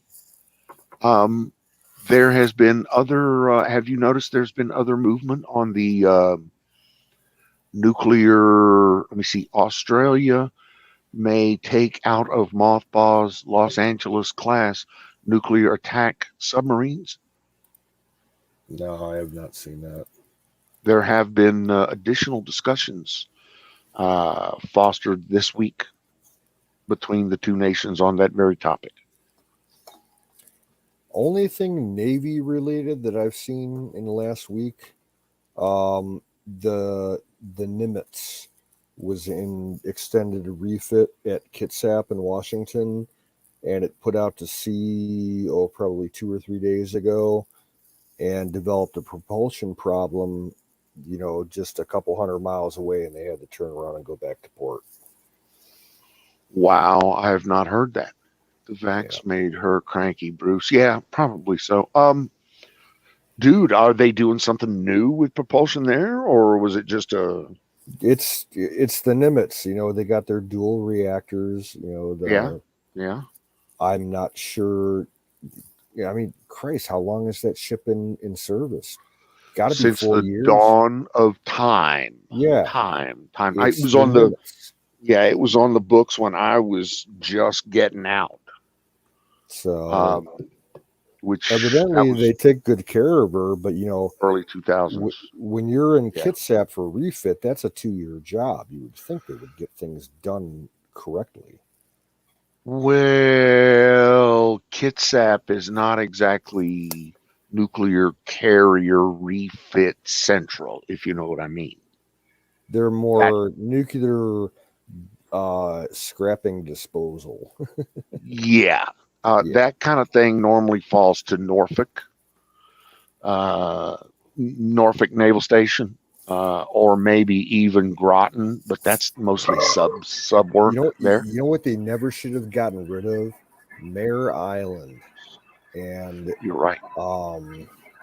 Hunters Point out at San Francisco. Those were two of our most major facilities, and they got fucking rid of them. Now we're limited, just to one pretty much nuclear station on the Pacific instead of two, on the coast.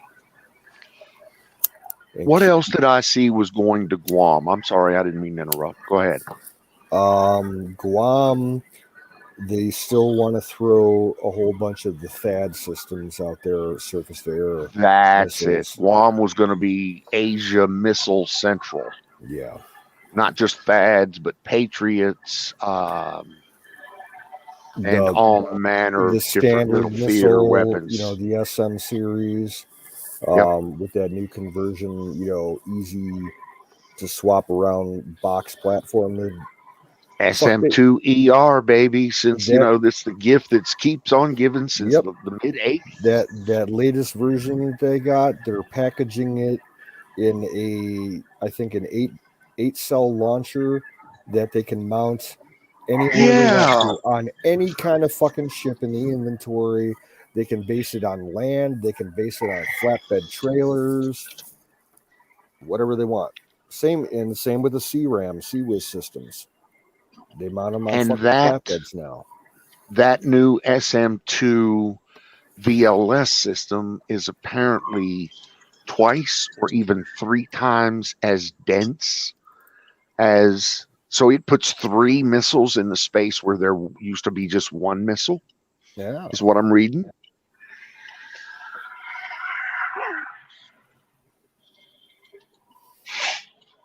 What's up, Dallas? How you doing, buddy?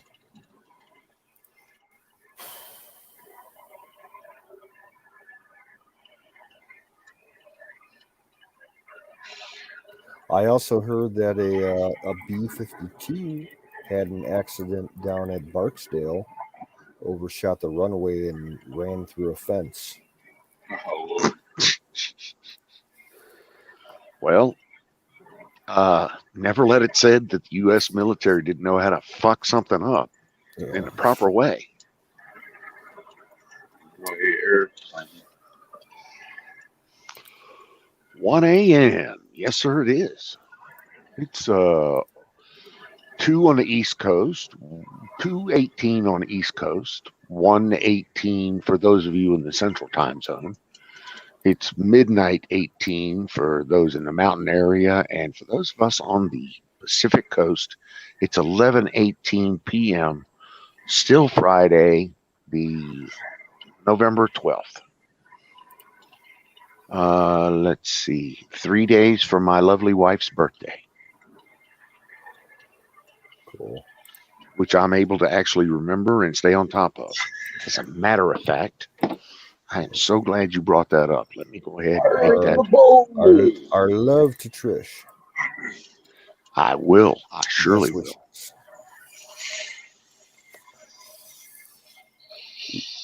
Be right back.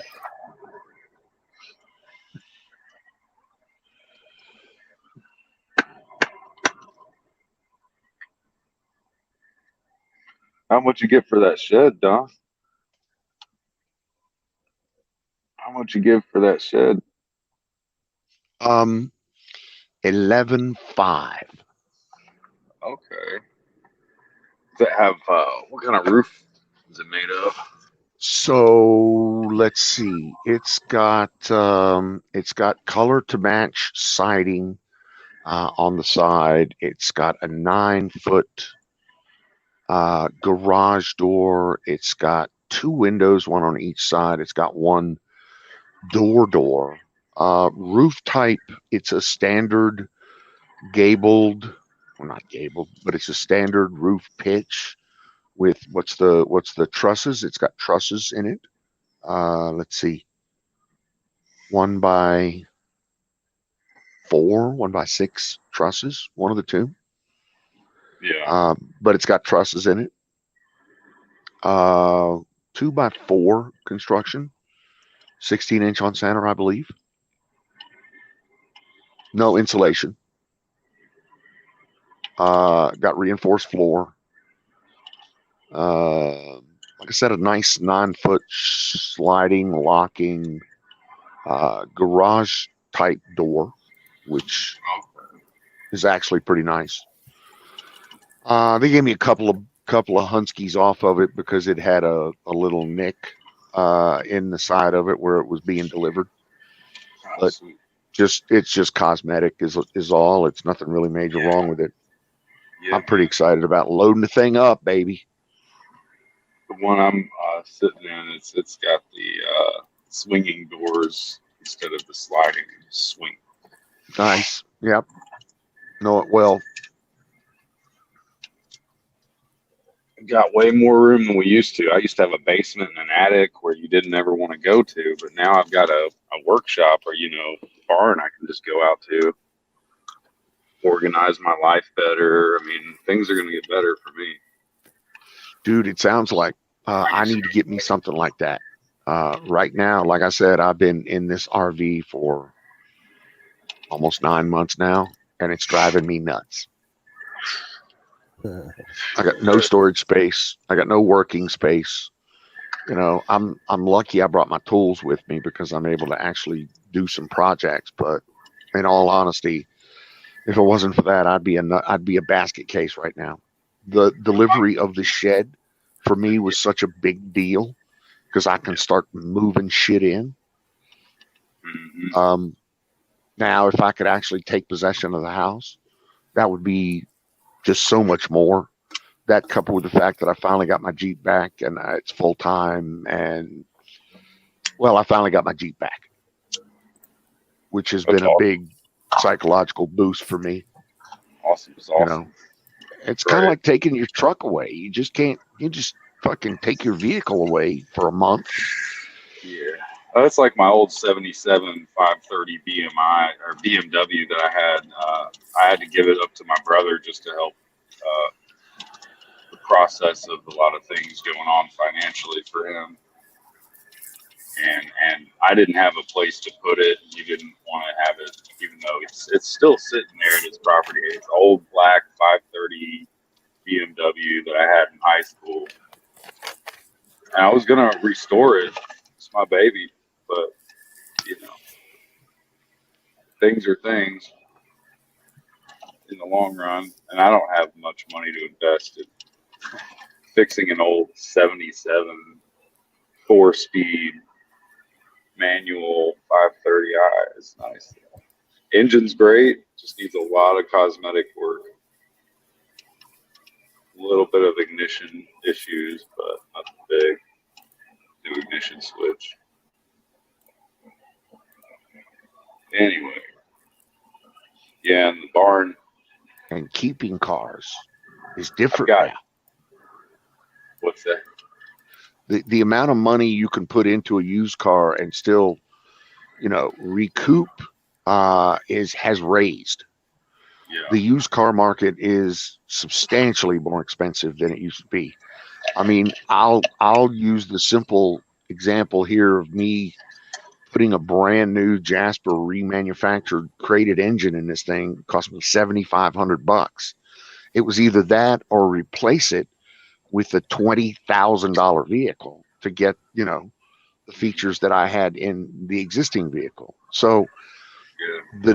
the math for maintaining your vehicle or restoring your vehicle is different now.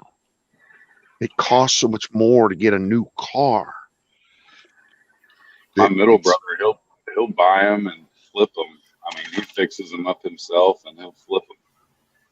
that's the way to be right there. That's the new money right if there. you have the skill to do it, go for it. Yeah, that's the new money My right there. brother That went to will make you college money. for electromechanical engineer. So, and he lived in a trailer like you're talking about, just cramped, going to college for a long time. Selling car parts could be a thing, dude. Is already a thing. Yes, selling car parts, selling used car parts, even. My Dude, brother's way overqualified to work for O'Reilly's, and they don't pay enough, so he does his own side hustle. there's the thing. Do your own side deal. He Make your got own money.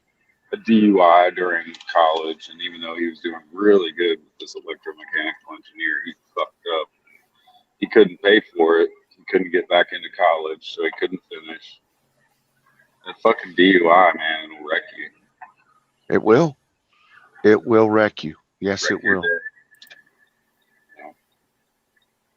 I've had one. I think my brother had two, and my oldest brother's probably had 4 or 5. He's habitual, or was habitual. He's better now. I almost had one, if not for the skills of a quality hometown lawyer. Almost had one. I was drunk as 3 motherfuckers. But yeah, I was. I've been Anyway. more drunk and been let go, but the time I got stuck on a railroad track because I was trying to be smart and turn around and not go downtown because I knew better. I knew I was too drunk, so I cut between a street and I was trying to gun it too much with the gas, and I just hit a railroad track that I wasn't thinking. Boom.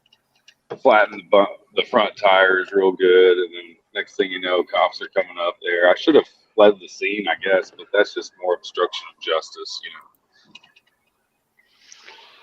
Well, the one thing that I've learned throughout life is that bad decisions are never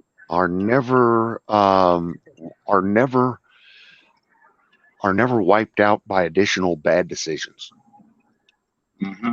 Do you know what I'm Exactly, like a saying? bad attitude on top of trying to deal with stuff. Yeah. Yeah. Once you say break a law, then trying to run from breaking that law is generally not a bad idea. And then trying to break additional laws while running from It's like breaking said law, it's ugly. it's rebelling in a reactive nature instead of being proactively rebellious like Jesus was, you know. Well, Two listen, different ways if to you rebel. if you're gonna rebel, do what you know. I mean, do it. Well, yeah, but one thing would be like to slap InfoWars stickers up. That would be a rebellious way, but not like you're hurting anyone, you know.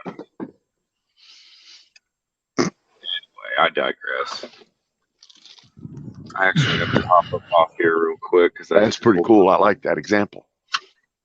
Well, thank you. Did we Well, lose? Bruce Wayne didn't say nothing. But I'll be right back if you guys are here, but I've got to say hey to my girlie real quick, probably 10 minutes or so. We'll see. Oh, I'll be right back. Be right here. Okay. And then there was Don. Stickers hurt people in the bottom surgery.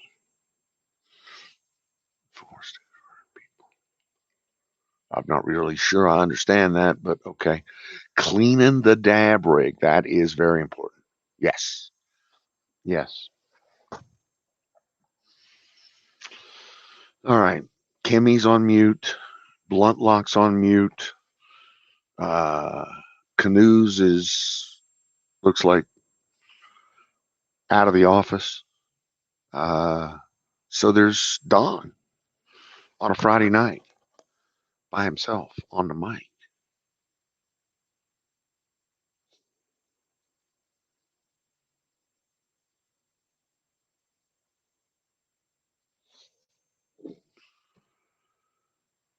Stickers hurt people. Yeah, InfoWars stickers don't hurt nobody. Stickers don't hurt nobody. Pardon me while I hit this bowl. Stand by. You don't need to hear me cough.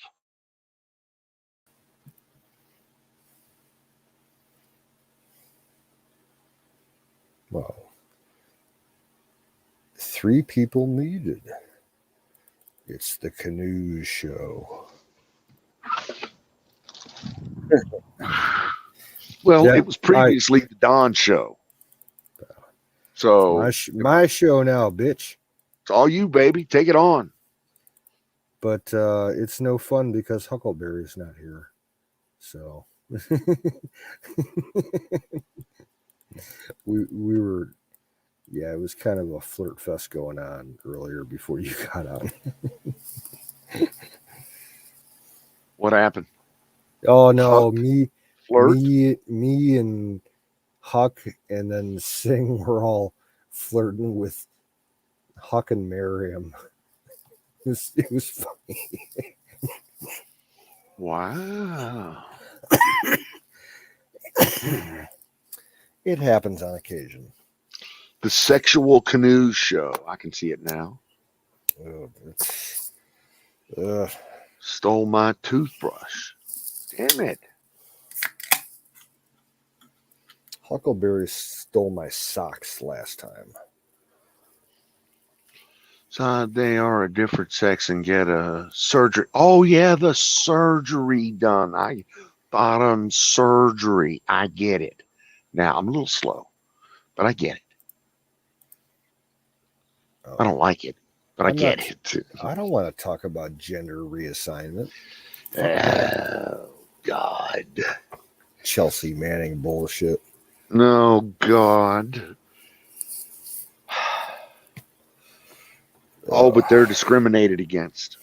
They're discriminated. It's, Oh, yeah. the society treats them so bad.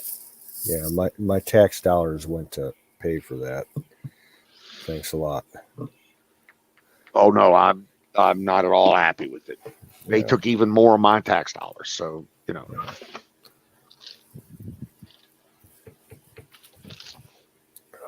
Not at all happy. But today is Friday and the end of a work week and Yes. a payday. So I'm Holla pretty excited about that. hallelujah. Exactly. Yeah, today was the tail end of a 8-day straight work week. Ooh. So Yeah. So you should enjoy a couple of days. yeah, so I got the Of, weekend off. R&R. Saturday today, I'm just going to kind of relax, maybe do a little bit of house cleaning. There you go. Sleep in. If the weather cooperates, I will be outside doing yard work, and if it's not windy, I'll have a bonfire. There you go.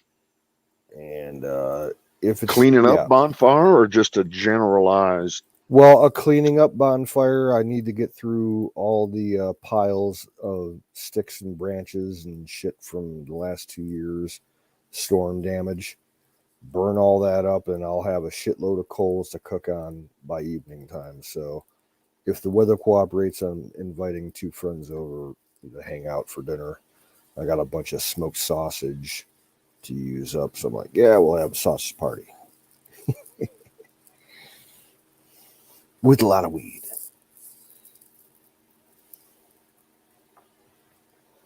Yeah, my best friend stopped over 3 nights ago, smoked me up with some of his homegrown, and I'm not sure if you're familiar with this strain, Don. It's sour blueberry. It's a mix of sour diesel and blueberry number 2. This shit was fucking amazing. Can you hear me? I hear you. Okay. Can you hear me? Yeah, I hear you perfectly, but do you hear me very well? I do now, yes. Wow. That's amazing. I don't know how that's working. Go ahead. I'm sorry. Your sour blueberry. Yeah, it was outdoor grown. His plant was probably 6.5 feet tall. And he got about maybe 1.5 pounds off of it. Damn, that's a shit ton. He's been growing for years. He knows what he's doing. Yeah, this shit was absolutely delicious. Even like a 3-day-old roach tasted great. Because the big fatty that we were smoking, we only went like halfway through it. He's like, "Here, you can have the roach." I'm like, "Sweet." Dude. Smoked it the next day.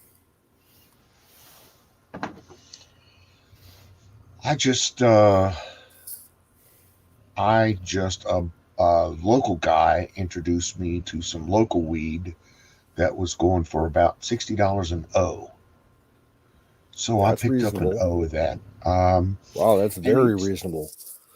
It's very reasonable. An Absolutely O right. of anything decent around here is going to cost you, let me calculate here real quick, $130, give or take. Wow. I'm watching chat, and Miss Miriam's telling me that Singh was too pervy. Yeah, Singh was like going off. He was like really horny. Oh my God. Okay, well. He needs to go to X Hamster and relieve his stress. Okay. More porn, less perv. Is that what I'm hearing? I try to keep it clean, but if I could recommend one porn site to everybody, go to xhamster.com. Best free site on the internet, bar none. I got to disagree with that. My site is xvideos.com. It's very similar to that.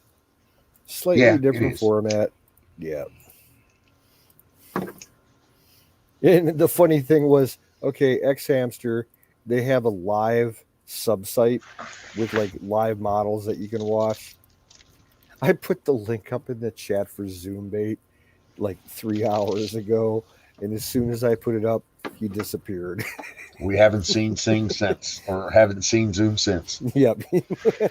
I think I turned give to you the boy, give to me the man. Just Be careful how much you spend on their Zoom if you're still watching, because it can get expensive. Yes, it can. And those virtual e-girls will suck that credit card dry. Trust me Yes, when I they say will. that. Naked hamster. No, we don't want to see. There ain't no naked hamsters here. It's just a goofy name for a porn site. That's all it is. Yeah. He knows that. He's just pulling our chain. Miss Miriam's talking about horn dogs tonight. So, Valentine, hello, how are you? I still think that Miriam's got a one-piece jungle leopard skin outfit that she keeps around for special occasions. Man, there's a visual I can use. Me Tarzan, you Jane.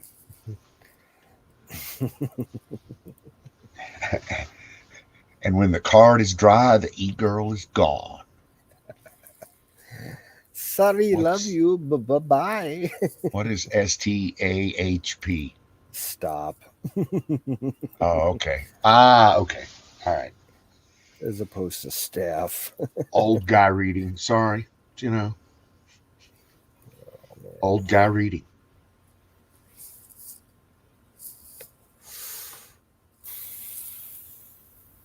So yeah, it's been a hurry up and wait week for me this week. But A it's standard old-fashioned Navy practice. Yep. But with that said, a lot of good things are, coming to the fore. The Jeep, the building, the finishing of the construction. We're all pretty excited about that. Yeah, I'm happy for you. Oh man, I am so ready to get out of this fucking RV. I mean, don't get me wrong, it's a nice RV, but they're not a full-time year-long home. No.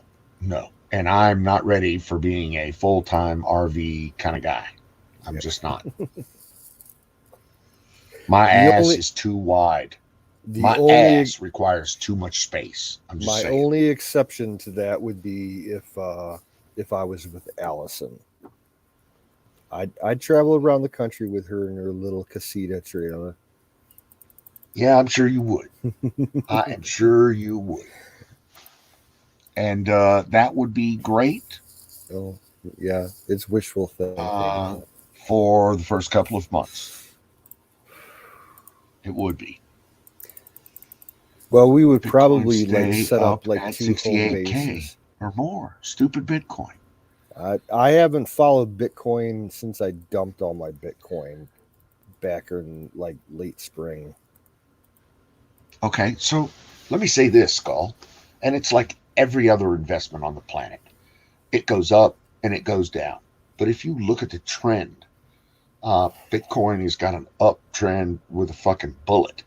I mean, it's got a massively. It's not 2 months ago that Bitcoin was at 50,000. And you know that it took a massive dive between 40,000 and 50,000. It's been on a whirlwind dive since then, and it will probably go back to zero eventually before it goes to 100K. But I'm pretty confident that it's going to go to 100K. I'm seeing major banks now tell me that it's going to go to 150K. I don't give a fuck. I've got some of it.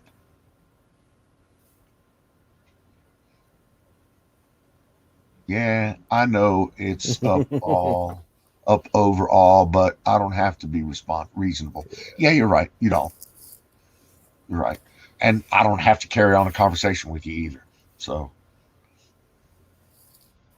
Yeah, honestly, I haven't looked into anything as far as eCoin or traditional stocks ever since I sold everything. I just completely wiped it off my mind, except for the defense concerns that I used to hold stock in. I followed the news from that. That's still a good trend. That is still a good place to put your money in all those places that you that whole defense, government defense Mhm.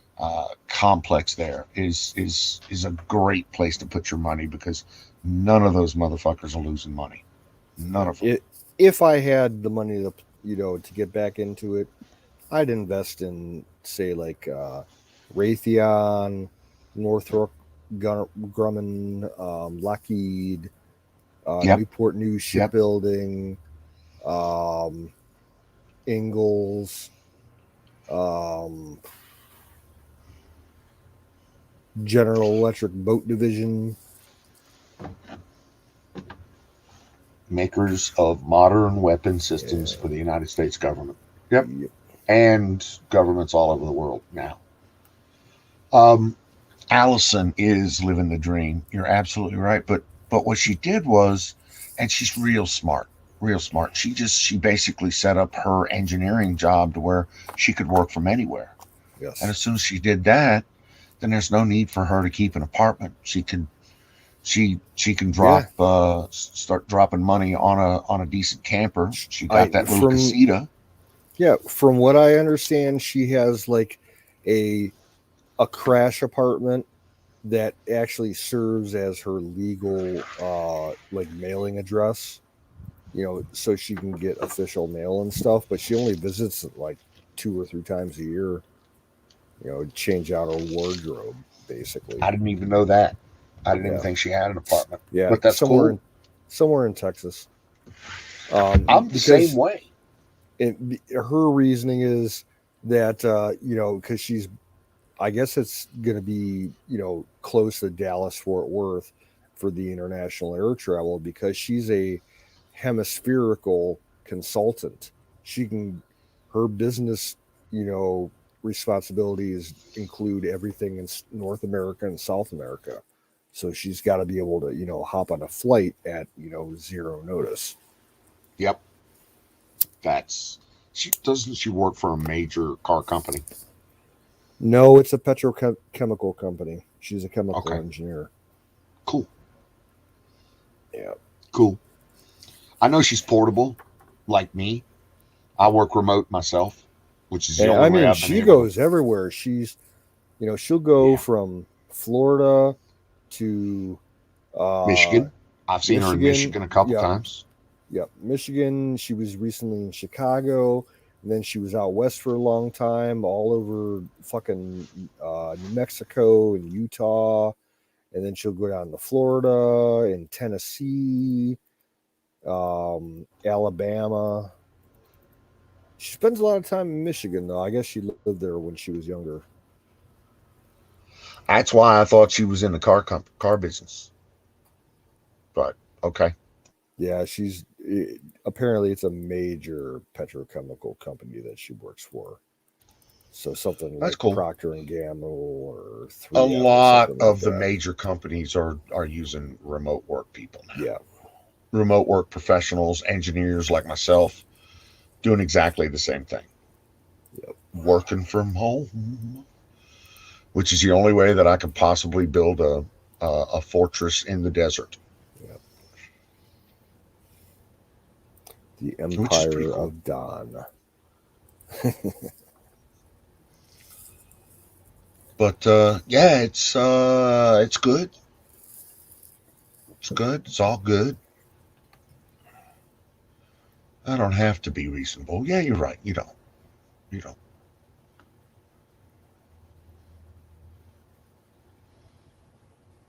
All right, fire in the bowl. Hold on.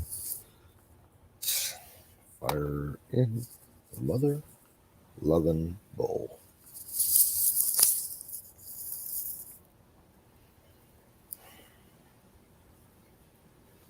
Well, she's not way out of your league. Stop thinking like that.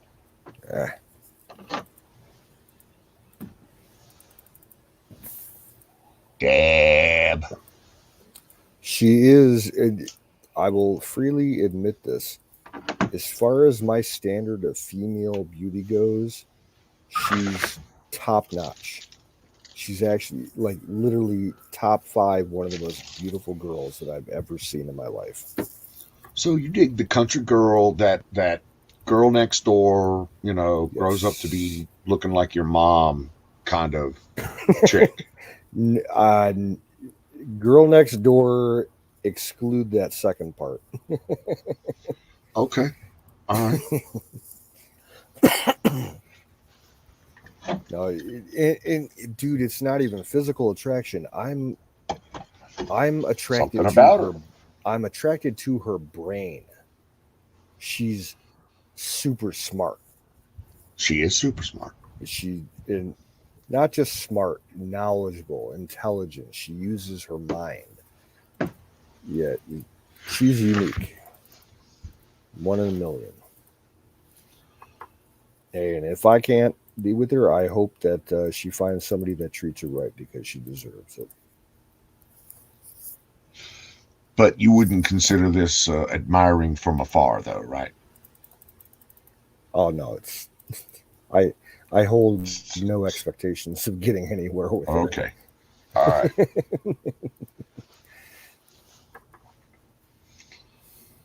Oh, mercy. Wizard's back in the chat. All right. What up, Wiz?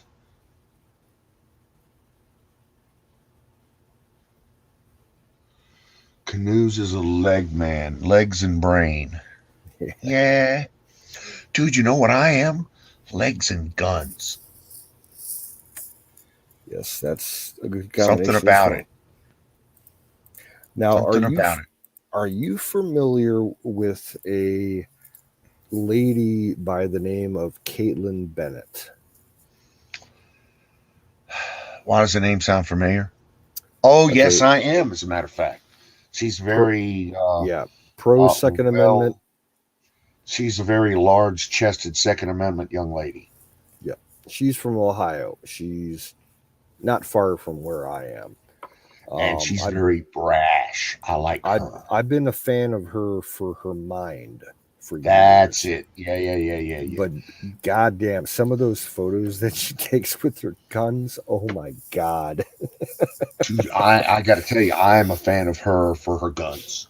She has the wonderful gun collection. And yes. The big photo that caused all the notoriety with her at the beginning was when she graduated. She went to college here in Ohio at Kent State University, and for her graduation, she wore like this, like real simple, short, tiny little white dress, and she was carrying her fucking AR-10 on campus, like slung over her shoulder, and on the top of her square cap for graduation, it said, there was some kind of Second Amendment girls for guns type message on it.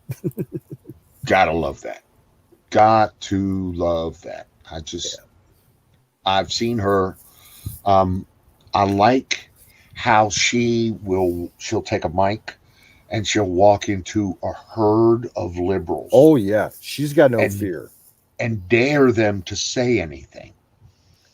And she'll be like, so how do you how do you live with yourself after you've murdered 3 million kids? Really? She also Is that working for you? She also makes a point that she doesn't show on her video her security team and her boyfriend that are watching her back.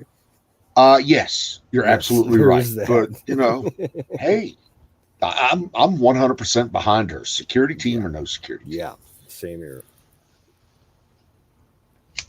Yeah, we honestly, she has not been much of an online presence in the last year since the election, because she was all rah rah rah up until the election, and then when January 6th hit, she was in DC for the riots, and she ended up doing a live stream on the night of the 6th where she was kind of forced into a hotel lobby for like 4 hours, and she was walking in and out to go smoke a cigarette so that she would be legal on the sidewalk in front of her hotel, and she was confronting the police and everything, and yeah, she made a great statement that night.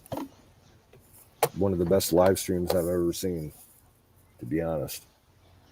What'd she say? Okay, she was calling out the police and everything. Oh, okay. Yeah. Because of the lockdown, the residual effects of the riot at the Capitol. She was like probably less than a mile away from where it happened, stuck there with her friends, waiting for a ride back to wherever they had parked their vehicles. And because it was full COVID lockdown in DC, the only you could only go out on the street without a mask if you were smoking a cigarette. So she don't smoke, and she just started smoking cigarettes. There you go. Man, it's almost like because I used to commute downtown DC every day. I've had multiple jobs down there with DHS, with FBI, with the White House. Dude, I just and to all the things that we did there are all the things that I did there versus all of the descriptions of the lockdown and how people are being inhibited and movement is being inhibited and this, that, and the other thing is just kind of really counter to what I know in downtown Washington, D.C. Like, well, I'm sure you've dealt with beltway traffic. Oh, fuck. If you lived in that area, that's a guarantee. Were you a frequent user of the Metro? As a matter of fact, in the downtown, to the White House and to DHS, yes, I was regularly a user of the Metro. Green Line. I have only been to DC once, and I was probably about maybe 13 years old, maybe 12, and family vacation, and we rode the Metro. We were staying in Arlington, or no, Alexandria. We were in Alexandria, and we were taking the train from Alexandria into DC every day, and we would rush hour train. We passed through Crystal City underneath the Pentagon. Yep. It was insane the amount of people moving around there down. It would the train would normally at the other little stations, the train would stop for like 30 seconds. At Crystal City, it stopped for like 5 minutes just to let people on and off because there was so much people. And I had always heard that the Pentagon was like by cubic space the largest office building in the world. And it's true. There are a ton of people in the fucking Pentagon. And a lot of them use the Metro. Yes. We would take we took the Metro from Alexandria through Crystal Station and then up to L'Enfant Plaza. Enfant Plaza. Yeah, that's a beautiful railway station. That is fairly typical of the metro stations. Yes, you're absolutely right. L'Enfant Plaza, or Enfant Plaza, is a nice station. You're right. That's up around the Georgetown area. That's closer to Foggy Bottom or to State Georgetown than other places, but that's on the good side of town. Yes. I've been through the bad side of town too. So at least you're familiar with it. Yes, northeast. But dude, I have a hard time. Well, yeah, no, I don't. Now that I think about it, I guess traffic. I know that traffic in DC is the worst I've ever seen anywhere. And what would normally be a 1.5 hour commute one way in the morning for me could possibly turn into a 3 or 4 hour commute in the morning or in the evening. I mean, fuck, I've been delayed getting home for 5 hours just because of traffic because it started raining. The only place that I've seen traffic as bad or worse than DC was in Toronto. It's bad there. Yes, it is. I've seen that also. and half of it is just because of the way that they have the highways set up in all the lanes. It's I don't know what they were thinking when they designed that Highway 69, bypass around Toronto, but it is fucked up. The Queens, the 405, the Queens. What is it? The fucking. My wife knows them. 69. I've been on them. Um, Everything between Buffalo and Toronto, around Hamilton, and anyway. My favorite, not favorite town in Canada is Hamilton. Favorite, not favorite town. Yeah, Hamilton's kind of rough. Hamilton Rugged. is one of the most fucked up places I've ever been in my life. Hamilton is a very rugged town. Just from driving around in the car and looking at the people around you in the city, it was like, oh my good lord. It was like the entire town was part of like the CIA's LSD experiment, to be honest with you. Do you have to drive anywhere along the Gulf Coast during an ice storm? Oh. Yeah, that would suck.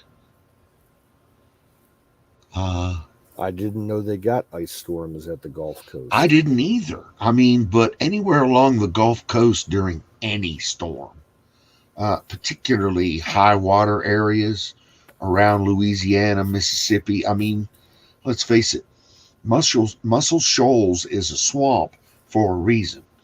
And when the water starts rising, Muscle Shoals is not where you want to be. Or anywhere down along the Gulf Coast there, because the fucking, you sit at 0 or lower elevation. Come on. I can say the same thing for my area on the southern shore of Lake Erie. In the wintertime, if we get an ice storm come across the lake and it's mixed with like lake effect snow, that's a no-go. Ohio will declare a class 3 road emergency and will ban all non-essential traffic on, public roads. The only thing they'll let out, they'll only let out the police, the fire, and EMS and the snow plows, because ice storms around here, especially if it gets mixed with lake effect snow, it's catastrophic. It shuts the whole region down for a couple of days. Dude, that's a ton of water. Yes. So, yeah, it should. That when that stuff expands off of the lake, it just pushes the ice onto shore, destroying. I've seen pictures of it. I mean, it destroys homes, any other kind of property or real You'll estate. see houses that have like gable roofs where the icicles form so thickly and heavily along the bottom that they pull the entire roof off the house. And okay, a couple years before I was born, in 1978, we had a huge blizzard out here, and it basically dumped like something like 48 to 52 inches of snow in the area over like the course of like 36 hours. And I remember my dad telling me that at the time he was living at a friend's house in the next town north, and they got so much snow at the house that it was above the height of the doors on the first floor of the house. The only way that they could get out of the house was to jump out the second story windows with a shovel to, clear out, around the outside of the first floor doors, and then carve a path, to the driveway, and then try and clear the driveway to the street where the snowplows took 3 days to get to. The whole region shut down because no one could get to work. It was crazy. People died. Yeah, People will and die. that snowstorm here where I live, it was so bad. The snow was so high across the road they actually walk, mom and dad and stuff would walk across the road, and you get up on top of the snow piles and you could touch the actual electric lines. Yeah, It you was could as you, high you as could the lines. We had to run. Our electric was on at mom and dad's, and it was like every other house zigzag crossed back and forth. So we had electric and the neighbors didn't. So they ran electrical lines, plugs from the house across for they could at least have heat. Yeah, we had. He said that they could walk along the tops of trees that were like 25 feet tall in Yep. some spots. And I saw pictures that were taken by the major newspaper in Cleveland. Their photographers got out that day and were just in like the area, just like a mile or two outside of downtown Cleveland, um, and showing when the snowplows got through the major roads in the suburbs out there. They were carving basically like trenches in the snow where like people would be driving down the road and right to the right of their car was 30 feet tall piled up snow. Yep. They were basically driving in canyons. You couldn't see the buildings or anything. They only had the intersections cleared. It was absolutely fucking nuts.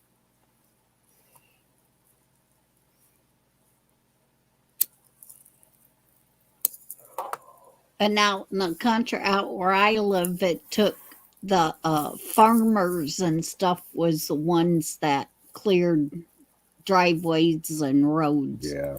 because the regular people couldn't get to the actual side roads.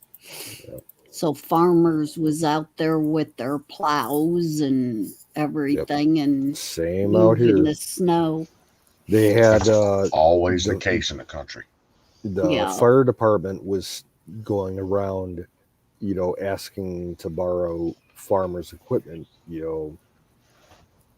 just to clear routes to the hospitals. Yep. That was the basic, number one priority. Actually, Miriam, tell us more about the canopy damage. Opened up the canopy. Tell me about that, please. Well, that'll clear up.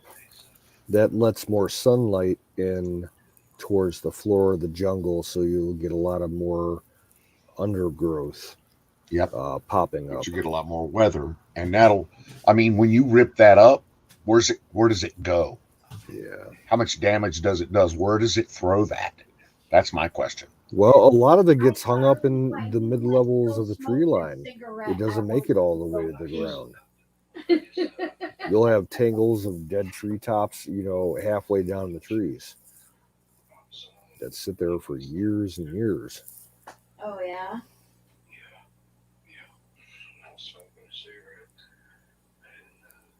Makes for better breeding grounds for the chupacabra.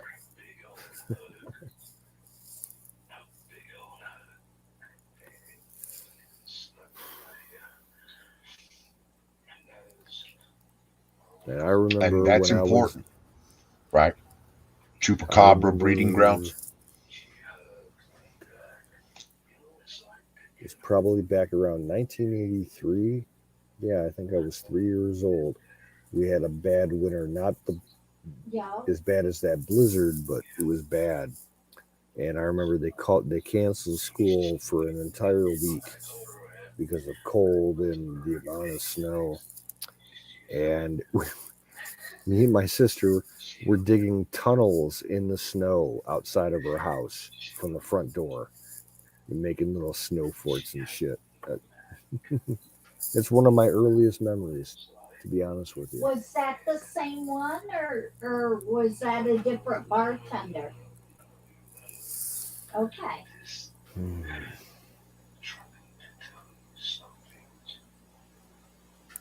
Yeah, burn up all that wood that you can because that's a forest fire hazard. Oh, okay. That's what happens out in California.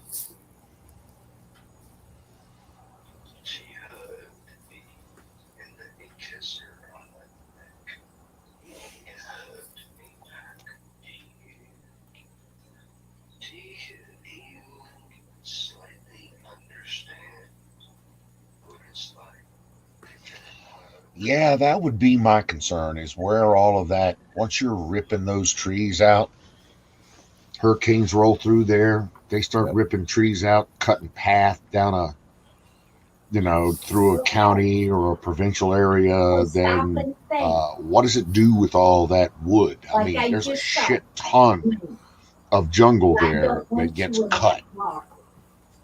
So you Well, go I back know out that outside, in the States, smoke a when that cigarette, happens around the Gulf Coast, and the they bar send out logging crews and they turn that shit other into mulch. bar. I'm going to mute Kim because she's talking to somebody else. Okay. But yeah, South Coast in the U.S., when they get hurricanes, a lot of that wood that gets all tangled up and out of control, they just chip that shit into mulch. That's a shit ton of mulch, though. Yeah. I mean, just think how many, and I say this in the not in as non-derogatory way as humanly possible. But just think how many Mexicans with chippers it's going to take to get that done. Well, I also Just think saying. that there's a way that they could process that into some kind of biofuel. So there might be some of that going in towards that sector as well. Okay.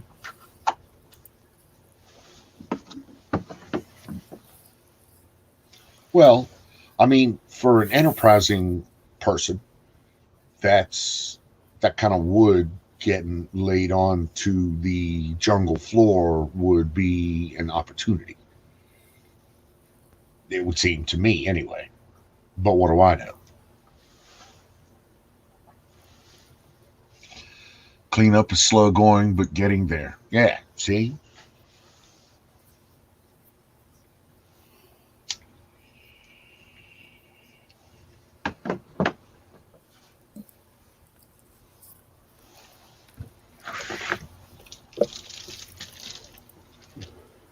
Yeah, 3 winters ago. It was right. It happened probably about 3 or 4 weeks after my dad passed away.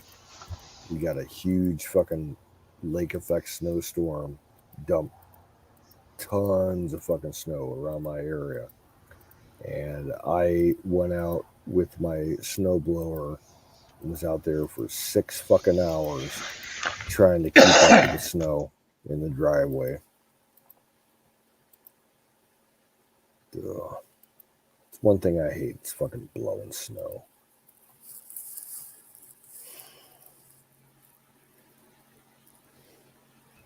Blowing snow. You said blowing snow? Yeah. Moving Yeah, snow. I hate any snow. I I'm don't mind sorry. walking through it. I think it looks pretty. I enjoy it. But having to move it, that's a complete issue. And I'm at the point right now, I fucking hate my snowblower. It's the most unergonomical design that you could possibly imagine. It physically hurts your hands to run this thing, the way they got the controls set up.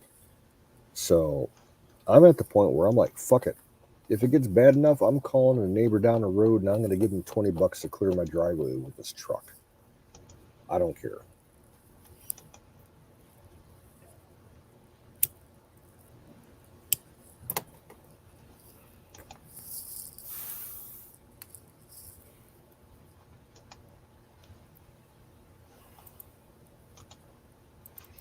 How do I have 2 avatars already stored. I know I can't put a third one there, so I need to delete an avatar. Yeah, I can do that. I'll find one to delete. So I got a few on there that I don't use. Well, I'm trying to delete one of mine. Oh, I see how it is now. They let you do that. There you go. There's Let an me do open that. space for you. Delete. All right. Upload.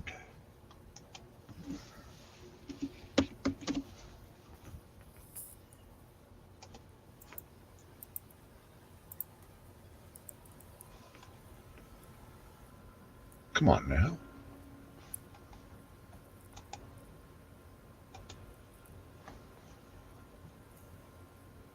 Ooh, Miriam's got no power for a week or so. That sucks. How are What was you that? charging your phone? You got a little solar thingy?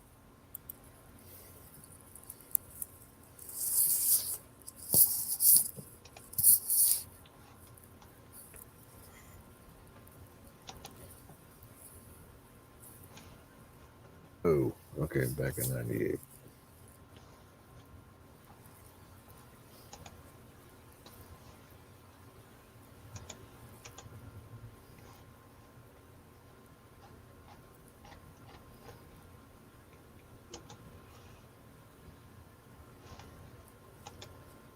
'98 was when I graduated from high school.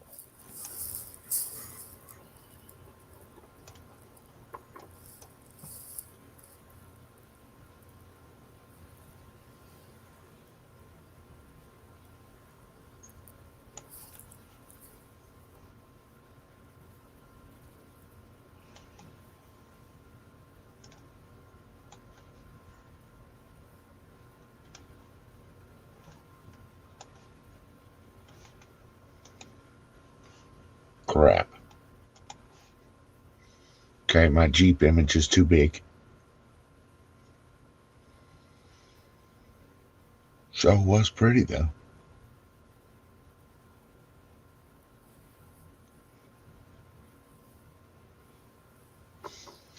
Yeah, you know what? I'm okay with the pretty of snow. It's that whole getting out into the cold and snow getting down in your boots and down your neck and fucking having to dig your car out and freezing your sack Oh yeah, off. I've had many experiences just camping in the wintertime, and they've been great for the most part, but I've had a few that were not so great. Getting cold and wet in the wintertime, it sucks, and it's life threatening. So that's kind of why I'm done with all that shit. Time to move to a warm place. I'm with Miriam. Let's get fuck the winter, fuck the cold. You do not have to subject yourself to this. Make the choice. Vote with your feet.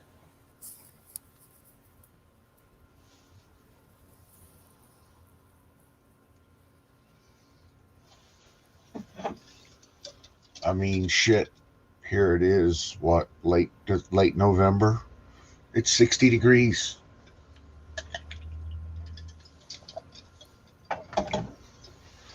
Wifey was telling me it's going to be 85 later on in the week.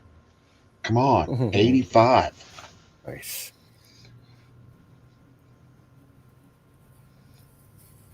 Yeah, I don't know how Aaron does it. Aaron seems to wear it as a badge of honor. Seven Yeah, seasons into in the New York cold, upper state New York cold. Fuck it that.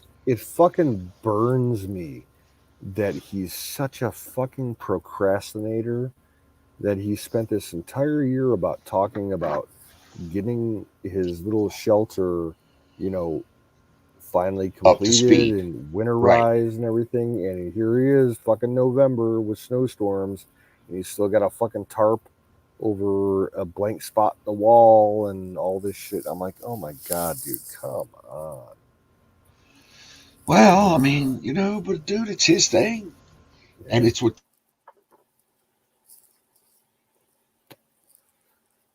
I'm really tempted to take the bus out there and just whip him into shape.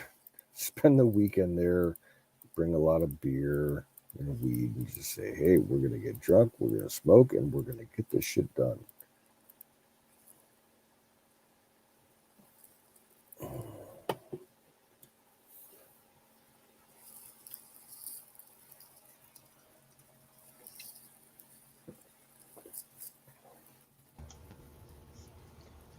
It's the only time of the year that's actually nice. Don's mic got cut. Yeah. Can you hear me? My mic goes weird. I'm having some connectivity issues this evening, I believe. Is this thing on? Yep. 5 by 5. Okay. Thank you, sir.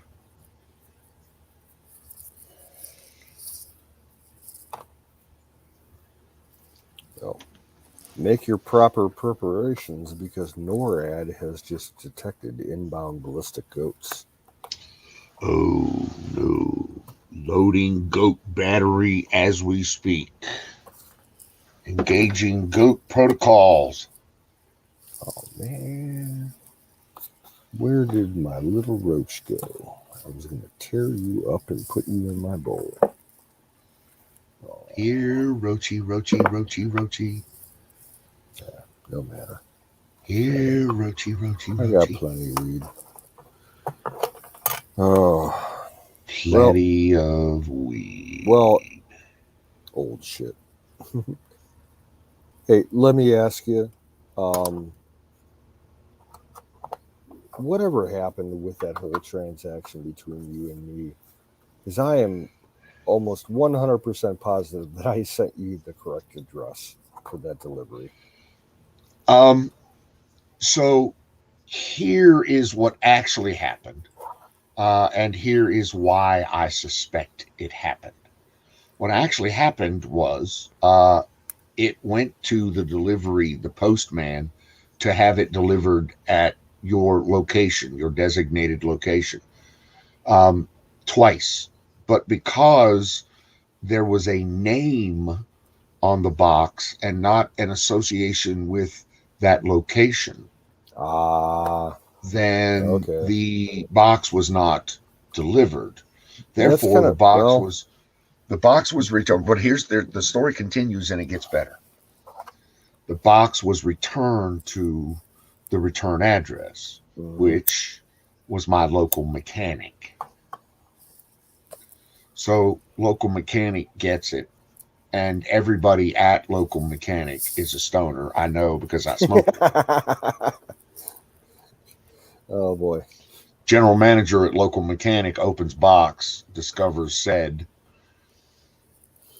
doesn't share with me, but shares with everybody in shop, and I eventually find out about it. And I knew it would be, but I can't say anything about it. Nothing. Gotcha. I can't say anything to nobody about it because that's my burn address, or at least it was my burn address. Right. So that's the way it all flushed out. I did warn you. I say this to everybody that tries to send me anything. I am almost 100% convinced that there's someone in my local post office that has it out for me and diverts my mail. Because this has been going on for ever since my dad died. I get notifications from people that are trying to send me registered mail that it was accepted by the post office but never delivered to me. Like someone at the post office is faking my signature on a form saying that it was delivered when it was actually not. And I think that may have to do with my politics and interacting with the people here in the town. You know, but yeah, someone. Okay. And it's not just for like, oddball. This is for like official mail from like my county, auditor's office. Tax, documents that are supposedly if I even was remotely delivered. Suspecting that, I would have. As a matter of fact, that's happened to me once or twice, and I make a beeline for the local postmaster. Yeah, I really should. Camped on her path. I camped on her desk for a couple of weeks, and I finally went straight up over her head and went to her boss's desk and camped for a while, and I got everything fixed. Amazingly enough, all of my mail began to flow just as readily and easily as it could. I started getting not only my boxes, but boxes from neighbors that I didn't even know I had. Mm-hmm. So, yeah, if you apply the pressure to the right place, you may get your problem fixed. Or maybe not, I don't know. But I would try that. I Um, definitely have to look into it because it's like I just said in the chat. They screwed with me um, last year when I went to go pay my property taxes. I sent a check through registered mail to my county auditor, and it disappeared in the system for 4 fucking months. And then it finally showed up and it got sent back to me. And it was the weirdest fucking thing. Someone took a black marker and X'd out the stamps and then X'd out the sending address and wrote in big red letters, "Return to sender, fuck off," quote unquote. And like the county returns. auditor's office is like contacting me and my aunt and my sister, all the property owners of the farm, like, "Where's our payment?" I'm like, "It's in the mail." And I gave them the routing number of the check and everything. I'm like, "You'll have to contact, Postal Service. It's in the mail, in registered mail." And they couldn't track it down for 4 months. And then all of a sudden it shows up returned in my mailbox. It's like, there's someone in my town that does not like me that works for the post office. I'm convinced. Okay. That if I had ever received that, dude, I swear. But that's just me, I guess. Yeah. Yeah. Because I don't know if you've noticed this or not, but I'm kind of a step on neck kind of guy. Oh, stab with a sharp object. There you go. You're You got it. understanding. You Now got you're it getting covered. me. So that kind of thing is well in my wheelhouse, ballpark, whatever you want to call it. That's my meat and that's my bread and butter. That's my meat and potatoes. Yeah. Police State Trilogy 3 disc set and Police State 4 Black Friday sale. Dude, I got to get I up on there. Nah, you can get all of that for free on fucking the Pirate Bay, dude. I try not to give Alex any money anymore. He's just too out there.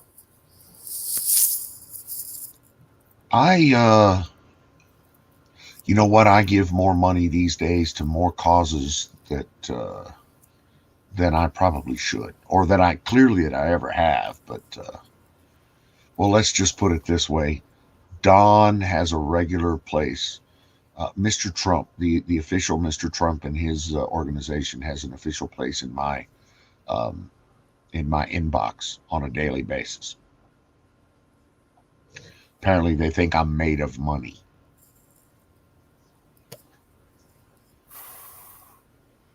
I'll be honest, I don't support many charities. Um, I support Salvation Army every year. I give them a couple $100. Yeah. Because they helped out my family when I was a kid, so they always Okay. have my support. I give money to a couple vet organizations.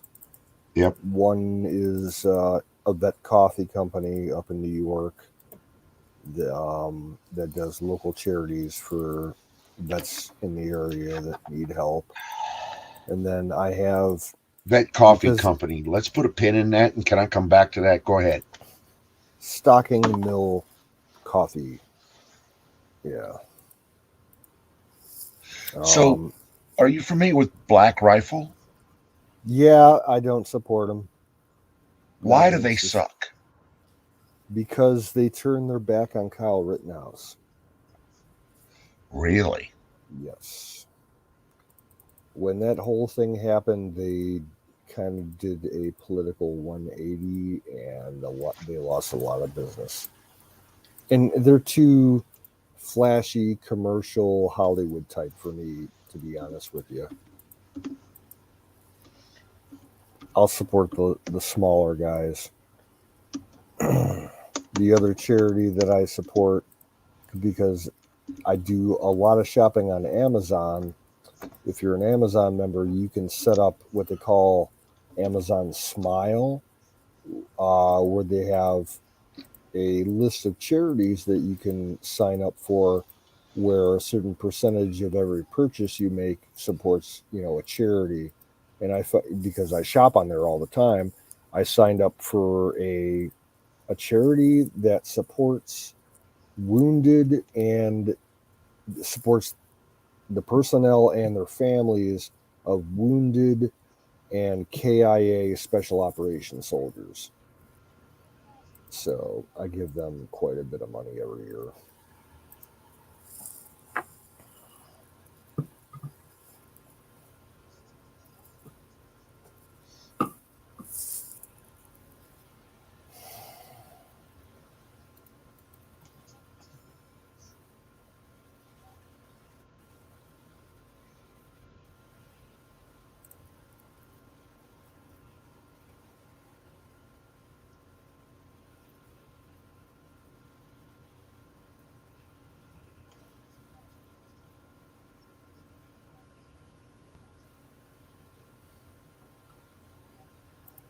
There's the link for the Stocking Mills coffee. I'm reading about Black Rifle and Kyle Rittenhouse.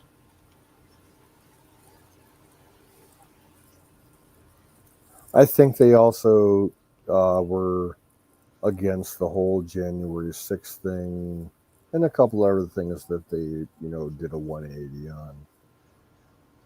But the thing I remember is, when Kyle got arrested and everything, they were like, oh no, we can't support him for whatever reason.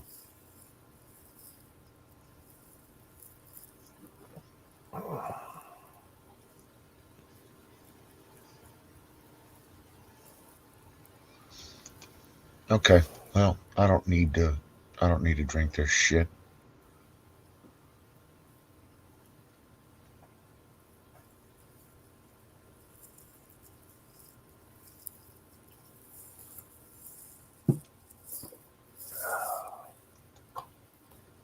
Instead, I will smoke this shit. Fire in the bowl.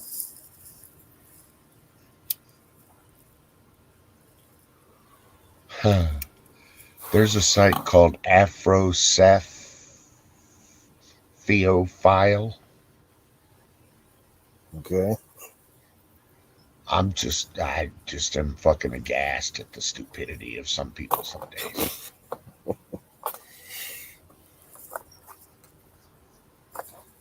What is some, like...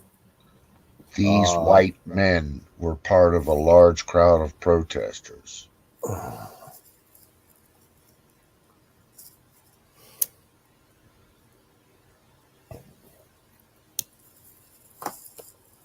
Huh.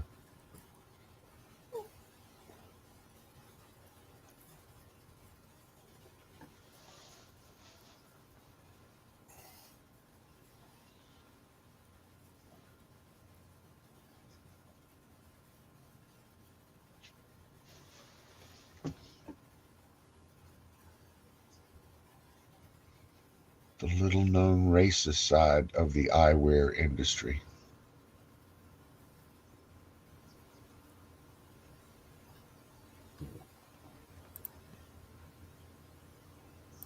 Yeah, someone I saw earlier today came out with a video, and they were talking.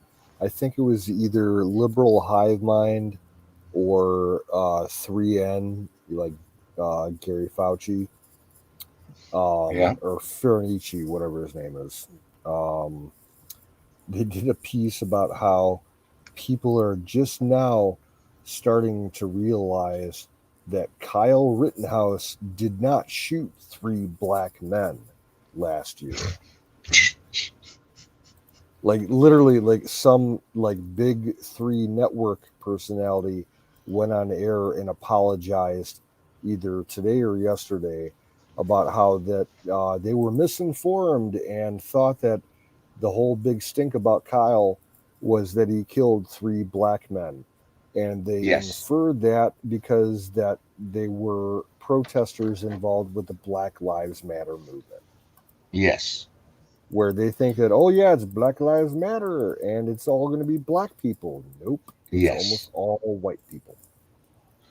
So as a offshoot from that same story, have you seen a recent line by Ben Shapiro, who postulates that once Kyle Rittenhouse is absolved of all of these crimes against humanity, that his new lawyer suite, will make him incredibly wealthy, from the likes of CNN and the Young Turks, and he'll basically own all of these media outlets that have come and said that he killed 3 black men. Anybody associated with that statement will now be poor. He's going to take every dime of every fucking media agency who ever said anything stupid, and it's not just one of them, it's all of them. Well, I don't see that happening because it didn't happen with the Covington kid, so It it's didn't not going happen to with happen what? with him. It didn't happen with what? The Covington kid a few years back. The Covington kid. You mean the one with the Indian? Yes. Yeah, it did happen with him. He took CNN for $655 million. Oh, because at the time they It said did happen with him. He's still taking people for money. Yes. All right, because the last that I had heard about that case was that he was granted a undisclosed amount of money from the network. I didn't realize it was undisclosed. That much. 650 million undisclosed. Okay. All right. And he's currently in negotiations with ABC, NBC, CBS, and MSNBC. Oh, and Rachel Maddow's and 2 other liberal reporters' personal attorneys for taking their money. So, and Rachel Shapiro, Rachel Maddow is like 2 words that can make me instantly want to vomit. Mad cow, yeah. You're right. You're right. Just puked in my mouth. But Shapiro postulates that this will make the Rittenhouse will make those pale in comparison. Make those settlements pale in comparison. That's what I thought was interesting. I'm not even sure I would like to see him go that route because, he's facing. Didn't have the time. He's okay. There are too many people to watch. Yeah, you're right. There are a lot of people to watch. Go ahead. I'm sorry. He's facing 5 felony and 1 misdemeanor count. I can see him being acquitted of the 5 felonies and making a plea deal to plead guilty to the misdemeanor. In that case, or in any case, however it turns out, you know what I see this kid doing in the next year or 2? I see him joining the military. They may offer him. I'm not sure that's going to happen, but okay, it's possible. Old school. I would like to see it happen because you have to admit this kid. He wasn't just some kid, showing up and doing shit. He was trained. Yeah, but you don't want him to just join the military and become another enlisted ranking person. If he were to join the military, you want him to go to the academy. Well, pick one. That's a possibility, or he could go straight in enlisted and go. If I were him, I wouldn't even think about OCS. I wouldn't even think about that. I would think about, well, A, he's going to be wealthy. But B, he's got a lot of notoriety. What's going to be a lot of goodwill notoriety behind him. And so he's going to easily be able to take the college route, easily be able to take the corporate route He on a could lot of different. he could make a startup and start making his own AR-15s. I'd support him. He could. You're absolutely right. Yep. There are lots of opportunities for him that are not the military. And while the military is, trust me, I'm a believer. Um, I would say that the military would be the lesser of all of his opportunities. Yeah, I can see that. I don't see him getting charged with anything. I don't see A nothing full acquittal. sticking. Yeah. Yep. That's what I'm hoping And for. again, once that Of course. happens, his lawyers should start cleaning house with these media houses.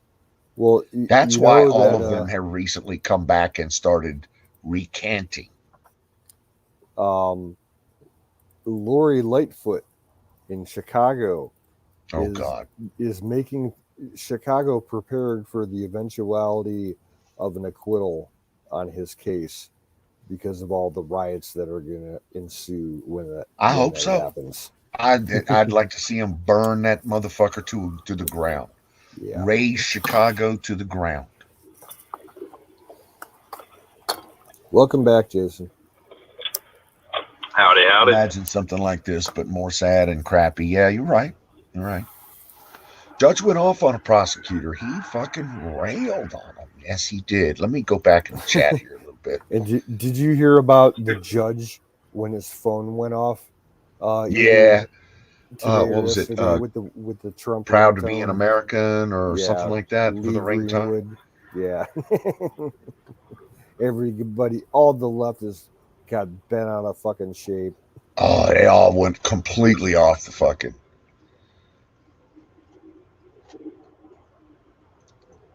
One second, it's fire the police and they're Nazis and you should call the police. You're right. You're right. But you'll never hear that from me. I'm not a Shapiro fan. Don't follow him at all. That's cool. It's like Miss Miriam says, there's a lot of voices out there. There are a ton of voices out there. And I'm not saying I follow any one, but I do follow a suite of them. I mean, I like Shapiro, I like Crowder, I like Rogan. I'm Salty Cracker's biggest fan. Oh yeah, Salty Cracker. My mom listens to Salty Cracker. She be cussing his ass off, right?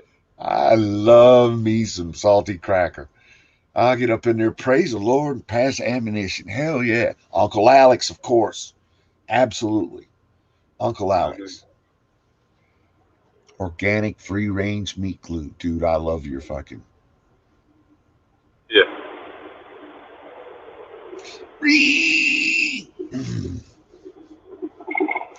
So you're out and about doing the deal. How's the girl?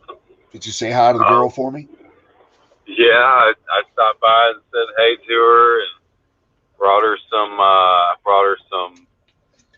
Well, it's Hush Puppies from Cookout. It's a little restaurant.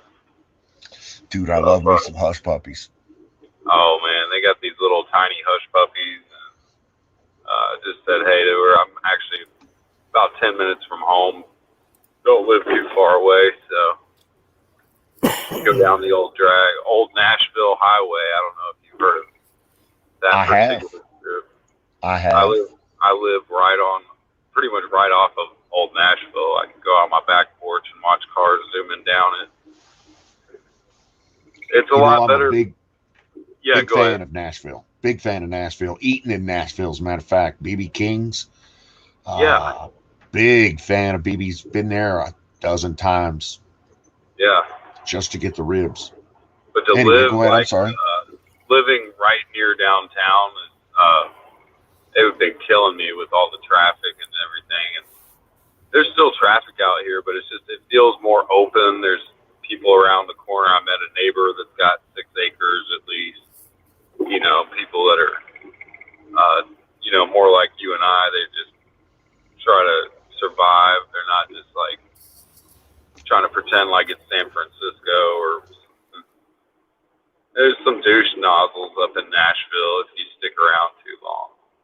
That's anywhere, but There's douche nozzles the everywhere. bigger the city, the more douche nozzles exist. So living just outside of it in Smyrna or Murfreesboro, pretty much on the edge of Smyrna, keeps me far enough away. So I used to get panic attacks just going home because it's just didn't feel right. Something wasn't right. You know, Murfreesboro was going to be the capital of Tennessee before the Civil War ended, or it was the capital. And then they made Nashville the capital after the Civil War ended. And there's a lot of stories I could go through with it. Just a computer, mic, green screen. Yeah, that'll do it. I'm sorry. I'm sorry, Nah, sir. I didn't mean to interrupt. you're fine, dude. I'm half blanking out. I'm surprised you guys were still on here, dude. I was like, what? It's Friday night, party time. I was Exactly. happy to enter the studio and see something going on. Y'all talking We good, were, man.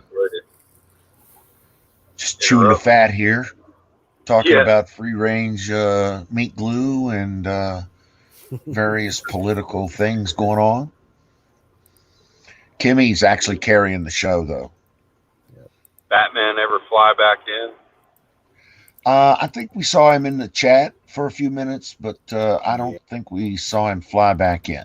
Nah, yeah, he's passed. I hope he's doing all right, though. He said, like, the other day he was pretty good, but tonight he did get a little steered towards an issue that I couldn't help. I'm gonna get a snack. Yeah, well, I mean, you gotta understand when you start leading with the C word, you generally you don't get a lot of good results. I Yep. mean, personal satisfaction, yeah, but empathy and results generally not. I know. Just my observation. I'm The not a showmanship fucking was lacking. yeah. Delivery could have been a lot better. You know? Yeah. But I know I'm not the best either. I'm not going to boast that. I'm pretty hey, humiliated I'm in no myself. expert. Yep, Yeah. been there, done that. Exactly. Got the T-shirt. Well, I'll take the simplest job, delivering some food, and then this mailbox was not clearly able to read, and I was kind of sidetracked. So the lady comes out the door like, I'm over here. I get to the door, and I'm like, only because I'm human, or it's too bad I'm human. I told her, too bad I'm a human. Make human errors. I mean, Yeah, mistakes. that's terrible. Terrible. But I can make some of the best moves too. I can be more precise than any robot when it comes to working on a watch or, all this stuff. I've got a pretty steady eye, hand-eye coordination. But still, I'm not ambidextrous, so I can't write with my left hand like some people or play guitar with my left hand. So. It's that whole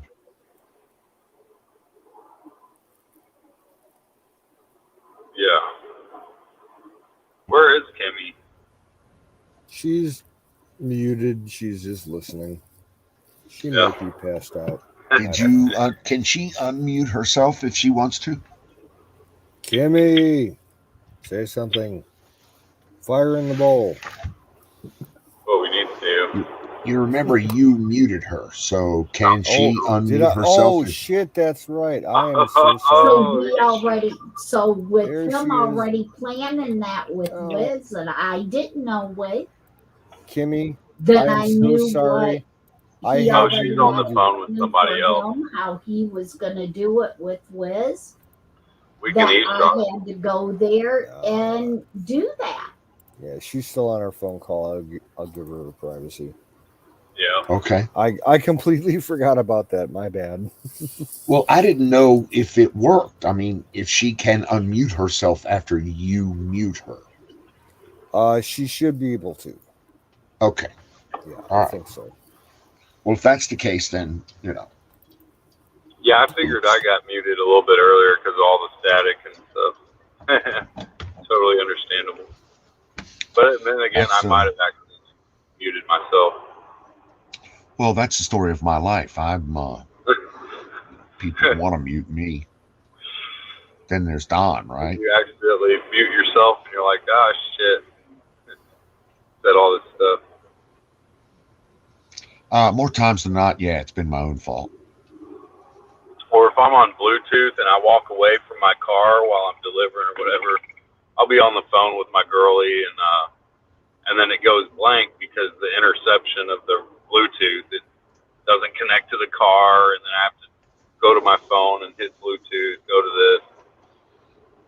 And it's annoying. I wish it would stay connected to my Bluetooth. Bluetooth and cell phones are both one and the same. I hate them both.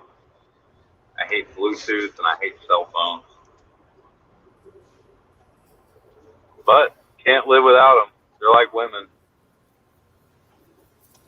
Love them, but you can't leave them. Oh, should I? Yeah. The unspoken universal truth. So many. How you spell Tiffany? Yeah. Tiffany. F-A-N-Y. Okay. Ah, there it is. Okay. Or did you say Epiphany?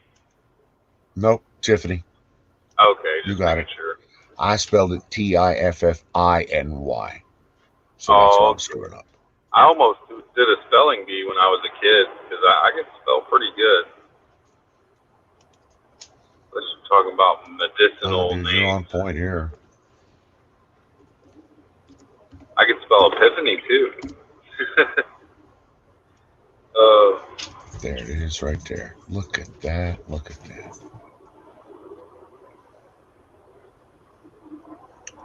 Tiffany's are expensive if you're talking about furniture or the household items and jewelry. Oh yeah, of course it is. Jewelry. They have a Tiffany in the mall at Green Hills over there in Hillsboro, 21st Avenue. We got an old department store in downtown Cleveland that has a original Tiffany chandelier in their lobby, and it's been evaluated at $20-something million. Damn. Yeah. Pretty sizable amount there. Nothing to one of Biden's son's paintings, though.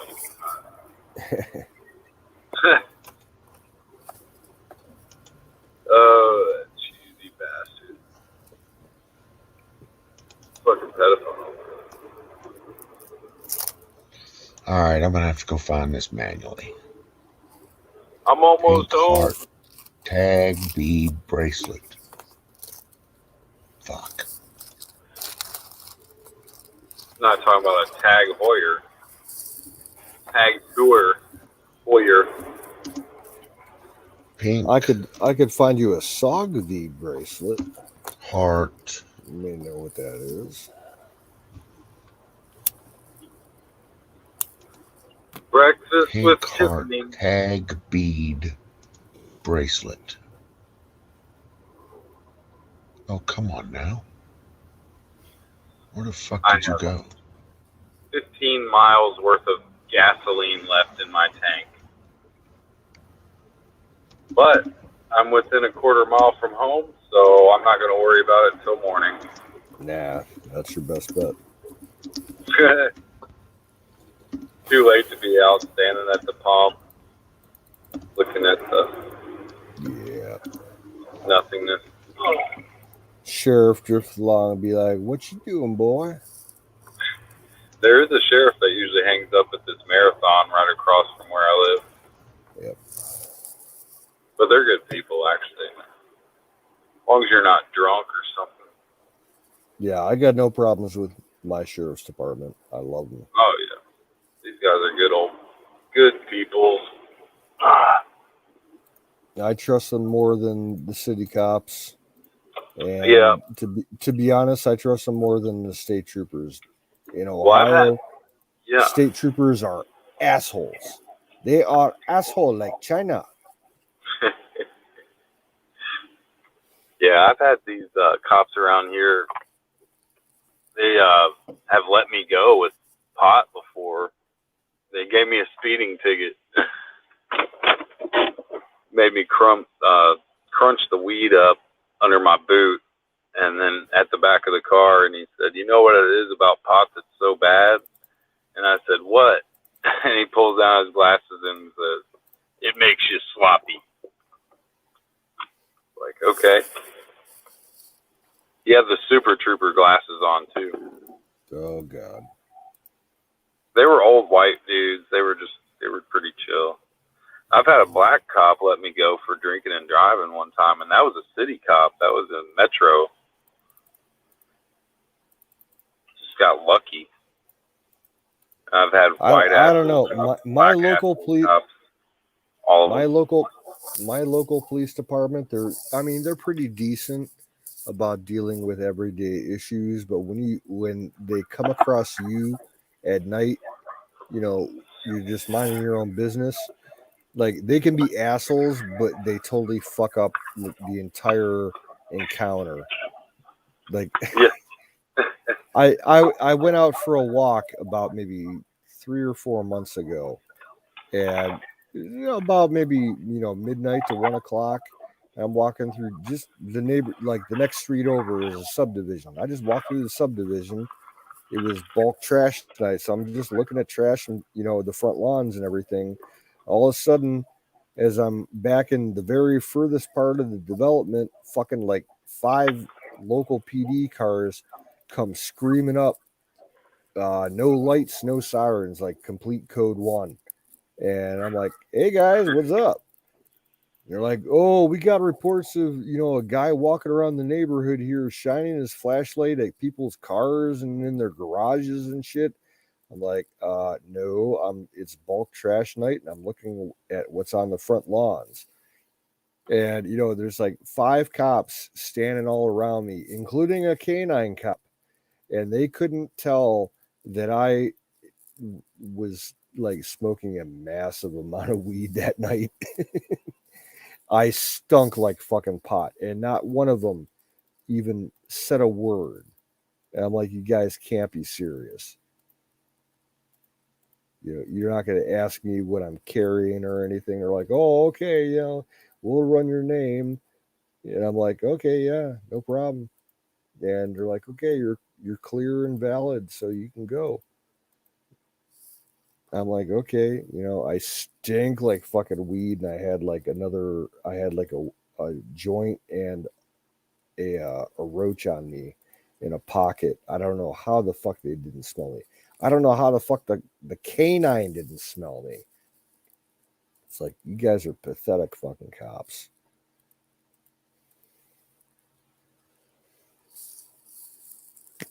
And I back them up on multiple occasions, even with my gun. Oh.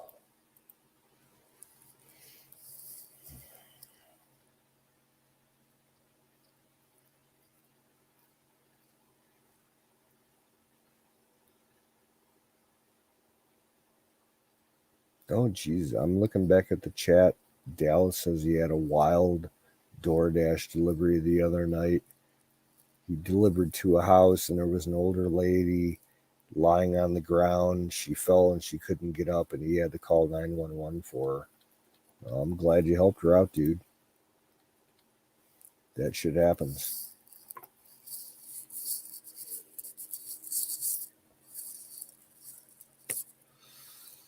Ugh.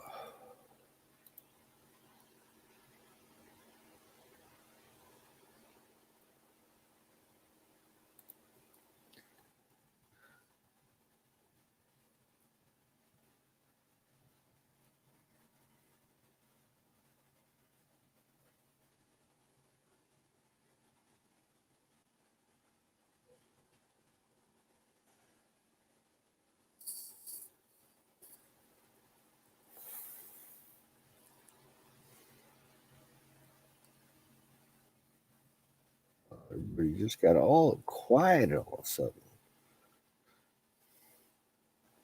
You're gonna make me convert to the all-time favorite Canoes goat show. I'm telling you, that goat's kind of randy tonight. So any women in the chat, if you're left, watch out. All I'm trying to do is do some shopping for lovely wife. I'll be right back. Gotcha. Cool.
Yeah.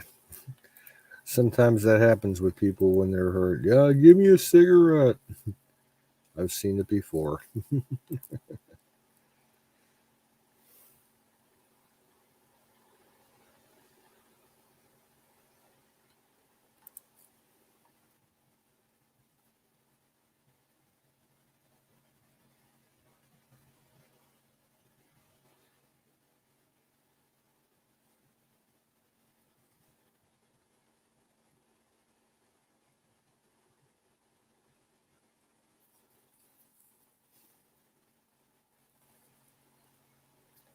Oh.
Stop.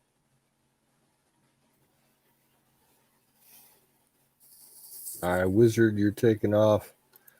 You have a good one, brother.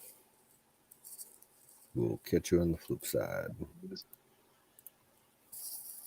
Oh, and Jason's unmuted. Cool.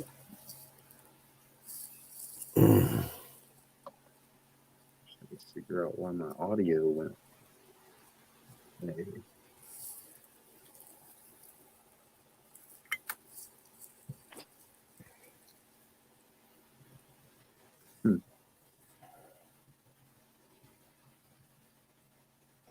I'd rather just go into my laptop.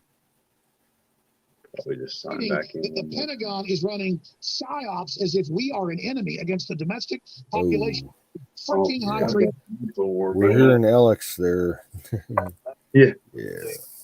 We are the enemy. If we're not willfully going along with them, we are the enemy. Willfully going along with them. That's right. Oh, let's see.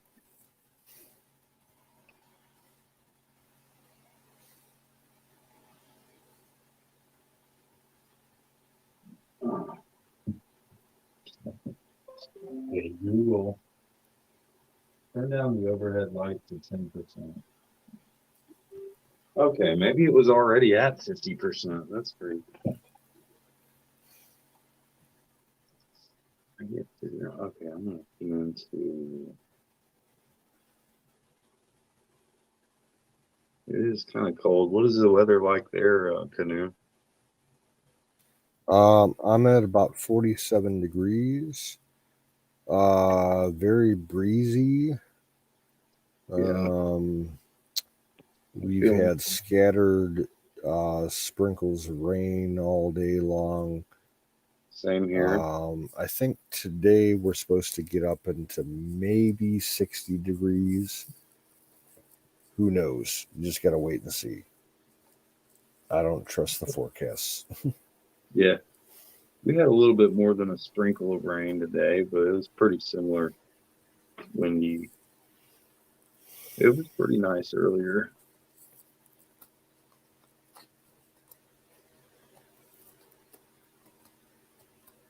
Oh, do. Let's see here.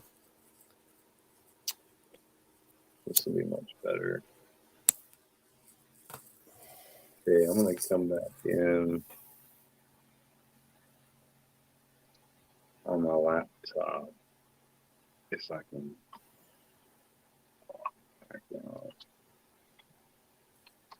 It'd be funny.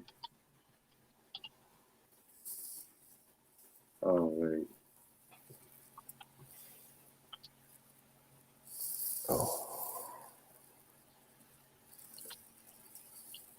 Oh, Wizard was still up?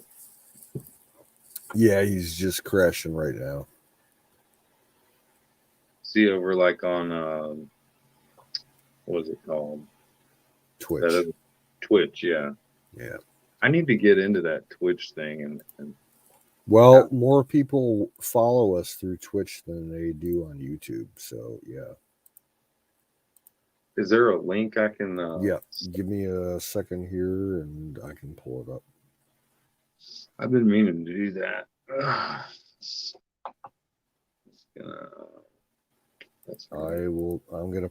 You'll only be able to pick it up in the private chat. So I'll Okay. put the link there. Funny, I've got my phone going. Yeah, just go there and follow us, and we're on, well, almost every night. All right. It's funny you can add two of me in there. Oh, I need to exit my phone. Hey, add me in again.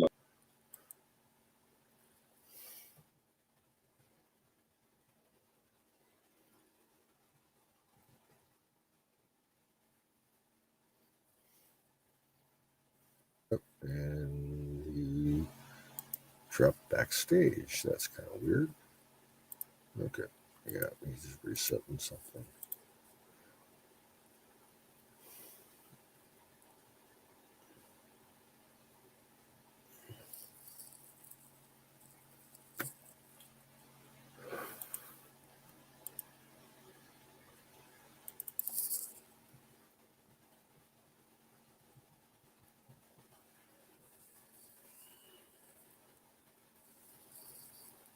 You just gave yourself diabetes. That sucks. I hope you enjoyed it. Yeah, I almost made the decision earlier tonight to order like $50 worth of food from Taco Bell. I'm glad I didn't make that decision. But I've had such a fucking craving for tacos. Maybe tomorrow.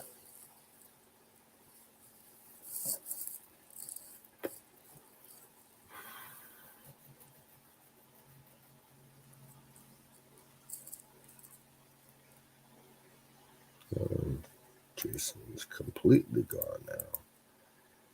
Kim's just lurking, and Don is shopping. So it is the Canoe Show. What shall I share with y'all tonight? I'm going to send you all a musical link.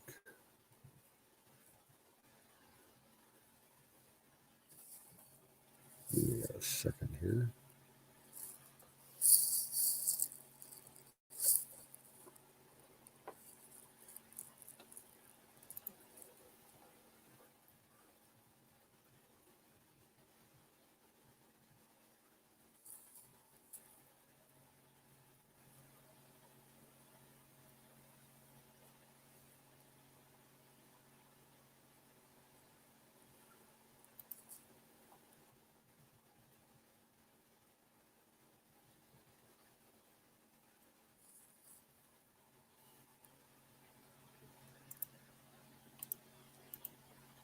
If y'all want to listen to some good music, here you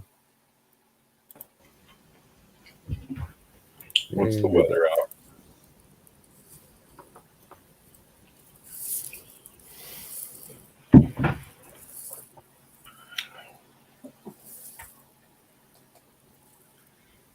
It's actually 37 degrees out here.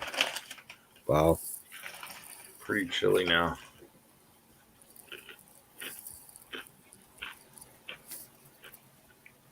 Well, it says 41 on this other one. Okay, it's actually 41. I was really close when I guessed 43. You kind of got to average out your sources for temperature. Yeah, because you'll have 4 or 5 different reporting stations for whatever app you're using. So yeah, so between 37 and 41, I'm guessing it's about 38.5 degrees. well, if you're close to Nashville, that's the Mississippi River that runs through there, right? Yeah. Yeah. So you're part of the Mississippi Valley, so you're going to get those weird temperature swings. Happens here in Ohio with the Ohio River all the time. Yeah, when you live inland of any water like that, it's going to be a lot of variation, I guess, depending. Yeah. Well, and I'm close to Lake Erie too. So, yeah, Lake Erie is only about 8 miles north of me. And yeah, that's got to be some chilly gusts. Oh yeah, we get a lot of weather across the lake. And we are back. You ever get out on the lake there? Welcome back. I have actually gone mountain biking on the lake during wintertime. And I freaked out some people that were on the beach, and they were screaming at me, and I'm trying to tell them, like, look, the water. All right, granted, I was about maybe 500 feet out past the beach over the lake. And it was all churned up, frozen mud and sticks and leaves and water and shit. It was solid. Like, you could jump up and down on it. It's not moving. And I'm riding my fucking bike on it. And these people on the beach were walking their dogs and like, get the fuck off the lake. You're fucking crazy. You're going to drown. And I'm like, mind your own business. So they called the rangers on me. And the park ranger came down to the beach and he's like, you can't be doing that. I'm like, I'm not hurting anybody. It's completely safe. He's like, okay, you can ride for like 15 more minutes, then you gotta leave. I'm like, all right, dude, whatever. It's probably, I think I was like maybe 12 or 13 years old. We had this weird warm spell happen like the first week of January. It was dog ass cold, negative 20 degrees for a couple of days. And then we had this really weird thaw where it got up to like 58, 60 degrees for 2 days. So I rode my bike down, to the next town over to go to the beach. And the Rangers chased me off. Why'd they chase you off? because I was 500 feet offshore riding my mountain bike. Not even an illegal spot or something. Well, no, it's not an area of Lake Erie where it's known for ice stability. It's like not the part of the lake where people go ice fishing, where it's relatively safe. Hmm. So yeah. But I can safely say that I have ridden my bike on Lake Erie in the middle of January.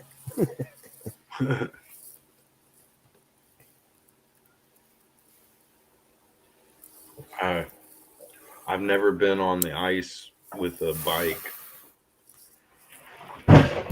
Oops. Man, back in the 70s, ice fishing was huge out here in Lake Erie.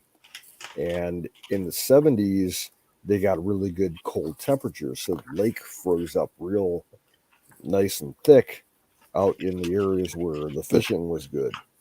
And people used to, like, you would get a temporary town set up on the ice.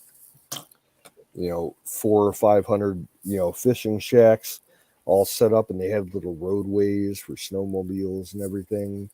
Yeah. And people that had 4x4s, they could drive the trucks on the lake. My dad used to drive a Ford Bronco on Lake Erie. Nice. Damn. That's when you know it's frozen solid. Yep.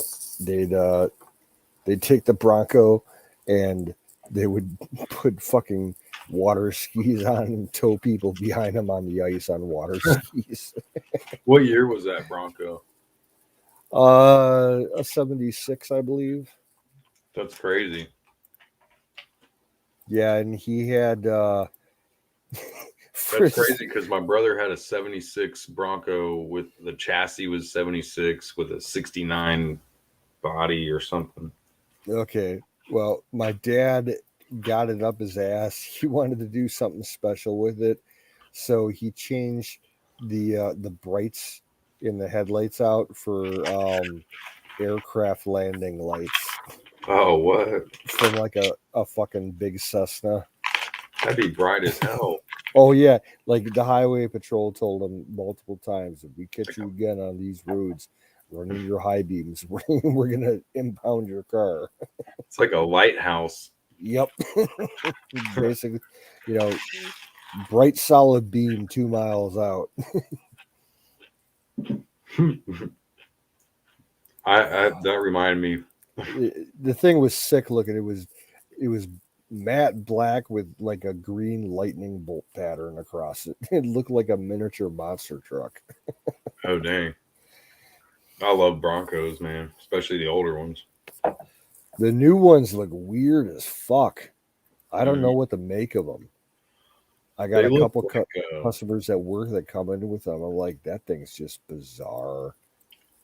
it almost looks too much like a Toyota to me, like a Land Cruiser, like a newer, like I don't know. It looks like one of those futuristic project cars that Ford did back in the 90s that actually came to production. That's what it looks like to me. I actually just saw one of those. Dude had one. He was coming from SEMA in Vegas, the show, and he had him and his wife pulled up next to me at the gas pump in one of the new Broncos. The thing drives a 3-cylinder diesel and puts out 128 horsepower. Wow. It's got 17-inch Toyo tires on it. I run Toyos on my Jeep. One of the Broncos that my customers bring in, he's got the full off-road kit, complete with a snorkel. Yeah. $39,000. Yes, It looks that off-road kit. retarded. Fucking It's like 40, I wouldn't take that whole thing nut is- into a river. Fuck you. No, no way, no way in fuck. Maybe a Humvee or one of those souped-up Jeeps. Those big 4x4 Jeeps they're making now. Those things are fucking sick. Yeah. I still have a fancy for the old school stuff, but I do dig a lot of those newer ones they've got. I would love to have a late 80s to early 90s Jeep, not a Grand Cherokee, just plain Cherokee, Oh yeah. or one of the first years of the Dodge Durango. Yeah, But Durango. I think Jeep's the way to go. You want the Jeep XJ Cherokee. 1998, I think it was. Circa 1998 XJ. I want Jurassic Park logo stenciled on the side. Yeah.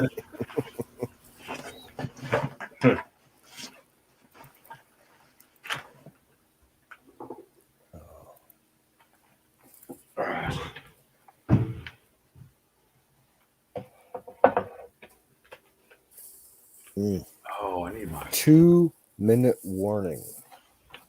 Yeah. Because it's almost 4:20 Eastern Standard Time.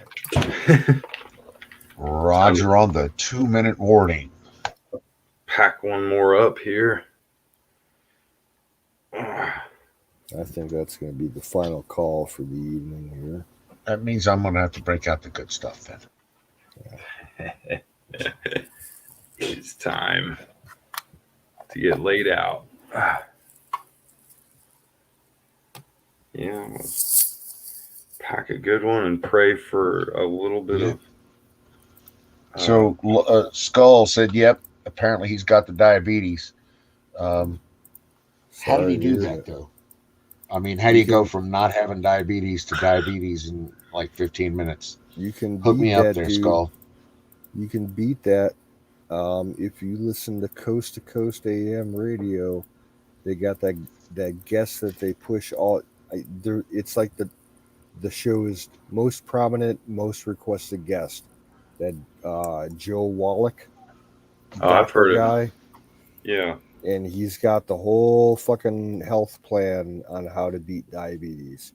And it sounds like a quack type of thing, but I know some people in real life who have followed his regimen and got rid of their diabetes. I know it's true too. And Joel Wallach, I think he was on this other show I watched, America Gets Prepared. Yeah, I don't even think he's a registered doctor. I think he's like a pharmacologist or something like that. Yeah, but you really can make it a neutral. Like, you might always have diabetes, but you can make it without side effects. It's all about like getting back to basic non-processed foods, and lowering your sugar intake, eating the right kind of fats. I agree with that. You can even if and my diabetes, trust me, diabetes runs deep in both sides of my family. But I'm 60 now and I have type 2 diabetes that I actually think I've managed to keep in check relatively with drugs. So yeah, I'm lucky. My family diabetes is only on the female side. I don't have to deal with that. But I truly believe that you can do that. You can beat diabetes with, or at least the major portions of diabetes with diet, with just diet and exercise. You can do it. I don't know that I have the wherewithal to get it done. I don't know that I have the what's the word I'm looking for? Strength, intestinal fortitude, discipline. Stop me when I'm wrong here, but yeah. That's the thing about diabetes, is that you really have to change, and even cancer or anything, you got to change your life big time. 180. Yep. I do a somewhat stay away from carbs and try to stay low fat. I've recently lost a lot of weight, but most of my diabetic control is done through modern chemistry and drugs. Yeah. I recently lost a lot of weight Like in the last 2 weeks, I've dumped about 30 pounds. Dang. I've known a Um, lot of people losing a lot of weight lately just because of this whole. I went through a short-term kind of crisis health issue, and resulted in me in dumping a lot of fluid to get it treated and everything. So I did lose some weight. That's where my weight issues was the fluid. Well, I had all right. Well, yeah, nothing to be really embarrassed about. It's a male health issue, but whatever. Um, about a week ago, I somehow injured myself. I was on my computer, right where I'm at right now, at my desk, and I passed out. I just leaned over on my computer and went to sleep. And the way that my body had folded at my waist, I had like my hoodie and my t-shirt on, and it got all tucked up inside my belly as I was like leaning over. It caused some kind of rupture in my upper groin area, or bruised a kidney, or bruised a fucking blood vessel. I woke up 2 hours later and I'm like, oh man, I feel horrible. What's going on? And I got this sudden urge that I had to pee like a motherfucker. And I went to go take a leak, and I pissed so much fucking blood. I've never Oh, pissed man. so much blood in my life. I was pissing blood I was pissing heavy blood for 24 hours, and then it kind of cleared up, and it came back in spurts over the next 48 hours, and then it cleared up. But man, that first 24 hours, I was scared. I called off work that day. It was this past Sunday, and I told him if I told my sister, if this doesn't clear up by like 5 o'clock in the evening, I'm going to the fucking hospital, because I've never pissed that much blood in my life. It was nuts. What But do you all think the caused it? bruising a blood vessel or one of my kidneys, because my right kidney was sore for about 3 days. Has it Dang. cleared up? Are you feeling Oh better? I yeah, mean, yeah. I've been completely clear as far as my urine's concerned for the last 3.5 days. dude, glad to So see I'm you're okay. I mean, fuck. Yeah. and all the residual pain, it kind of went into my muscles on my side, that have always been aggravated. That faded out after 2 days. So yeah, I've been good for a few days now. But yeah, that was definitely a scare. Fire in the bowl of that. Hell yeah. Yes, sir. Fire in the bowl. I mean, it's one thing to piss like blood tinged pee, but when you're throwing clots of blood in your urine stream, yeah, that's kind of scary. No bueno. And Skull, yeah, I get you. You don't have the diabetes hurt. I understand. I keep going to look That at the was one of the chat. reasons I wasn't on much the earlier part of this week, because I was recuperating. Lots of bed rest, lots of fluids. I did a cranberry cleanse for one day.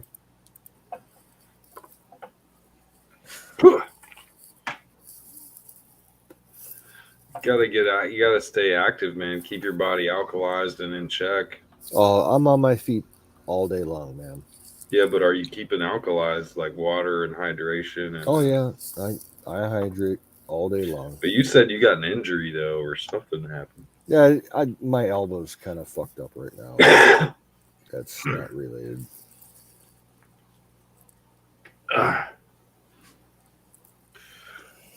Definitely, I would take like some turmeric root, Oh. like turmeric. I've been taking turmeric for years. Take plenty of olive oil, like a teaspoon of olive oil with some Himalayan sea salt in the morning. It's really good. It's nasty, but it's good. I need to start doing that more.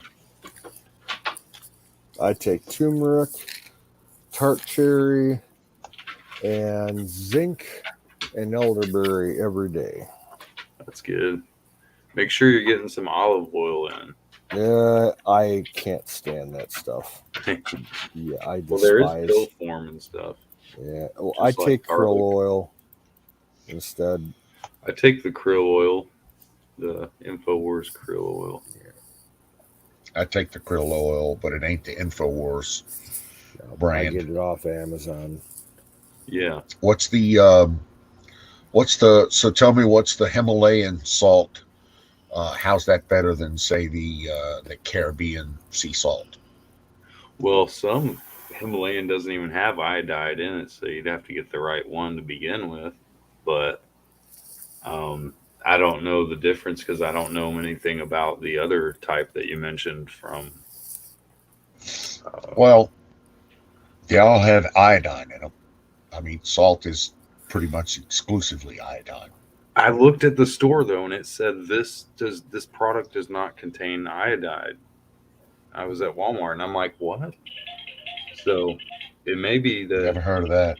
misadvertisement, but I don't know why it would say that. I'm gonna go take a picture of that shit. I swear, I saw it the other day.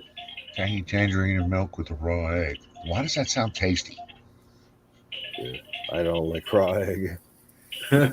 Don't think I could do that. Sounds like some Sylvester Stallone shit there. I've always eaten eggs. Eggs 40 ways from Sunday.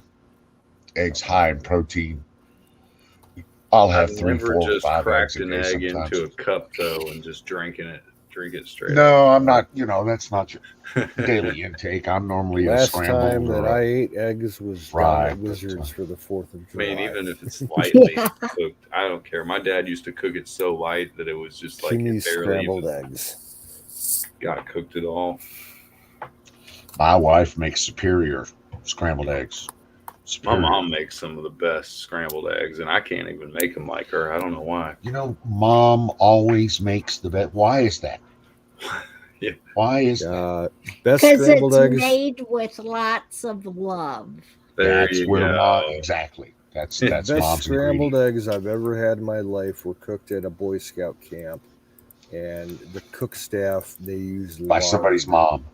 They Somebody's used- mom. And it was all men, and they used lard in the eggs.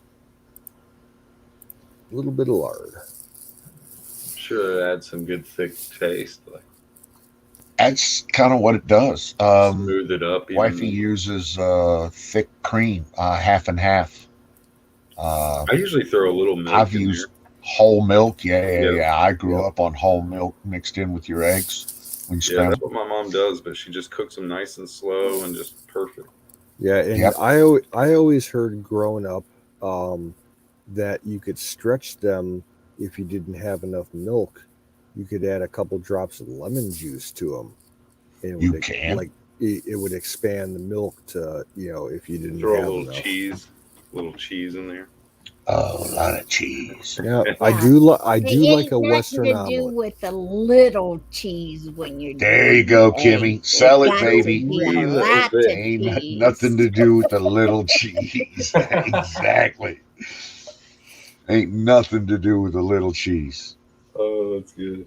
That's two-fisted cheese is what that is. Yeah. Well, if Bruce you're is doing okay.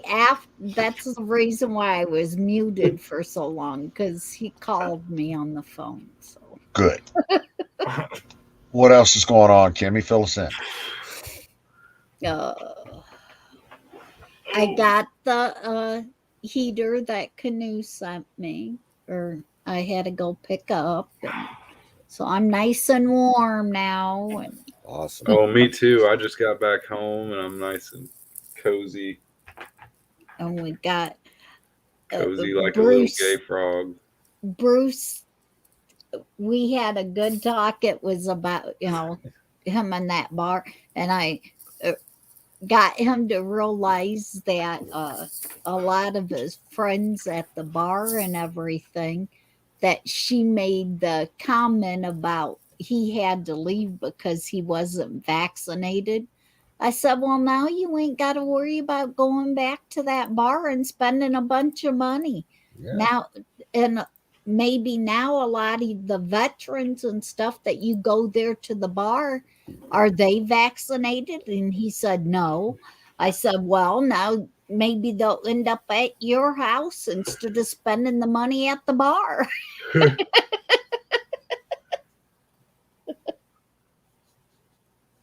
So we had a good talk and talked about how God was the one that could been the one that allowed all of that to happen for to realize that getting what kind of vaccinated fluffy the right way. what kind of fluffy nugget goodness are we looking at there, I'm Mr. not, Luck? it's always the best stuff that you never know the name of. Yeah, where you can legitimately make up your own name and get away with it. Yeah, I would Say call it's it. like chocolate dream. I or- do. It Smells kind of like yummy. a chocolate dream. Smells yummy. Afghan It shit does kicker. smell yummy. This stuff is I much keep better. wanting to say it's got that tangerine smell because Skull's been in there with the tangy tangerine all evening. Yeah, Oh, I've been yeah. thinking the same thing because my absolute all-time favorite #1 weed strain is called Tangerine Dream. I'm a fan of tangerine. We only get it Dreamsicles. around here for Christmas time. That's our Christmas buds. I'd like some real tangerines. It's been a while. Comes out of Michigan. They're the little tiny Straight out of Michigan. Straight out of Dearborn. Yeah, Michigan grows some great weed. They do grow some great weed. You never would have expected it from a cold.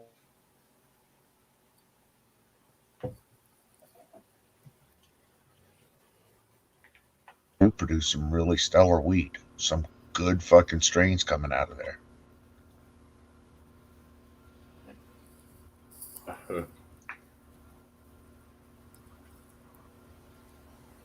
Twitch has been fucky for over a week. Yeah.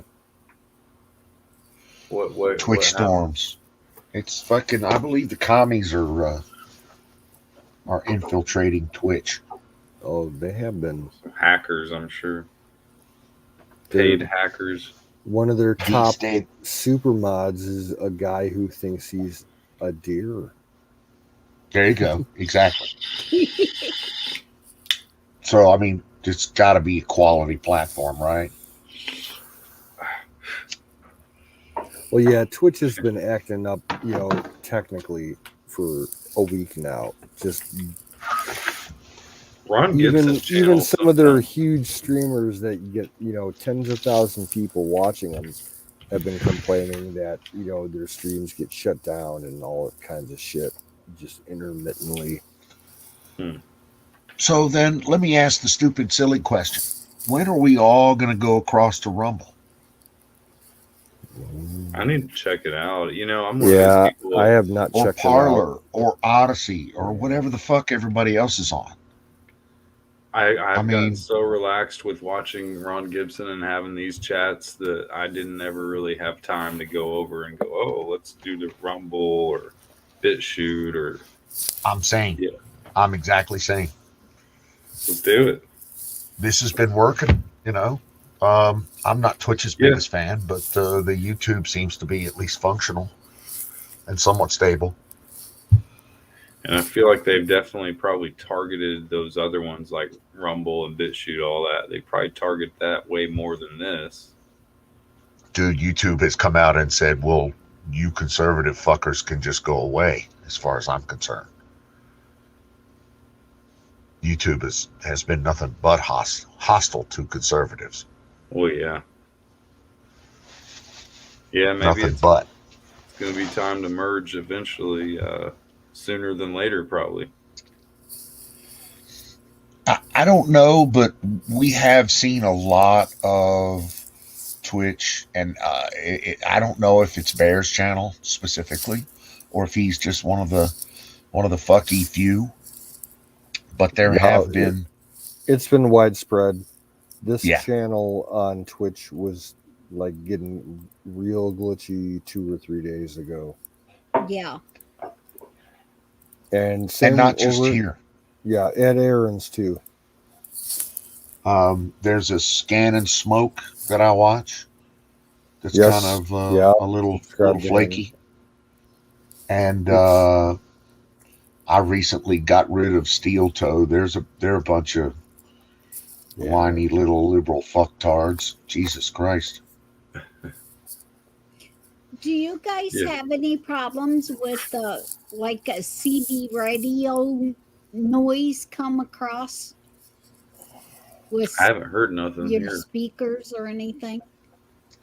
to be honest with you, if you're hearing something like that, Kim, 9 times out of 10 you got your cell phone too close to your speakers. Yep. Well, Some kind of feedback. my cell phone's been in the bedroom, and it's even been with my cell phone. So I don't know if it's this area that they're starting to do things, but my cell phone will start making a weird noise. And not last night, but the other night when I was talking with Wiz, my microphone would go off, and my headset Well, went that's off. kind of And the same thing. They're doing weird shit. Yeah, I mean, just look at what they were doing today with the emergency alert service. So, but yeah, that's a general thing with speakers, or if you got a radio going, like an AM/FM radio. If you have your cell phone anywhere near that radio when it's on, it's going to give off some really strange tones, because the cell phones are constantly in contact with your cell tower locally, and they send signals back and forth just to make sure that you're still connected. And you hear that come through the speakers on your radio or your computer all the time. okay. Mm-hmm. That the other day, notice come up that evidently Ryan had a 2-year thing on the for the bugs and different things couldn't get into the computer. Yeah, his security system. Yeah, and it ended. His 2 years was up, so I gotta get that back. Gotcha. And is that Washburn what says it that is?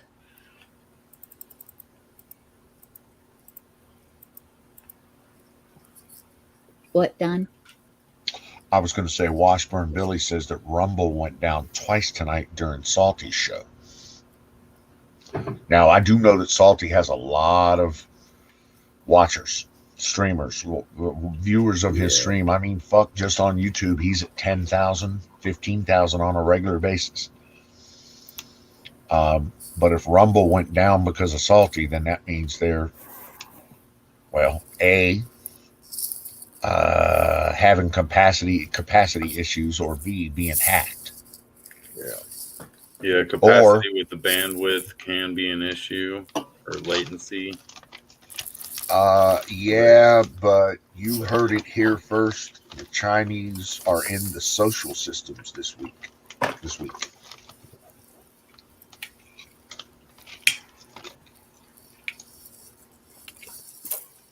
Doesn't sound like anything new to me, but they're in the social system.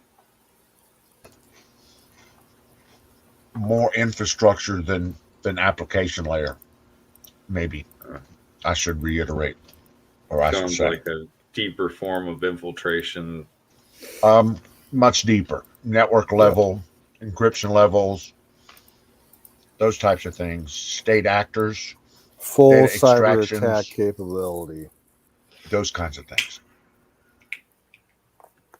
Well, Not it doesn't just have having, anything to do with the Great Reset. not just having a legion of actors in there with accounts trying to sway people's opinions. These are actual hacks, determining actual encryption keys and exploiting actual weaknesses and vulnerabilities.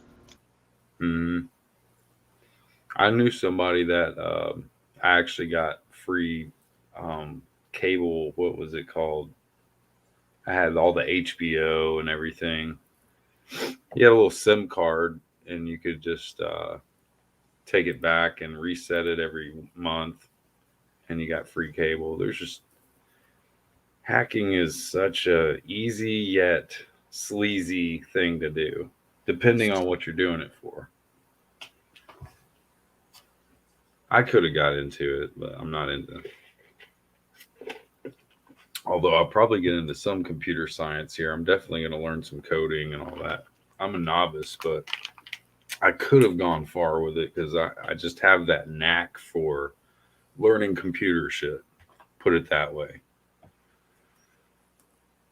Well, the thing that kind of worries me is with this being Ryan's computer, and you guys knew him a lot better than I did on his computer skills and stuff.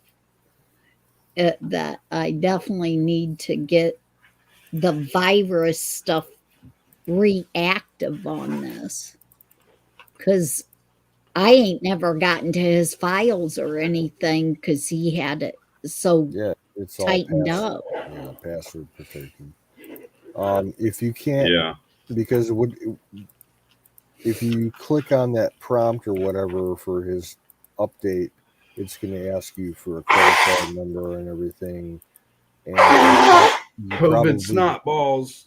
You probably don't have his login information to get into that website to begin with to make the payment to, extend the service. Because I doubt you'll have the passwords for that. You may be better off just deleting whatever security systems that he has on there and going with a brand new setup. And I know Don and myself can probably give you a couple pointers as to some services that you can use. I would, before I would en masse remove everything of his, I would try to break into it. Honestly, Kimmy, if you haven't at least tried a dozen passwords that you think he might be using, there are companies out there that offer that service for your exact need. People that pass I don't away know if LifeLock would do it. and don't leave their passwords to their family and everything, and they need to unlock their computers. There are companies that specifically target. I think LifeLock might do that. Yeah. Well, see, that was just it. Right after Ryan died and stuff, we got a hold of Tony, which is one of the kids that went to school with Charlotte. And he actually goes to big companies and into the military and stuff and does their computers. And he couldn't get broken into Ryan's, but he finally got me on as a writer or something. And then when his the system that he uses, when it expired, I called them and told them about that he died and everything, and that I've been paying his bill. So they finally turned that over into my name to where I could continue to pay it. So might be, since his stuff expired, it might be time to get Tony back out here, and maybe he'll be able to get into it again since it expired now. Definitely somebody can get into it. Yeah, because Tony's the only one that I know that's close enough to me that does that. Computer tech. Yeah, he actually does it for the government on breaking in, and hackers get into government stuff, and he goes through and gets in the back doors and stuff to find out where the hackers are. It's like this guy Montegraph. I don't know if you've heard of him, but Monty, he does a lot of computer tech stuff. I don't know his level of hacking, but I know he knows a lot about. Like he'll make calls to all sorts of people from Fauci. He'll get on the phone and he calls it having a 324 party or whatever. I forget what it's called. But he's a funny dude. I don't know if you should look at Montagraph on YouTube. Montagraph, and he's an older guy like you guys, and his dad was into a lot of government stuff, and he's kind of like he'll diss on Alex Jones, but at the end of the day, he does it in a almost like a light way. Like I think it's almost just so that he doesn't get taken down by YouTube. See, he knows how to get by the algorithm, you know. He knows how to get around it by saying the right things and not drawing too much attention or maybe steering away attention, diverting. Who knows? I think he really just genuinely doesn't like Alex Jones, which I totally understand. I mean, Yeah, I'll be honest, I'm not really a fan of Alex's anymore. When I hear his voice, I'm usually like, okay. But when I hear the other people like Dr. Steve Pachinik or whoever, just so many different people, come on. It's not about him, it's about the viewers, and that's what he says. Obviously, people just say, oh, they're cult followers of this crazy nut job named AJ Applejacks. You know, I think it's laughable. People see right through that. Alrighty, folks. Yeah. It's almost 5 in the morning my time. I'm gonna have to call it a night. Yeah, it was a 2-minute warning 2 hours ago. That is true. We appreciate the two-hour warning. Yeah. Thank you again, Canoe. Thanks for staying up, guys. Yeah, not a problem. It's my Friday. Always good talks and good listens. So later, Thanks Kimmy, for having me, later, guys. Goals. Oh. Later, all you sick Pat motherfuckers. Alrighty, guys. Later on, have a wonderful cuss. evening or Trying to morning, cuss and I'm sure I'll see you on Saturday. Looking forward to that. Ooh, Yeah, Saturday. I might be live streaming a bonfire on Sunday night. We'll see. Ooh. Dude, Nice. keep us connected. Genuinely. Yes. Superb. Night, All right, guys. folks. Night, all. Alrighty, guys. Be Talk well. to Later. y'all later. Sleep well, God be well, bless and dream Night, guys. Catch you on God the flip bless side. everyone.